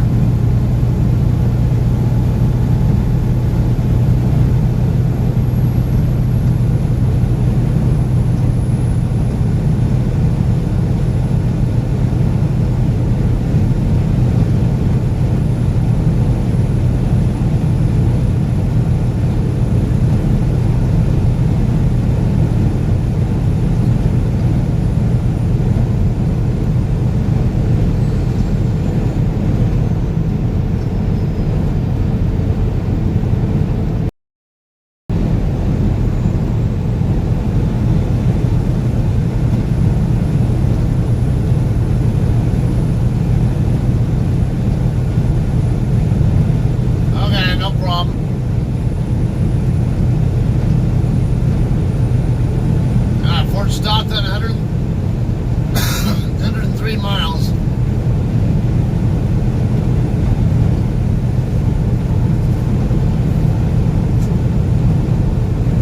What's the story with the headpiece? It's just not connecting the Bluetooth, or is there something else going on? We got a JCT coming the other way. Silver Kenworth, 4229.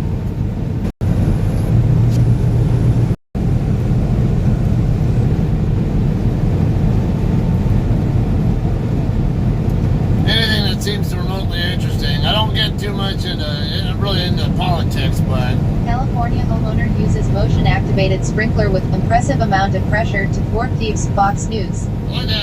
Close. Stuff that, video. Listen to stuff that's CA good woman sets points. trap for thieves. Or just good Raw stories. video. A California woman set a trap for thieves at her home. This homeowner in California is just trying to flush out crime. The Portable resident recently decided to deter potential thieves in her neighborhood by setting up a motion-activated sprinkler.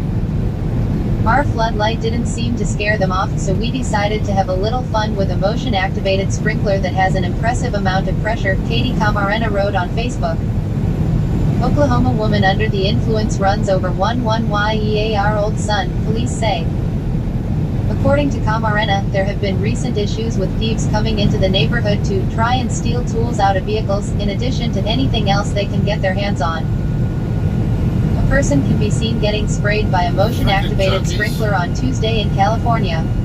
Ring Facebook video by Josh and Katie Camarena. In a video posted to Facebook by Camarena, someone on a bicycle who came to her home on Tuesday can be seen getting hit with a powerful jet of water after setting the sprinkler off.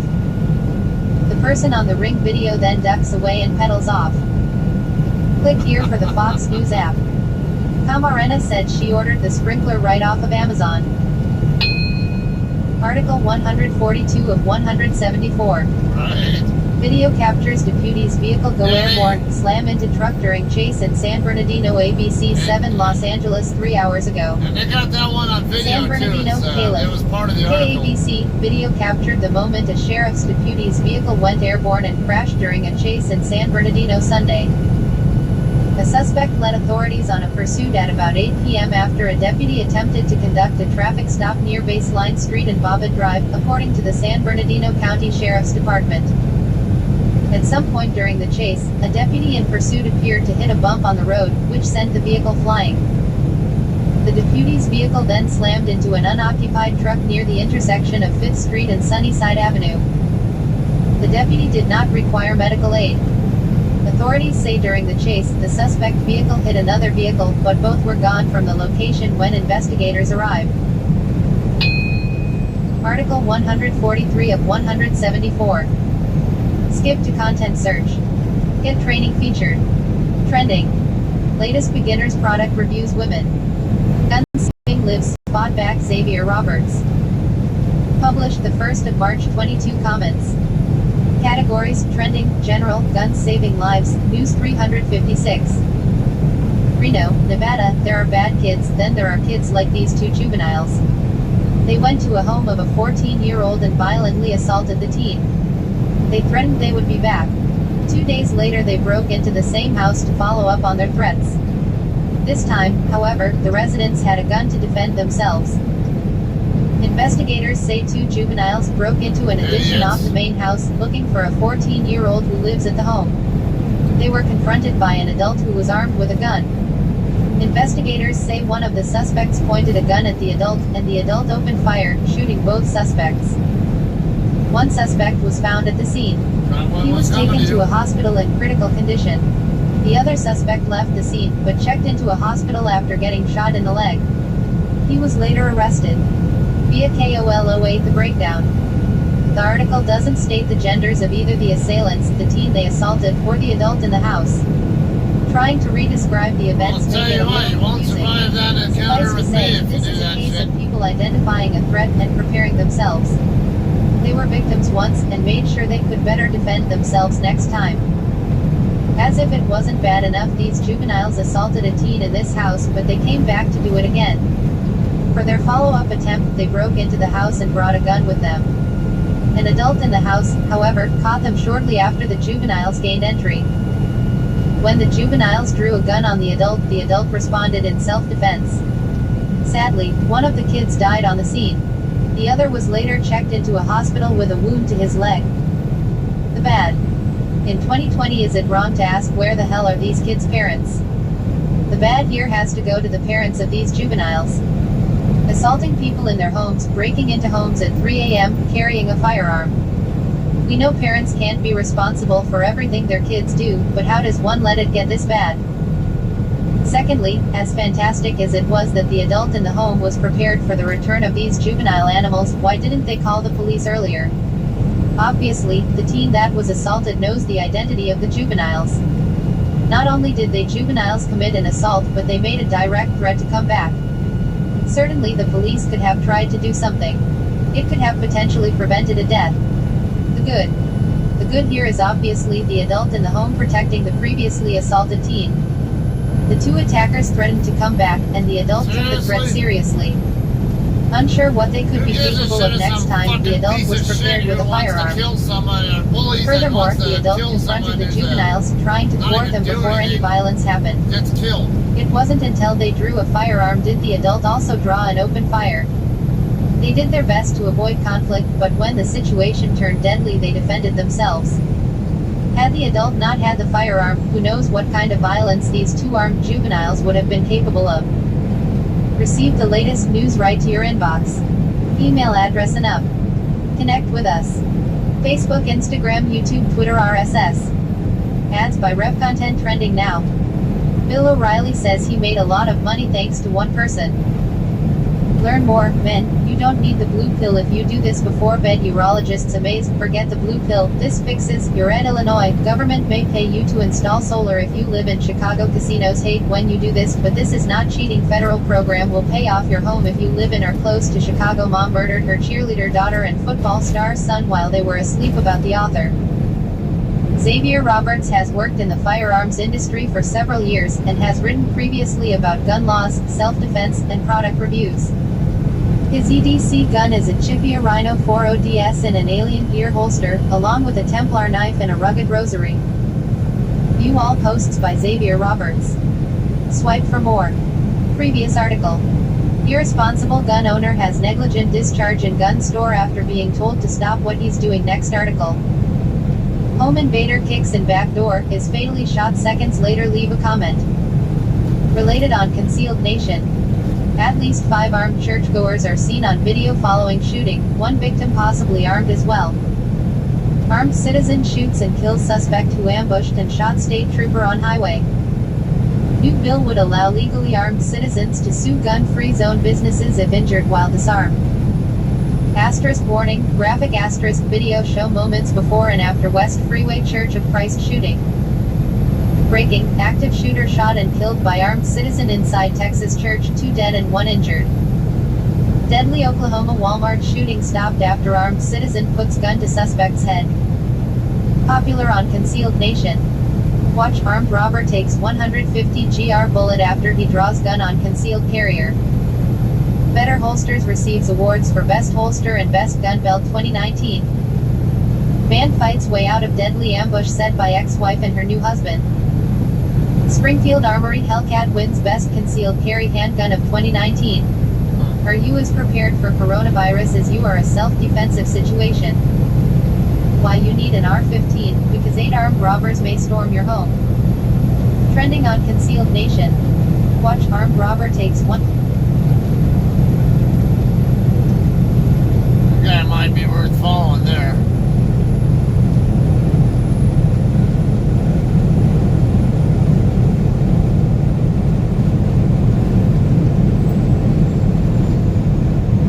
All right, 90 miles now from Fort Stockton. Fox News. California published March 2, 2020. Last update 28 minutes ago. California driver plows through home, pins sleeping man to wall by Stephen Soros. Fox News. Continue reading below. A Southern California man sleeping in his bedroom Saturday night may have wished he was still dreaming when a car crashed into his home and pinned him against a wall. The sleeping man survived with minor injuries after the car plowed through a utility pole and into his home in Riverside at around 1 a.m., the fire department said in an incident report.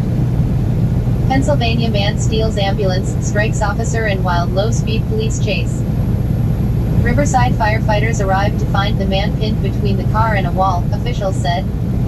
The firefighters used the jaws of life to cut the man free. He was taken to a hospital for treatment. The car barreled into a home and almost completely entered the residence, where it pinned a sleeping man against a wall. City of Riverside Fire Department. Continue reading below.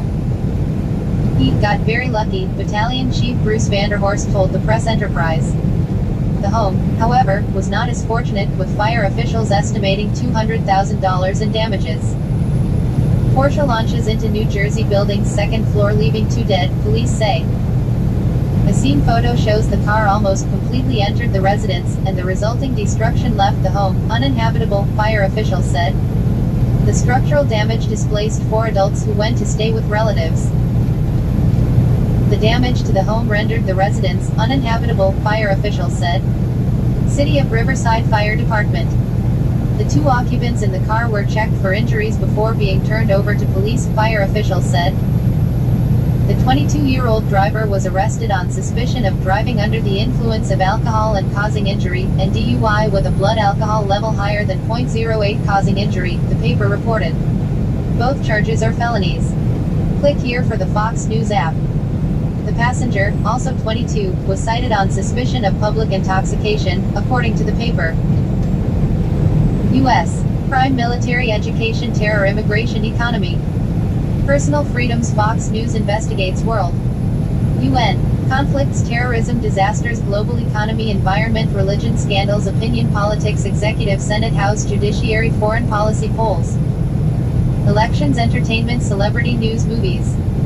TV news, music news, style news, entertainment, video, business. Markets, politics, technology, features, business leaders, lifestyle, food plus drink, cars plus trucks, travel plus outdoors, house plus home, fitness plus well-being, style plus beauty, family. Science, archaeology, air and space, planet Earth, wild nature, natural science, dinosaurs, tech, security, innovation, drones, computers, video games, military, tech, health. Healthy living, medical research, mental health, cancer, heart health, children's health, TV. I got Highway 290 Shows. coming up next. Personalities, watch, live full episodes, show clips, news clips about contact us, careers. Fort Lancaster Fox State around the world, Historic advertise with us, Site next media to it. relations, Scenic corporate information, compliance, supplier diversity, other. One. Fox Nation, Fox News, Shop, Fox News, Go, Fox News, Radio, News. Too much miscellaneous junk at the end of each one.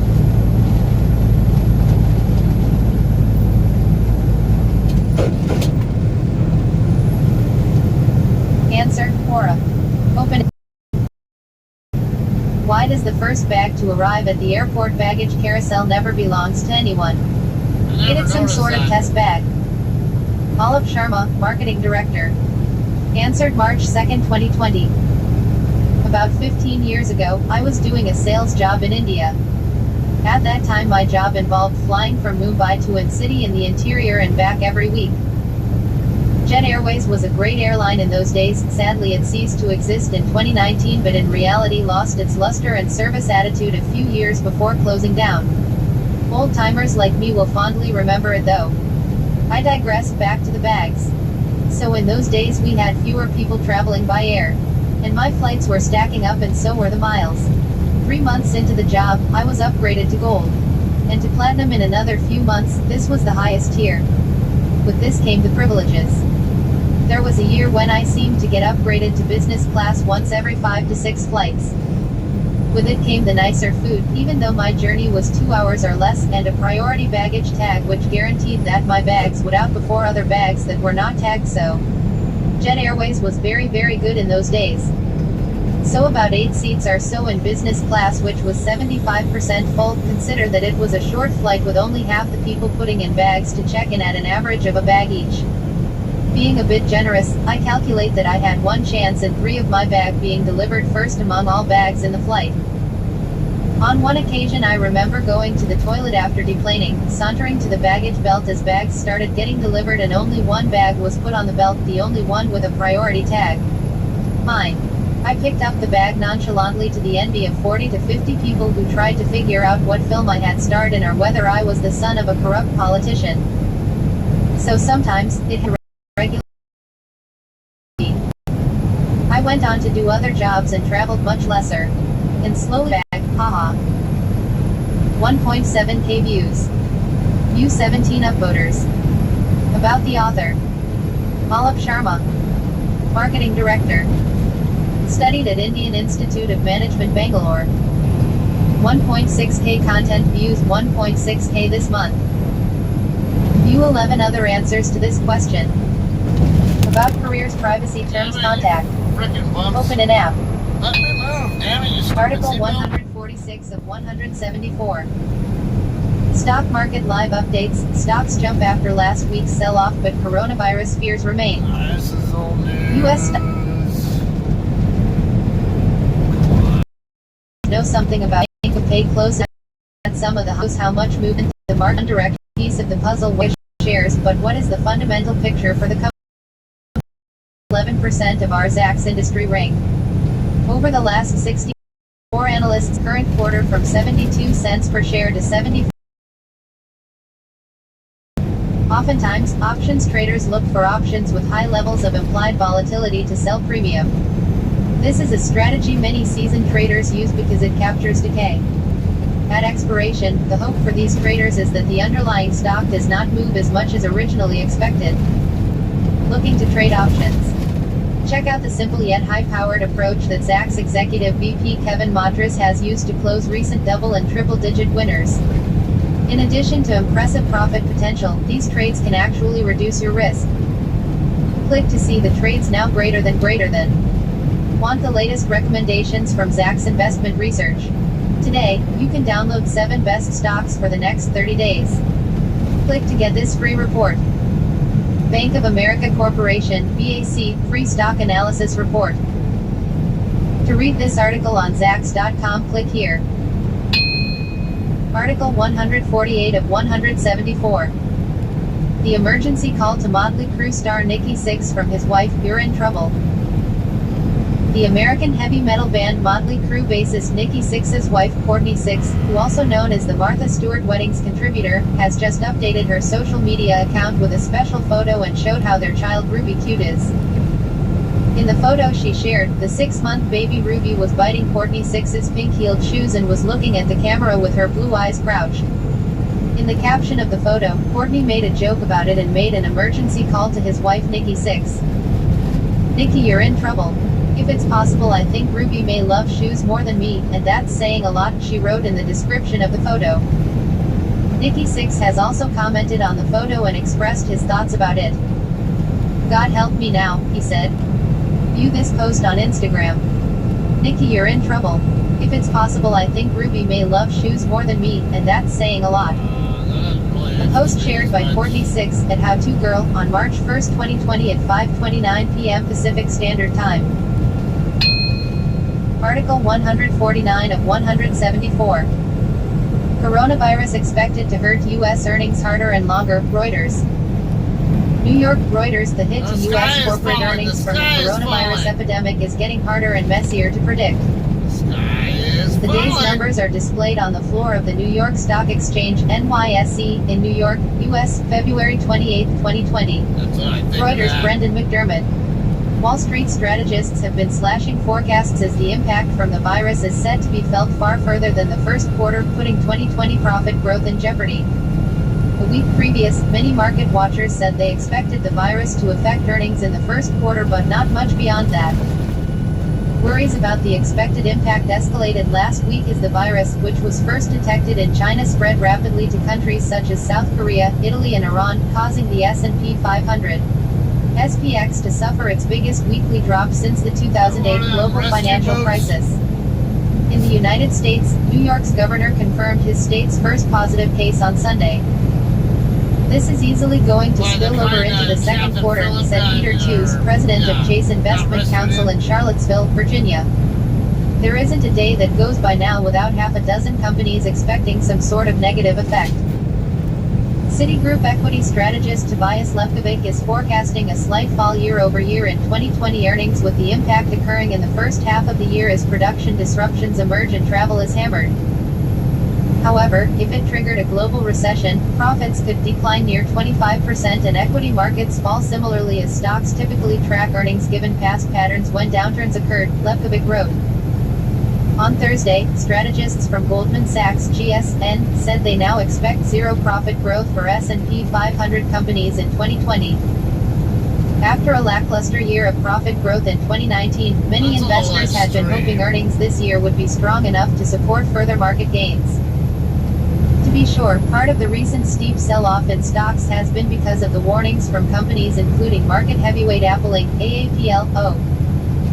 Wall Street's consensus earnings forecasts, which are based on estimates from analysts who cover individual companies, have come down as well, but mostly not as much as some of the forecasts from the banks.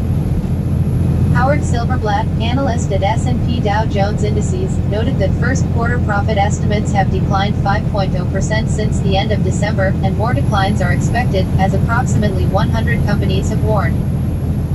Based on IBES data from Refinitiv, the 2020 consensus profit forecast from analysts is still well above zero. As of Friday, analysts were first executive of the Earnings Scout, an independent research firm, anticipating some rebound for the economy and earnings makes the virus a longer-term issue. This is going to be a full-year event, too said. Editing by Megan Davies and Jacqueline Wong. Our Standards, the Thomson Reuters Trust Principles. Article 150 of 174. Adelanto home surrounded by SWAT after... Okay.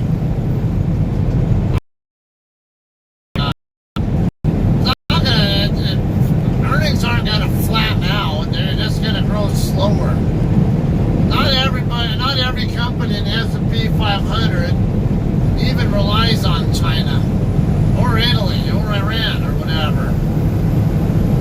In fact, most of the companies in the index don't have nearly as much exposure to China as people like to think.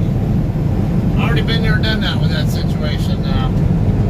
Outside of the technology sector, really, I mean, most of the companies don't have a huge amount of their revenue influence from China. Like Apple and other tech companies, they rely heavily on China. Some of them even have at least 50% of their business is revenue. Much more. Really, the same thing you always. There actually have been other viruses like the SARS virus back in the early 2000s. There was another one too. I can't remember the name of it. That was another one that was a concern. But in fact, this coronavirus is actually a variant of SARS, or very similar, whatever. I don't know the right terminology on that, but.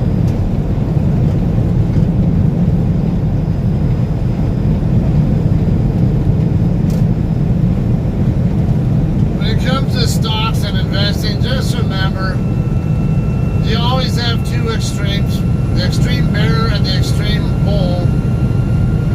And the real truth usually always lies somewhere in between the two.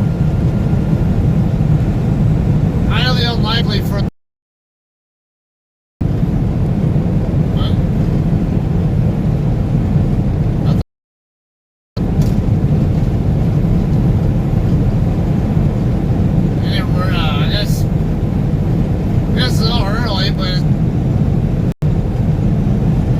crossing into Pecos County, just whatever that I can reach with my clock beyond Fort Stockton.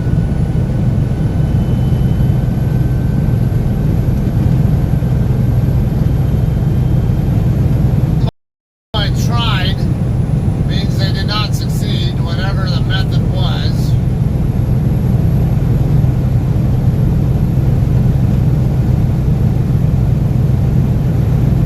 Exit 325 coming up. Highway 290 and Highway 349. Iran and Sheffield.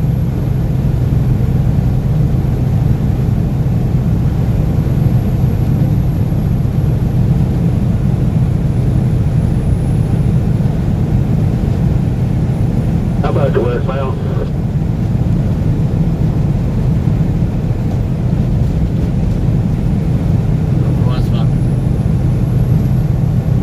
Hey, how's everybody looking behind you? Yeah, I saw nothing. Getting rain out pretty good over by San Antonio, though.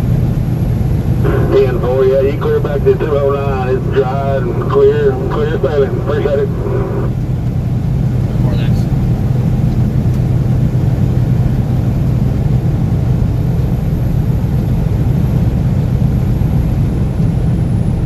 Hey, Tom, how you doing?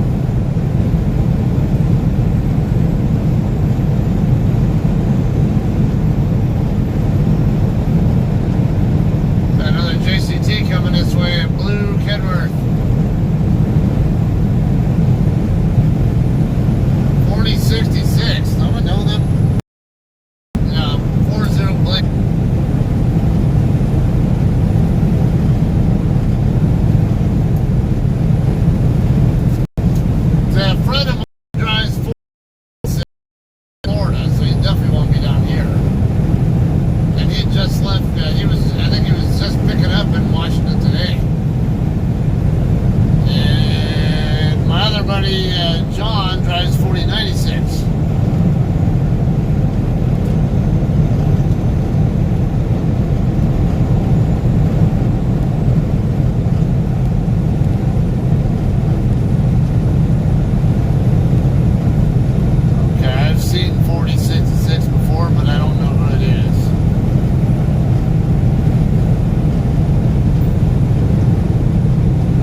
home surrounded by SWAT after resident reports intruder BBNG.com 2 hours ago. This is a city that's Adelanto, adjacent to where I Caleb. live.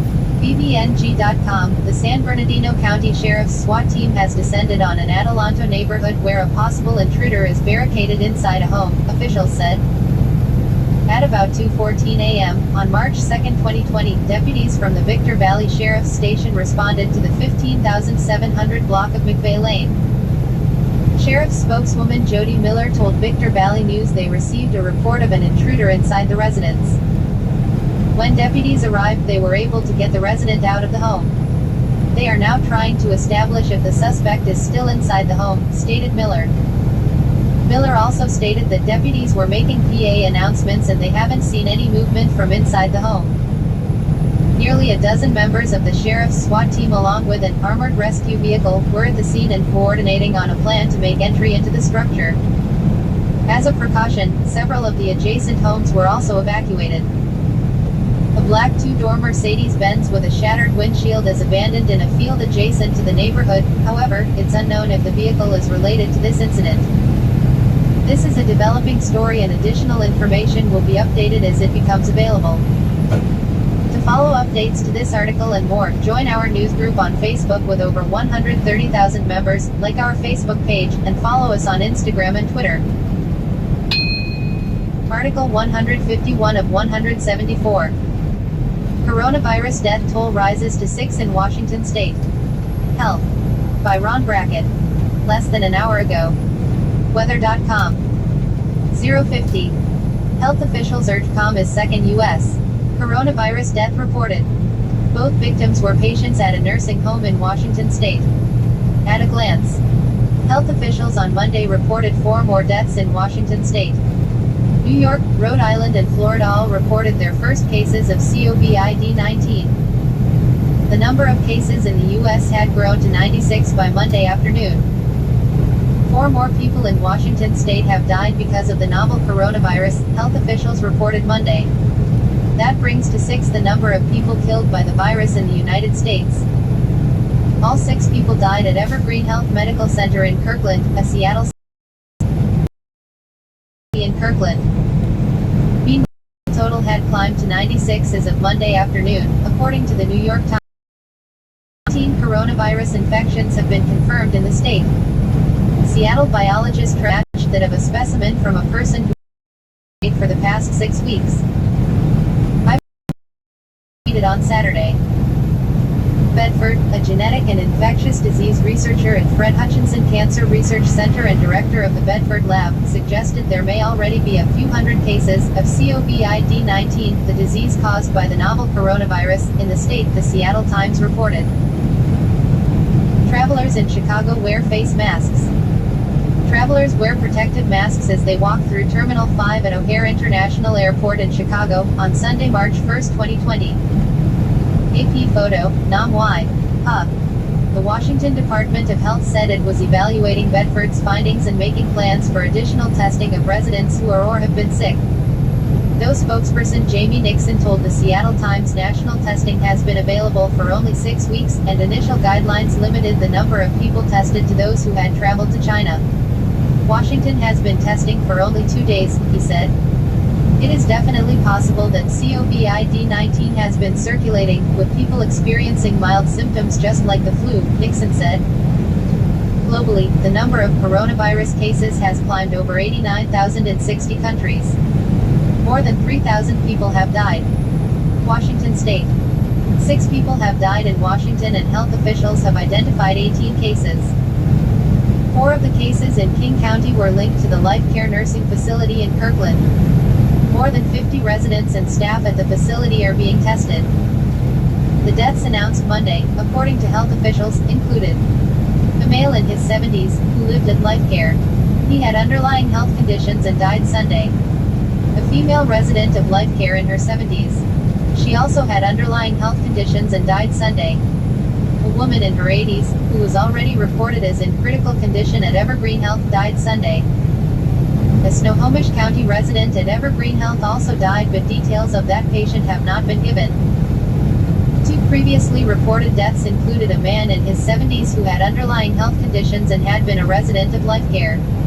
He died at Evergreen Health on Feb. 29. The other was a man in his 50s with underlying health conditions. He was admitted with serious respiratory issues and tested positive for the virus. He died at Evergreen Health Medical Center in Kirkland. At least 6 schools in the state were being closed Monday for cleaning, CNN reported. Florida.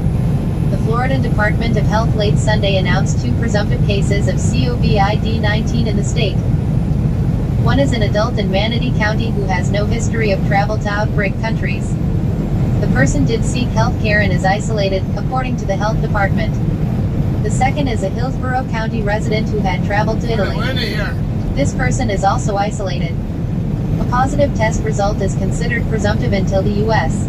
Centers for Disease Control and Prevention confirms it with a repeat test. Gov. Ron DeSantis directed Florida Surgeon General Scott Ripkeys to declare a public health emergency in the state of Florida, the Florida Phoenix reported. Rhode Island. 2 people who returned to Rhode Island from a trip to Europe tested positive for coronavirus Sunday, and a third person from the trip is undergoing tests, health officials said. A man in his 40s and a teenage girl contracted the virus after traveling to Italy in mid-February, prompting dozens of people to be self-quarantined and the Catholic high school that organized the trip to close while it's being sanitized, the Rhode Island Department of Health said in a statement. The third possible victim of the disease, a woman in her 30s, is undergoing tests. The school, St. Raphael Academy in Pawtucket, Rhode Island, will be closed the rest of this week, the Associated Press reported. The possible victim worked at Achievement First Academy in Providence, Rhode Island. That school also closed Monday and will be closed again Tuesday, for environmental cleaning. Texas. A woman who was evacuated from Wuhan, China, to Texas. I'm getting kind of bored with all that coronavirus chat. Talk. Yeah, pretty clear here, but I do see clouds up ahead. So, there's a good possibility I might still run into weather as I progress. Maybe even in Fort Stockton.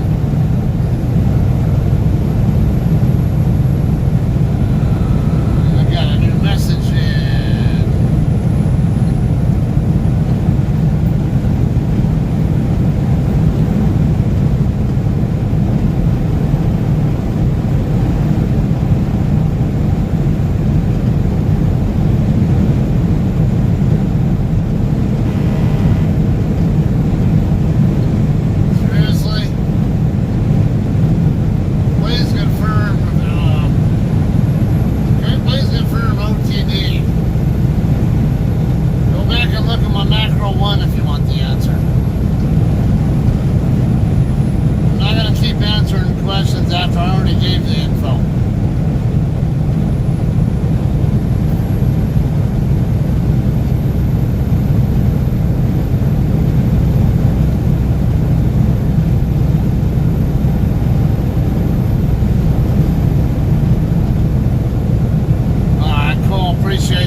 sure you did the drug test already, right?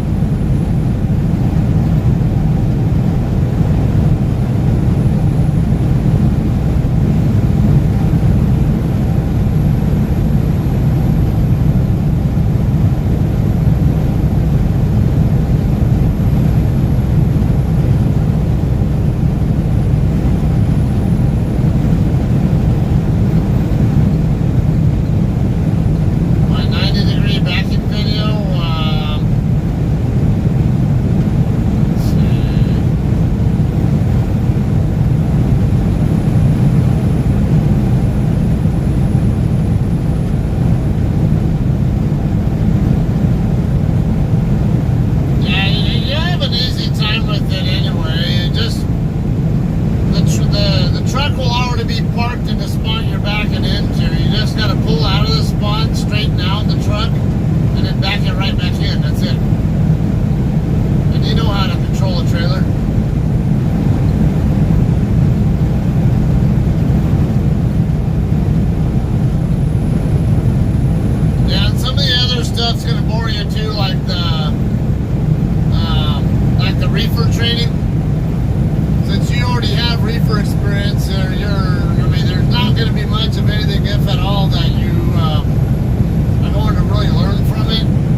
152 of 174. California man arrested on suspicion of extortion, rape. Mercury News 7 hours ago.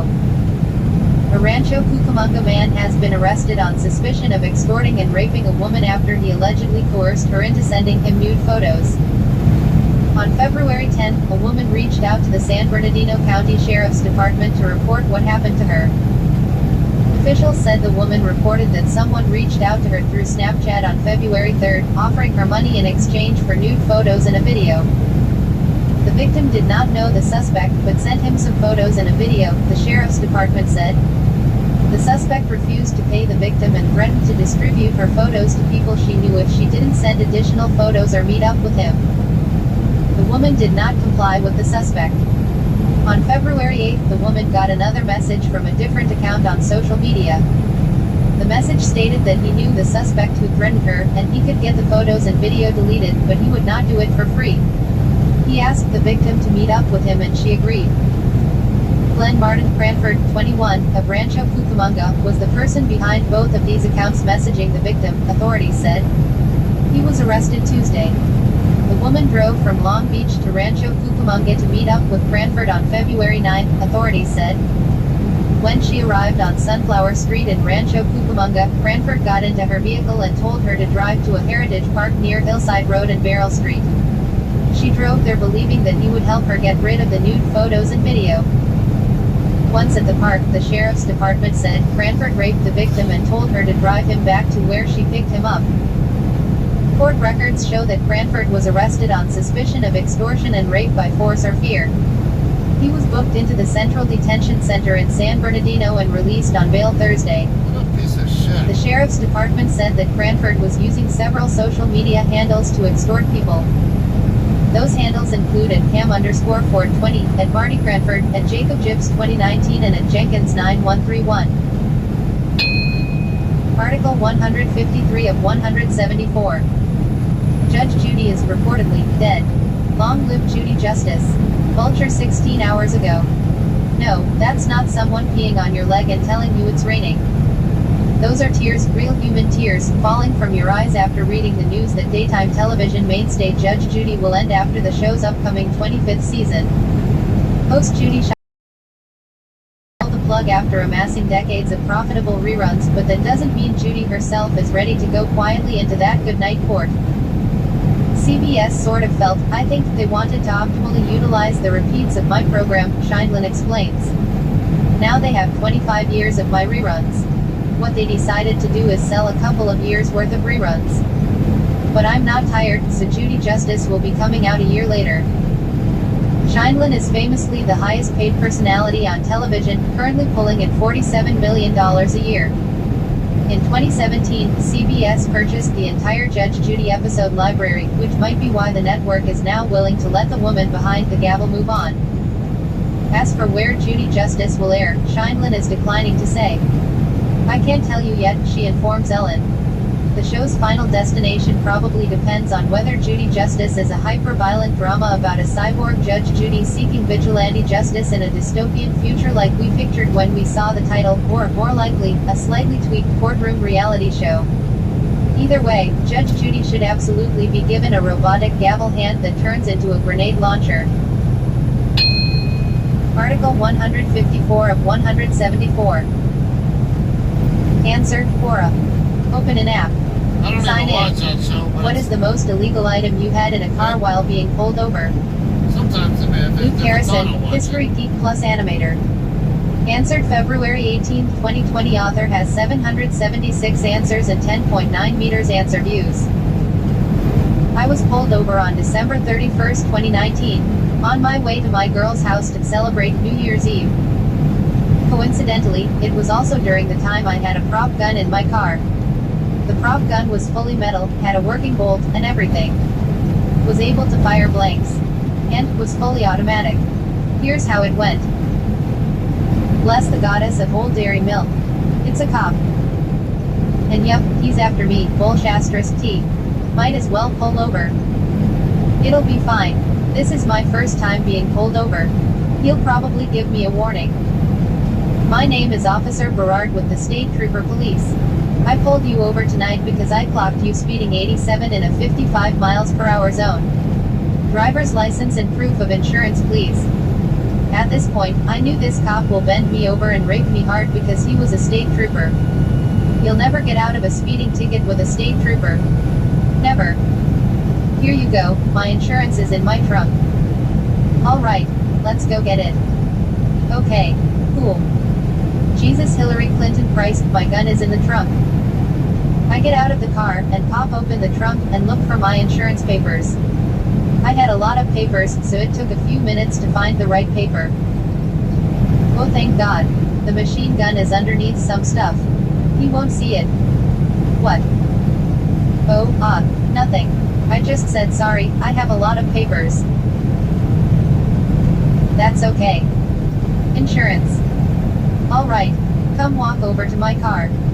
Overall, I was given a $157 citation for speeding. I didn't argue, as I knew I was speeding. Sex was calling, and I had to answer. After signing something and given the citation, the state trooper says to drive safely. I tell him you too. And he replies thank you. Then I'm back in the road, with the machine gun still in the trunk. If that cop found out, I'm sure I would have been F***ed. I drew all these comics except for the cars. Got them from Google Images. I don't actually drive a convertible Lamborghini. I just wanted my character to look cool. That's all, folks. Smiley face. 11.3k views. View 561 upvoters. View sharers. About the author. Luke Harrison. Works at U.S. Army 2015 present. Studied space studies at American Military University, graduated 2020. Lived in Hawaii 2015-2018. 10.9 meters, content views 886.5k this month. View 23 other answers to this question. About career. Yeah, speaking of that with VA, I need to get my active duty medical records from, I guess, well, from the National Archive or whatever they call it over in St. Louis. So I have my reserve medical records, but I need my active duty ones so I can give them to the VA and see if I qualify for any disability. Wouldn't surprise me if I do, because I got chronic tinnitus. I'm also on cancer twice.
30 miles away from Fort Stockton now. Just over an hour left on my clock when I get off the road.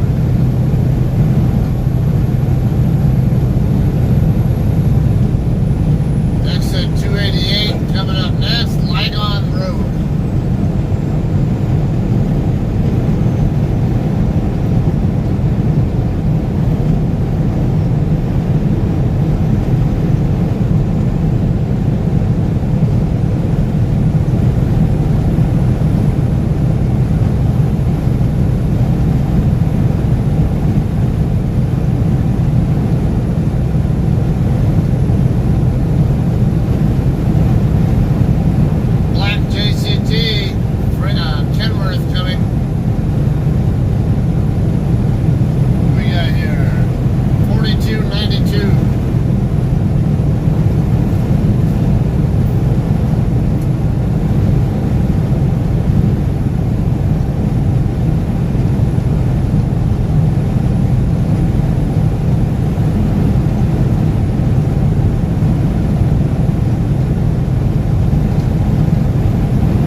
my cruise control before I shift gears.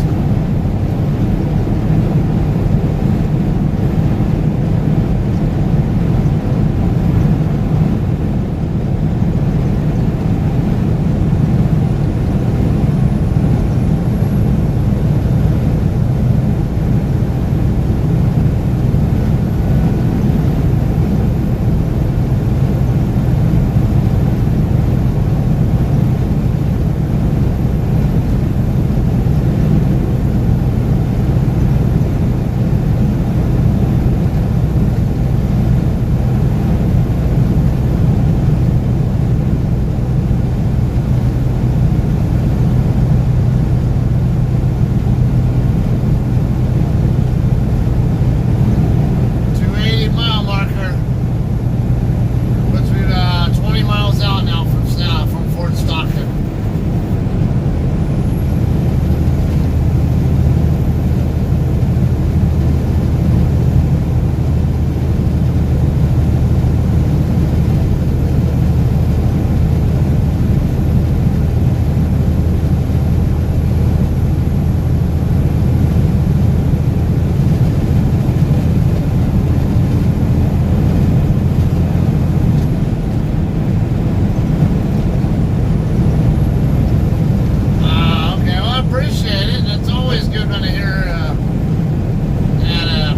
Watching or even at least listening, whatever, to the streams.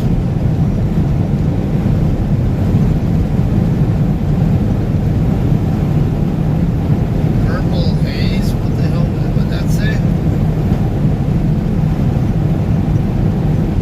Yeah, it's the purple haze. I couldn't read the rest of whatever the hell was on that trailer.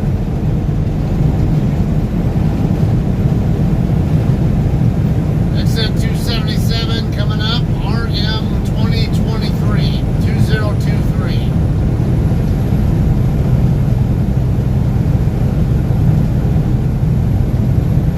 And especially between he and I, we have a lot of similarities, I think, in some ways, but then there are definitely some unique things about each of us, too.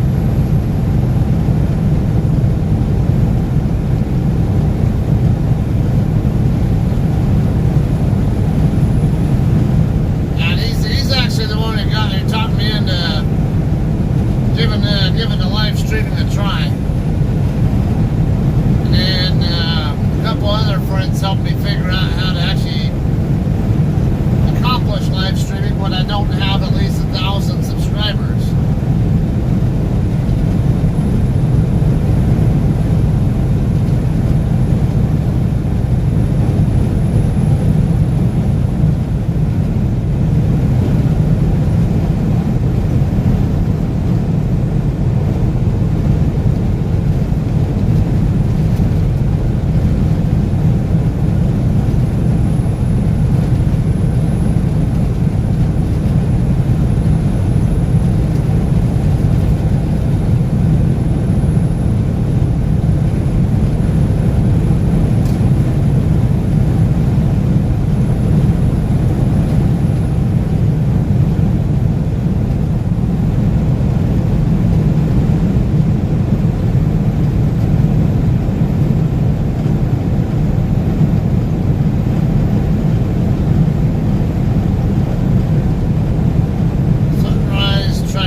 an ordinance or whatever, or whatever their property permit or lease permit or whatever.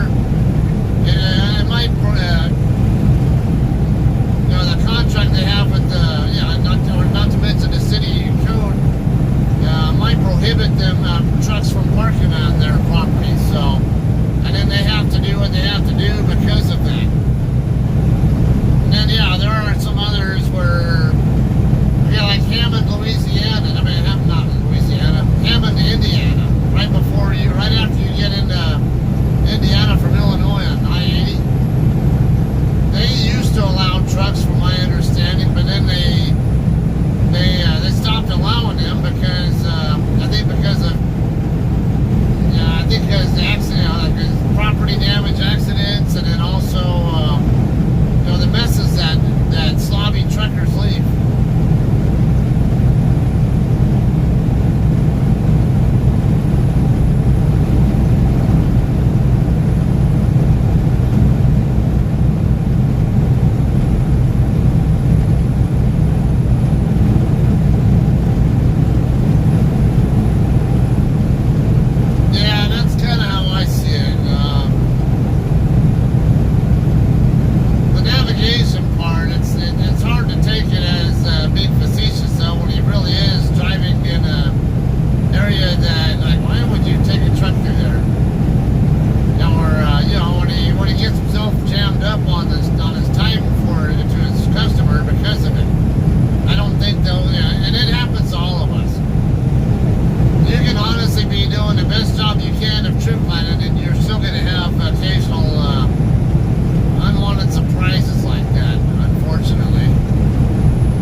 Hello.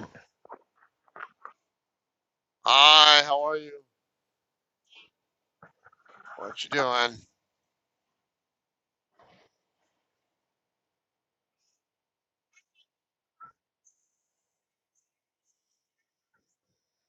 There. What?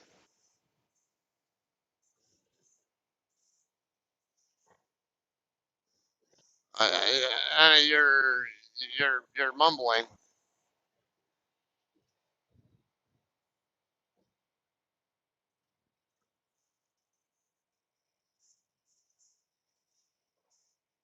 Oh, okay. just FYI, I'm getting ready to get off the freeway. I'm going to have to get off the phone here, okay? Because I don't do phone calls when I'm off the freeway. All right? Can you call me maybe when you're on your lunch break or something? Well, when you go to mom's classroom during your lunch break or whatever, you can call me back. Because I know you're going to be going to your class pretty soon. All right? I love you. Bye.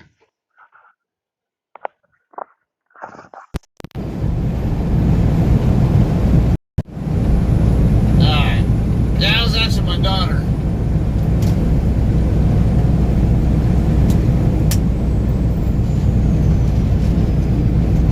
I always like having our conversations. Used to not be able to have good conversations with her because she had no attention span and would kind of squirrel, and not paying attention to the phone call. But now she's improved though, which is cool.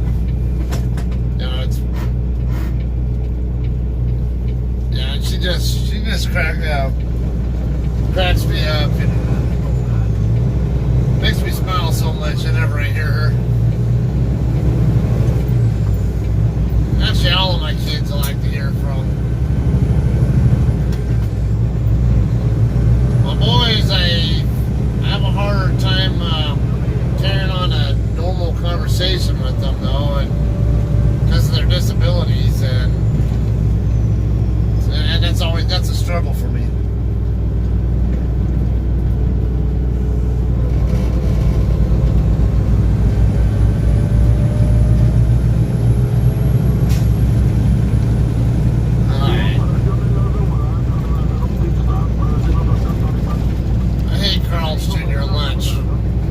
Breakfast. I like their burgers, but I don't like their breakfast.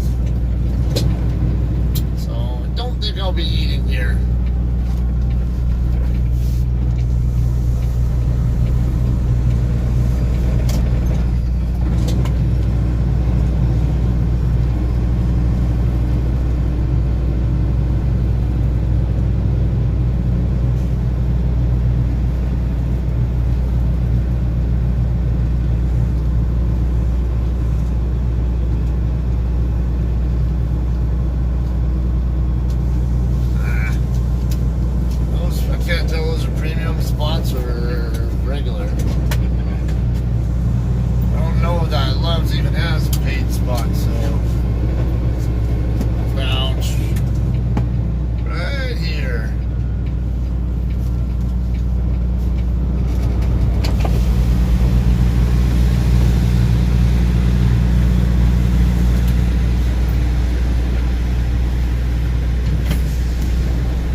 Chilly here, 54 degrees.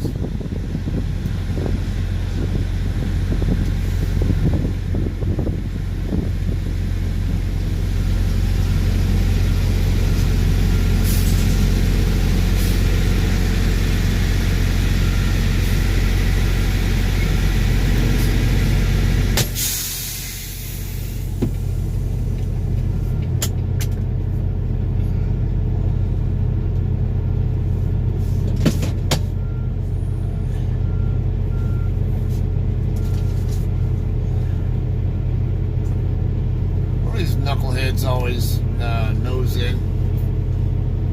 Not my problem if you can't freaking back into a spot the right way. Hey, how you doing, Della? That was a freaking mess and a fuser. Why are you even doing that, dude? Just back up normal. The same way you got in that spot. Well, that'll work too. Freaking idiots.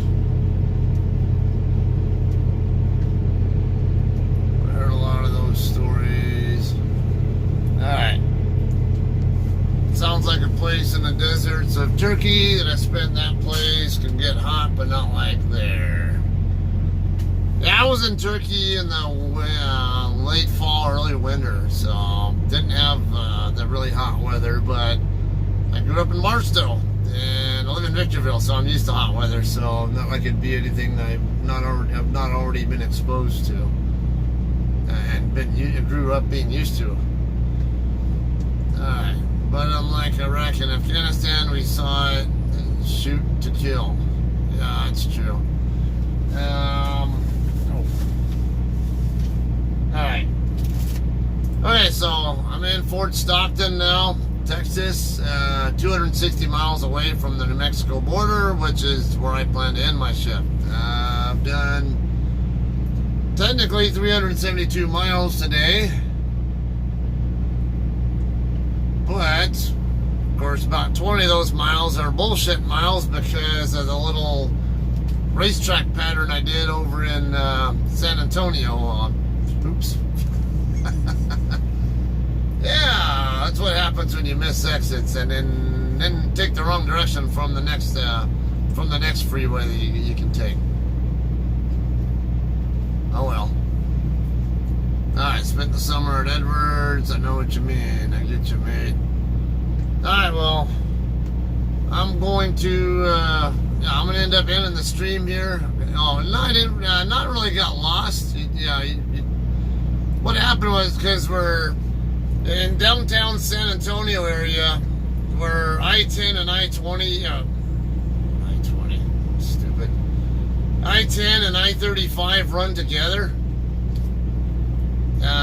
It's really weird because I-10 will kind of come down like this, and then if you keep going down, it turns into I-35 south, and then on the other side, it comes back up. It's kind of like a V shape like that, and if you do, it's kind of like the bottom end of a Y shape. That's I-35, and then this side might be it's just I-10, and then this side is both I-10 and I-35 for a short distance, and then they split back off. And it's when I'm in that area where 10 and 35 run together, it always screws me up, and I always have. Yeah, this time I had no trouble getting to the correct lane to be in on the first exit to stay on I-10. Where 10 and 35 north go together, 10 west and 35 north, I think it is. And if you stay left, it goes 10 west turns into 35 south. So I made that first turn. As I get down the road there, and I'm thinking, okay, upper level, lower level, and I remember I-35, you can use upper level and lower level and stay on I-35, but when you're trying to use the I-10 side of it, it's a different story. And there's actually an exit to the right that you have to use to stay on I-10. So it always throws me off when I'm down there. I'm not on the I-10 corridor enough to get super familiar with the way the downtown San Antonio area is. So, and that's all it really is. I'm not familiar enough with it. You bring me to Southern Cal where I live, and I've spent so many years driving, both in a POV and in a truck. I can tell you exactly where every lane's going to end. I can tell you exactly where when you need to be in what lane for what purpose. Yeah, for the most part. I-40 through Arizona, New Mexico, I know pretty darn well too, because I'm always in that area. Down here on I-10, not so often. I'd say I'm on, I probably do at least good 5 routes, if not more, on that use I-40 for every one route that I do down here on I-10. Down here, there's no shortage of JCT trucks down here on I-10. It's just most of them are usually always the team trucks, or once in a while, or some of them will also be solo trucks. But I just don't ever come down this way that often. It's not rare. It's just not anywhere near as frequent as me using I-40. So that's all I meant by that. How you doing, Sick Beer?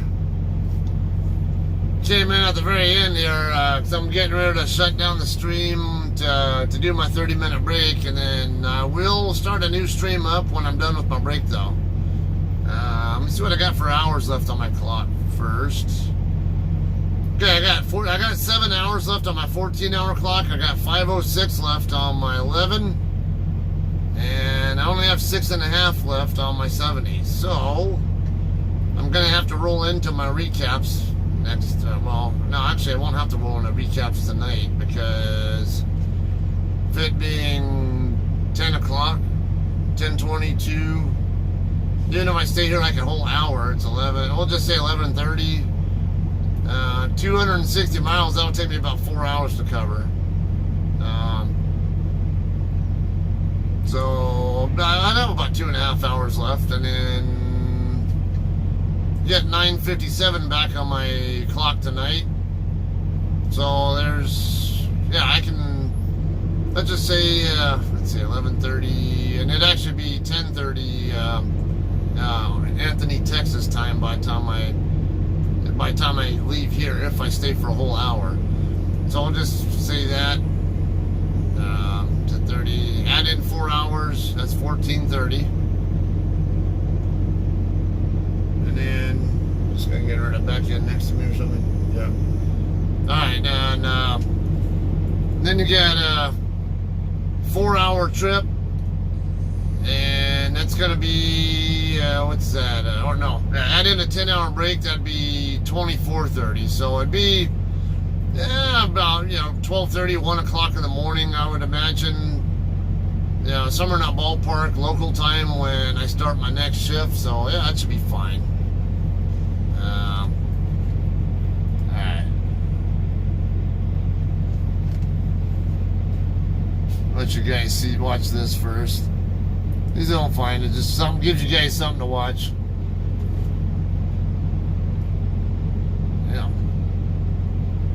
Yeah, it's kind of funny. The view count always goes up when the screen when the camera's on me. Alright, he's doing a pull forward now to straighten out with his trailer.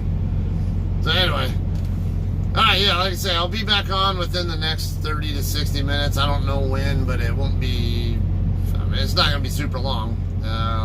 Might not be exactly at 30 minutes, but it won't be too long after that. Yeah, I might give you guys some different viewing footage in the El Paso area. I'm not a big fan of driving through El Paso any time of day, and I'm going to be going through there during commute time. Ugh. So what I might end up doing is taking, when I get over there, take Loop 375 around, or Intermountain Road. Might take that up around the north side of town, so I don't have to deal with all the BS on I-10 and actually through, El Paso, exactly. Yeah, I remember you saying something that earlier. I don't like driving. I can't stand driving through there. If I was in a car, it might not be so bad, but in a truck, there's why I hate freaking no trucks in the left lane bullshit. Yeah, I'm allowed to go the same speed as everybody else, but when you get some lollygagger in the middle lane, okay, it's like, let's say it's a 60 zone through a good chunk of that area, and you get some clown doing like 57 or something, and you want to do 60, you want to get around them. And it's just one person doing it. And then the right lane you can't use because there's on-ramp and off-ramp traffic over there. They're not doing, they're always in the way. So you just can't pass on the right. And then on the left, you're not allowed to be over there. So you can't go around them, even though I can do the speed limit. What's the problem? And that's why I think truck lane restrictions are the stupidest thing in the world. Besides, actually, second stupidest thing that they've ever done for trucks. The number one stupidest thing they've ever done for trucks is California's 55-mile-an-hour truck limit. 15-mile-an-hour differential speed between regular traffic and truck traffic is way too much. That is dangerous. And it's bullshit when you got 150 plus miles of I-40 and it's desolate, and we can't be trusted to drive 70 like everyone else when, hey, I can do 75 here. I can do 75 in New Mexico. I can do 75 in Arizona legally. How many problems do we have there? So I don't want to rant too much there. Yeah, now that's the other problem is people make the rules, don't have CDLs. Like these guys who run the FMCSA, they did a little survey on them and found that none of them even have any CDL experience. Yet they're the ones making rules for us. And then it gets even worse when you're dealing with state legislators and governors and stuff. Yeah, what kind of background do they have in driving commercial vehicles? They don't know what the hell they're doing or talking about. All they care about is from their stupid four-wheeler mentality, just like everybody else, what their perspective of us is. So, that's, yeah. No, the 55 limit, it was the result of stupid logic. I'm going to explain this now. Okay, so, a normal car, it takes from 70 to 0 to stop. And it's not for reducing emissions. It's actually for stopping distances. Okay, so a regular vehicle at highway speed, going from a highway speed to a stop in an emergency situation, they can maybe stop in about 200 feet, give or take, depending on the vehicle. So like from 70 to 0, we'll just say about 200 feet for an average passenger car.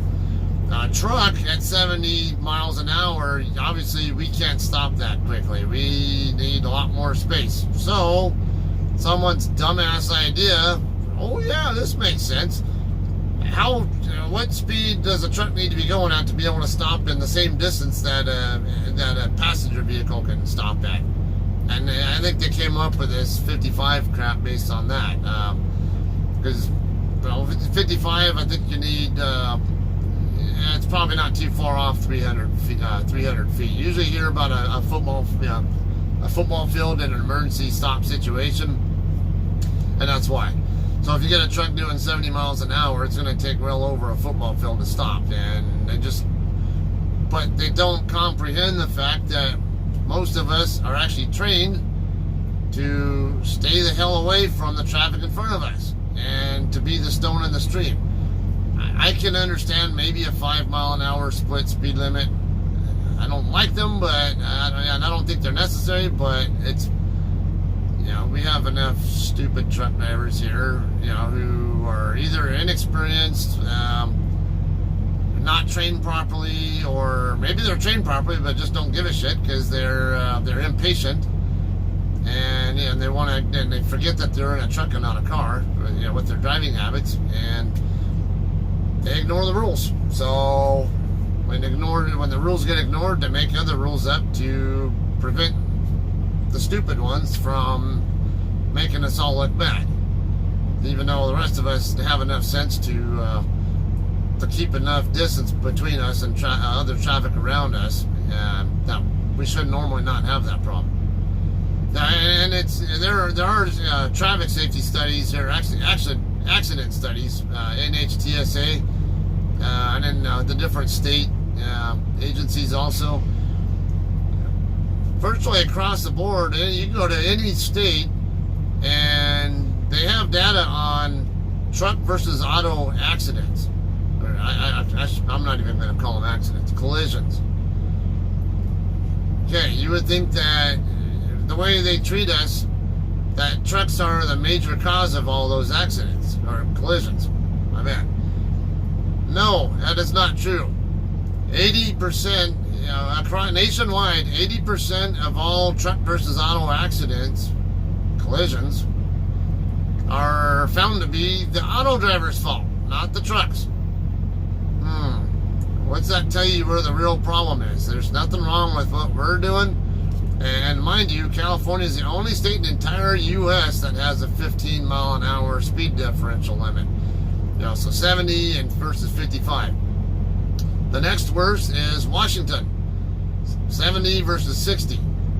And in Oregon, they used to have, 70 or 65 and 55 on I-5 only. And then other areas of the state, like I-84 and then U.S. highways, trucks can only do 65, while other traffic can maybe do 70 if there's any split at all. So you got that. not too many areas where, Tennessee. That's another example. They have split speed limits only in metropolitan areas. So if you're over near Memphis, they have a 5-mile-an-hour split. If you're near Nashville, they have a 5-mile-an-hour split. If you're in the Knoxville area, if I remember right, because I'm not over there enough anymore, I forget. I think that's also a 5 split. I think I remember. Why do I keep thinking St. Louis? But I don't think there's one there. I forget. But there are some other areas, Chattanooga, anywhere in Tennessee. If there's in a metropolitan area, you can bet there's going to be about a 5-mile-an-hour split speed limit between autos and trucks. Most other states, whatever autos can do, trucks can do too. I can go into Utah on I-15 or I-80. Guess what? The speed limit's 80. Guess what? If my truck wasn't governed and if I wanted to do 80, I could actually do 80 in that state legally. So you don't hear so much about accidents over there, that. Hey, we're having too many truck accidents in these areas where trucks can actually do the same speed as everybody else. Why is that? Because most of us are sensible enough to know what's safe and what's not safe. Obviously the rookies are the biggest risk, who are, especially when they're being trained improperly. But I know people who've worked in safety departments, and they can also tell you that drivers with about a decade of experience or slightly more are also high risk because they tend to get a little bit too confident in their abilities, and they get the speed adaptation, and so you gotta watch for that. Just because someone has an accident doesn't mean they're a rookie. There are some dumb accidents that happen out here that are actually experienced drivers. Alright. Tom saying, you're talking about drivers that pay attention. I refer you back to the snow crash video. Yeah, that's the unfortunate thing there. They drive too fast for conditions, and they outdrive their ability to see. Because I heard there were visibility issues there, and then maybe they suddenly went into visibility problem, and then, oh crap, there's an accident in here I can't avoid now. I don't know for sure. I didn't see actual live footage or recorded footage of the vehicles actually getting hit. But obviously it was on snowy, icy roads, and knowing Wyoming, it doesn't surprise me. It happens too much there. People go too fast. I go over there. I have other traffic around. Like earlier today, just west of San Antonio. Actually, in between San Antonio and Junction, I would say. You saw there were other trucks around me. You probably did not see that I backed off on my throttle a little bit. So let them get some separation between them first. So I'm not in a bunch of trucks. So we're like 3 or 4 different trucks all in that same area. I think 2 of them were a couple of what we call skateboards or flatbeders. And I think another one was a tanker or something, and another one might have been a dry van or something. You guys remember watching that part? There were several of them up there. I wanted to get past the first guy, but there was just too big a little bunch there. So I stayed back. I stayed back behind the last guy and waited for them to kind of split up a little bit and get a little bit more distance between each other before I started to try to pass anybody who was going to be any slower than me. But and mistakes do happen. I just had a couple of them this morning myself and got lucky. And I hope to not ever do that again. As you guys saw, coming off of the from I-10, trying to stay on I-10, hitting that right exit in San Antonio. For those of you guys who weren't watching at the time it happened, you can scroll back. You can go back and review that part of the video if you want to. I hit the curve to transition back on to stay on I-10. Where I-10 and I-35 run together, and there was a yield sign Okay, the first time I went through there wasn't a problem, but the second time I went through, after I missed my turn, I turned to stay on I-10 and ended up on, I think, on I-37, and then ended up taking 410 back over to where it meets back up with I-10 over on the east side of town. When I come back over where that turn was, where 10 and 35 meet back up, I made the turn there at first, but now I'm looking over my shoulder while I'm still on the transition road. There's the yield sign right there for me saying, hey, I have to yield to traffic that's already on the other side of the transition road. Okay, I didn't see anybody initially when I was looking back there. I was looking back there over my shoulder. I wasn't looking at my mirror. I was actually looking out the window. And, trying to look over the Jersey barrier and stuff to see who was coming. I saw traffic back, but they were a little bit further back.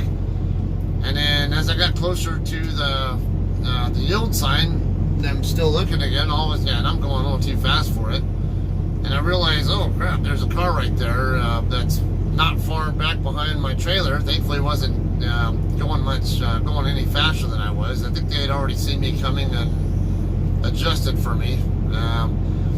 But that part of the curve was fine, but then the very next part of the curve, which was a continuation of the first one,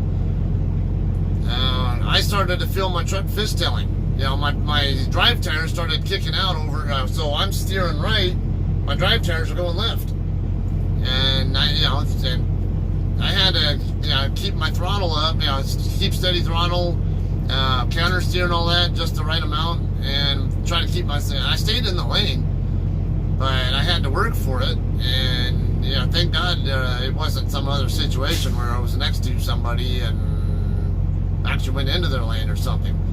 And then, even worse, if I get down more toward the downtown area where I'm in the lower level, got pretty wet there, and pretty slick.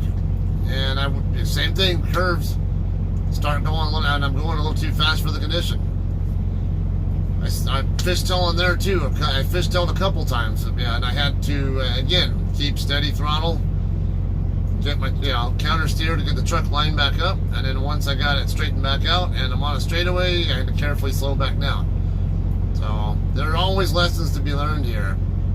I mean, that was definitely a reality check earlier, and that one that was in the lower level, when I got corrected, I actually ended up in the left lane when I was originally in the right lane. So I was like, oh God, thank God there was nobody right next to me when that happened, because I would have had me an at-fault accident there if there was somebody there. And learning experience, now I know, hey, that kind of road surface, that kind of wetness condition, and especially with curves and hills that exist there in San Antonio, among other places, I got to be a lot more careful. And so I have to remember to back off in those kind of conditions. And, learning experience. So, and that's where, it does pay to have more and more years of experience. But then, like I say, sometimes even experienced drivers can get complacent and careless. Whatever. Alright, Italy, the highway patrol drove Lamborghinis. Now, I never saw that when I was there, but and they had three different types of police there. They had the carabinieri, or we always call them carabinieri. Even more so, we just call them the Care Bears. They usually drove these small, like economy-looking black cars, and when you're in city areas, pretty normal, you'd have two of them together. One of them would have the lollipop sign, which is the stop sign. Sean, you probably know this one. So Tom too, I think you guys use the same kind of sign over there in the UK, don't you? It's a red circle with a white border around it. That's I think that's what it was, if I remember right. Or was it the other way around? White circle with I think it was a red circle with a round a white border, right? There were certain areas in Italy where I saw squat toilets. Okay, now what Tom's talking about with that is it's this porcelain thing. It's like there's a couple little foot spots that you stand on, And then right in the middle of the foot spot, there's just a hole in the floor. And, you know, you can see water there or whatever, but yeah, and you actually squat over the hole, and then that's how you take a shit. And Italy's not the only place where that happens either. I've heard of it happening in like they have them in places like Japan and other stuff like that too. But yeah, those are I only saw that like in a couple little spots in Italy though. Most of the places where I stayed or went, they usually had normal toilets, and they usually also had a bidet also. Not the really super cool bidets like Japan has, but at least a bidet. Those of you guys who don't know what a bidet is, it's basically looks kind of like a toilet in a way, but it's kind of like a little faucet thing on one end, on the end where your where the flush valve thing that might normally be on on a regular public shitter, and you can point it upward. So basically, what it does is it sprays your butthole to clean it up. So that's what a bidet is. East Germany had those too. All over Europe, I've only seen one in the UK. Alright, well, I've already been sitting here about almost half an hour, and I usually don't like sitting in my seat when I'm during my break. I'm gonna go ahead and end the feed here, and then maybe take another half hour, and then when I'm ready to roll again, I'll start a new feed up. All right. So if you guys about a half hour break, and if you guys want to come back, I'll be on here. All right. All right. Thanks a lot, guys. We'll see you shortly.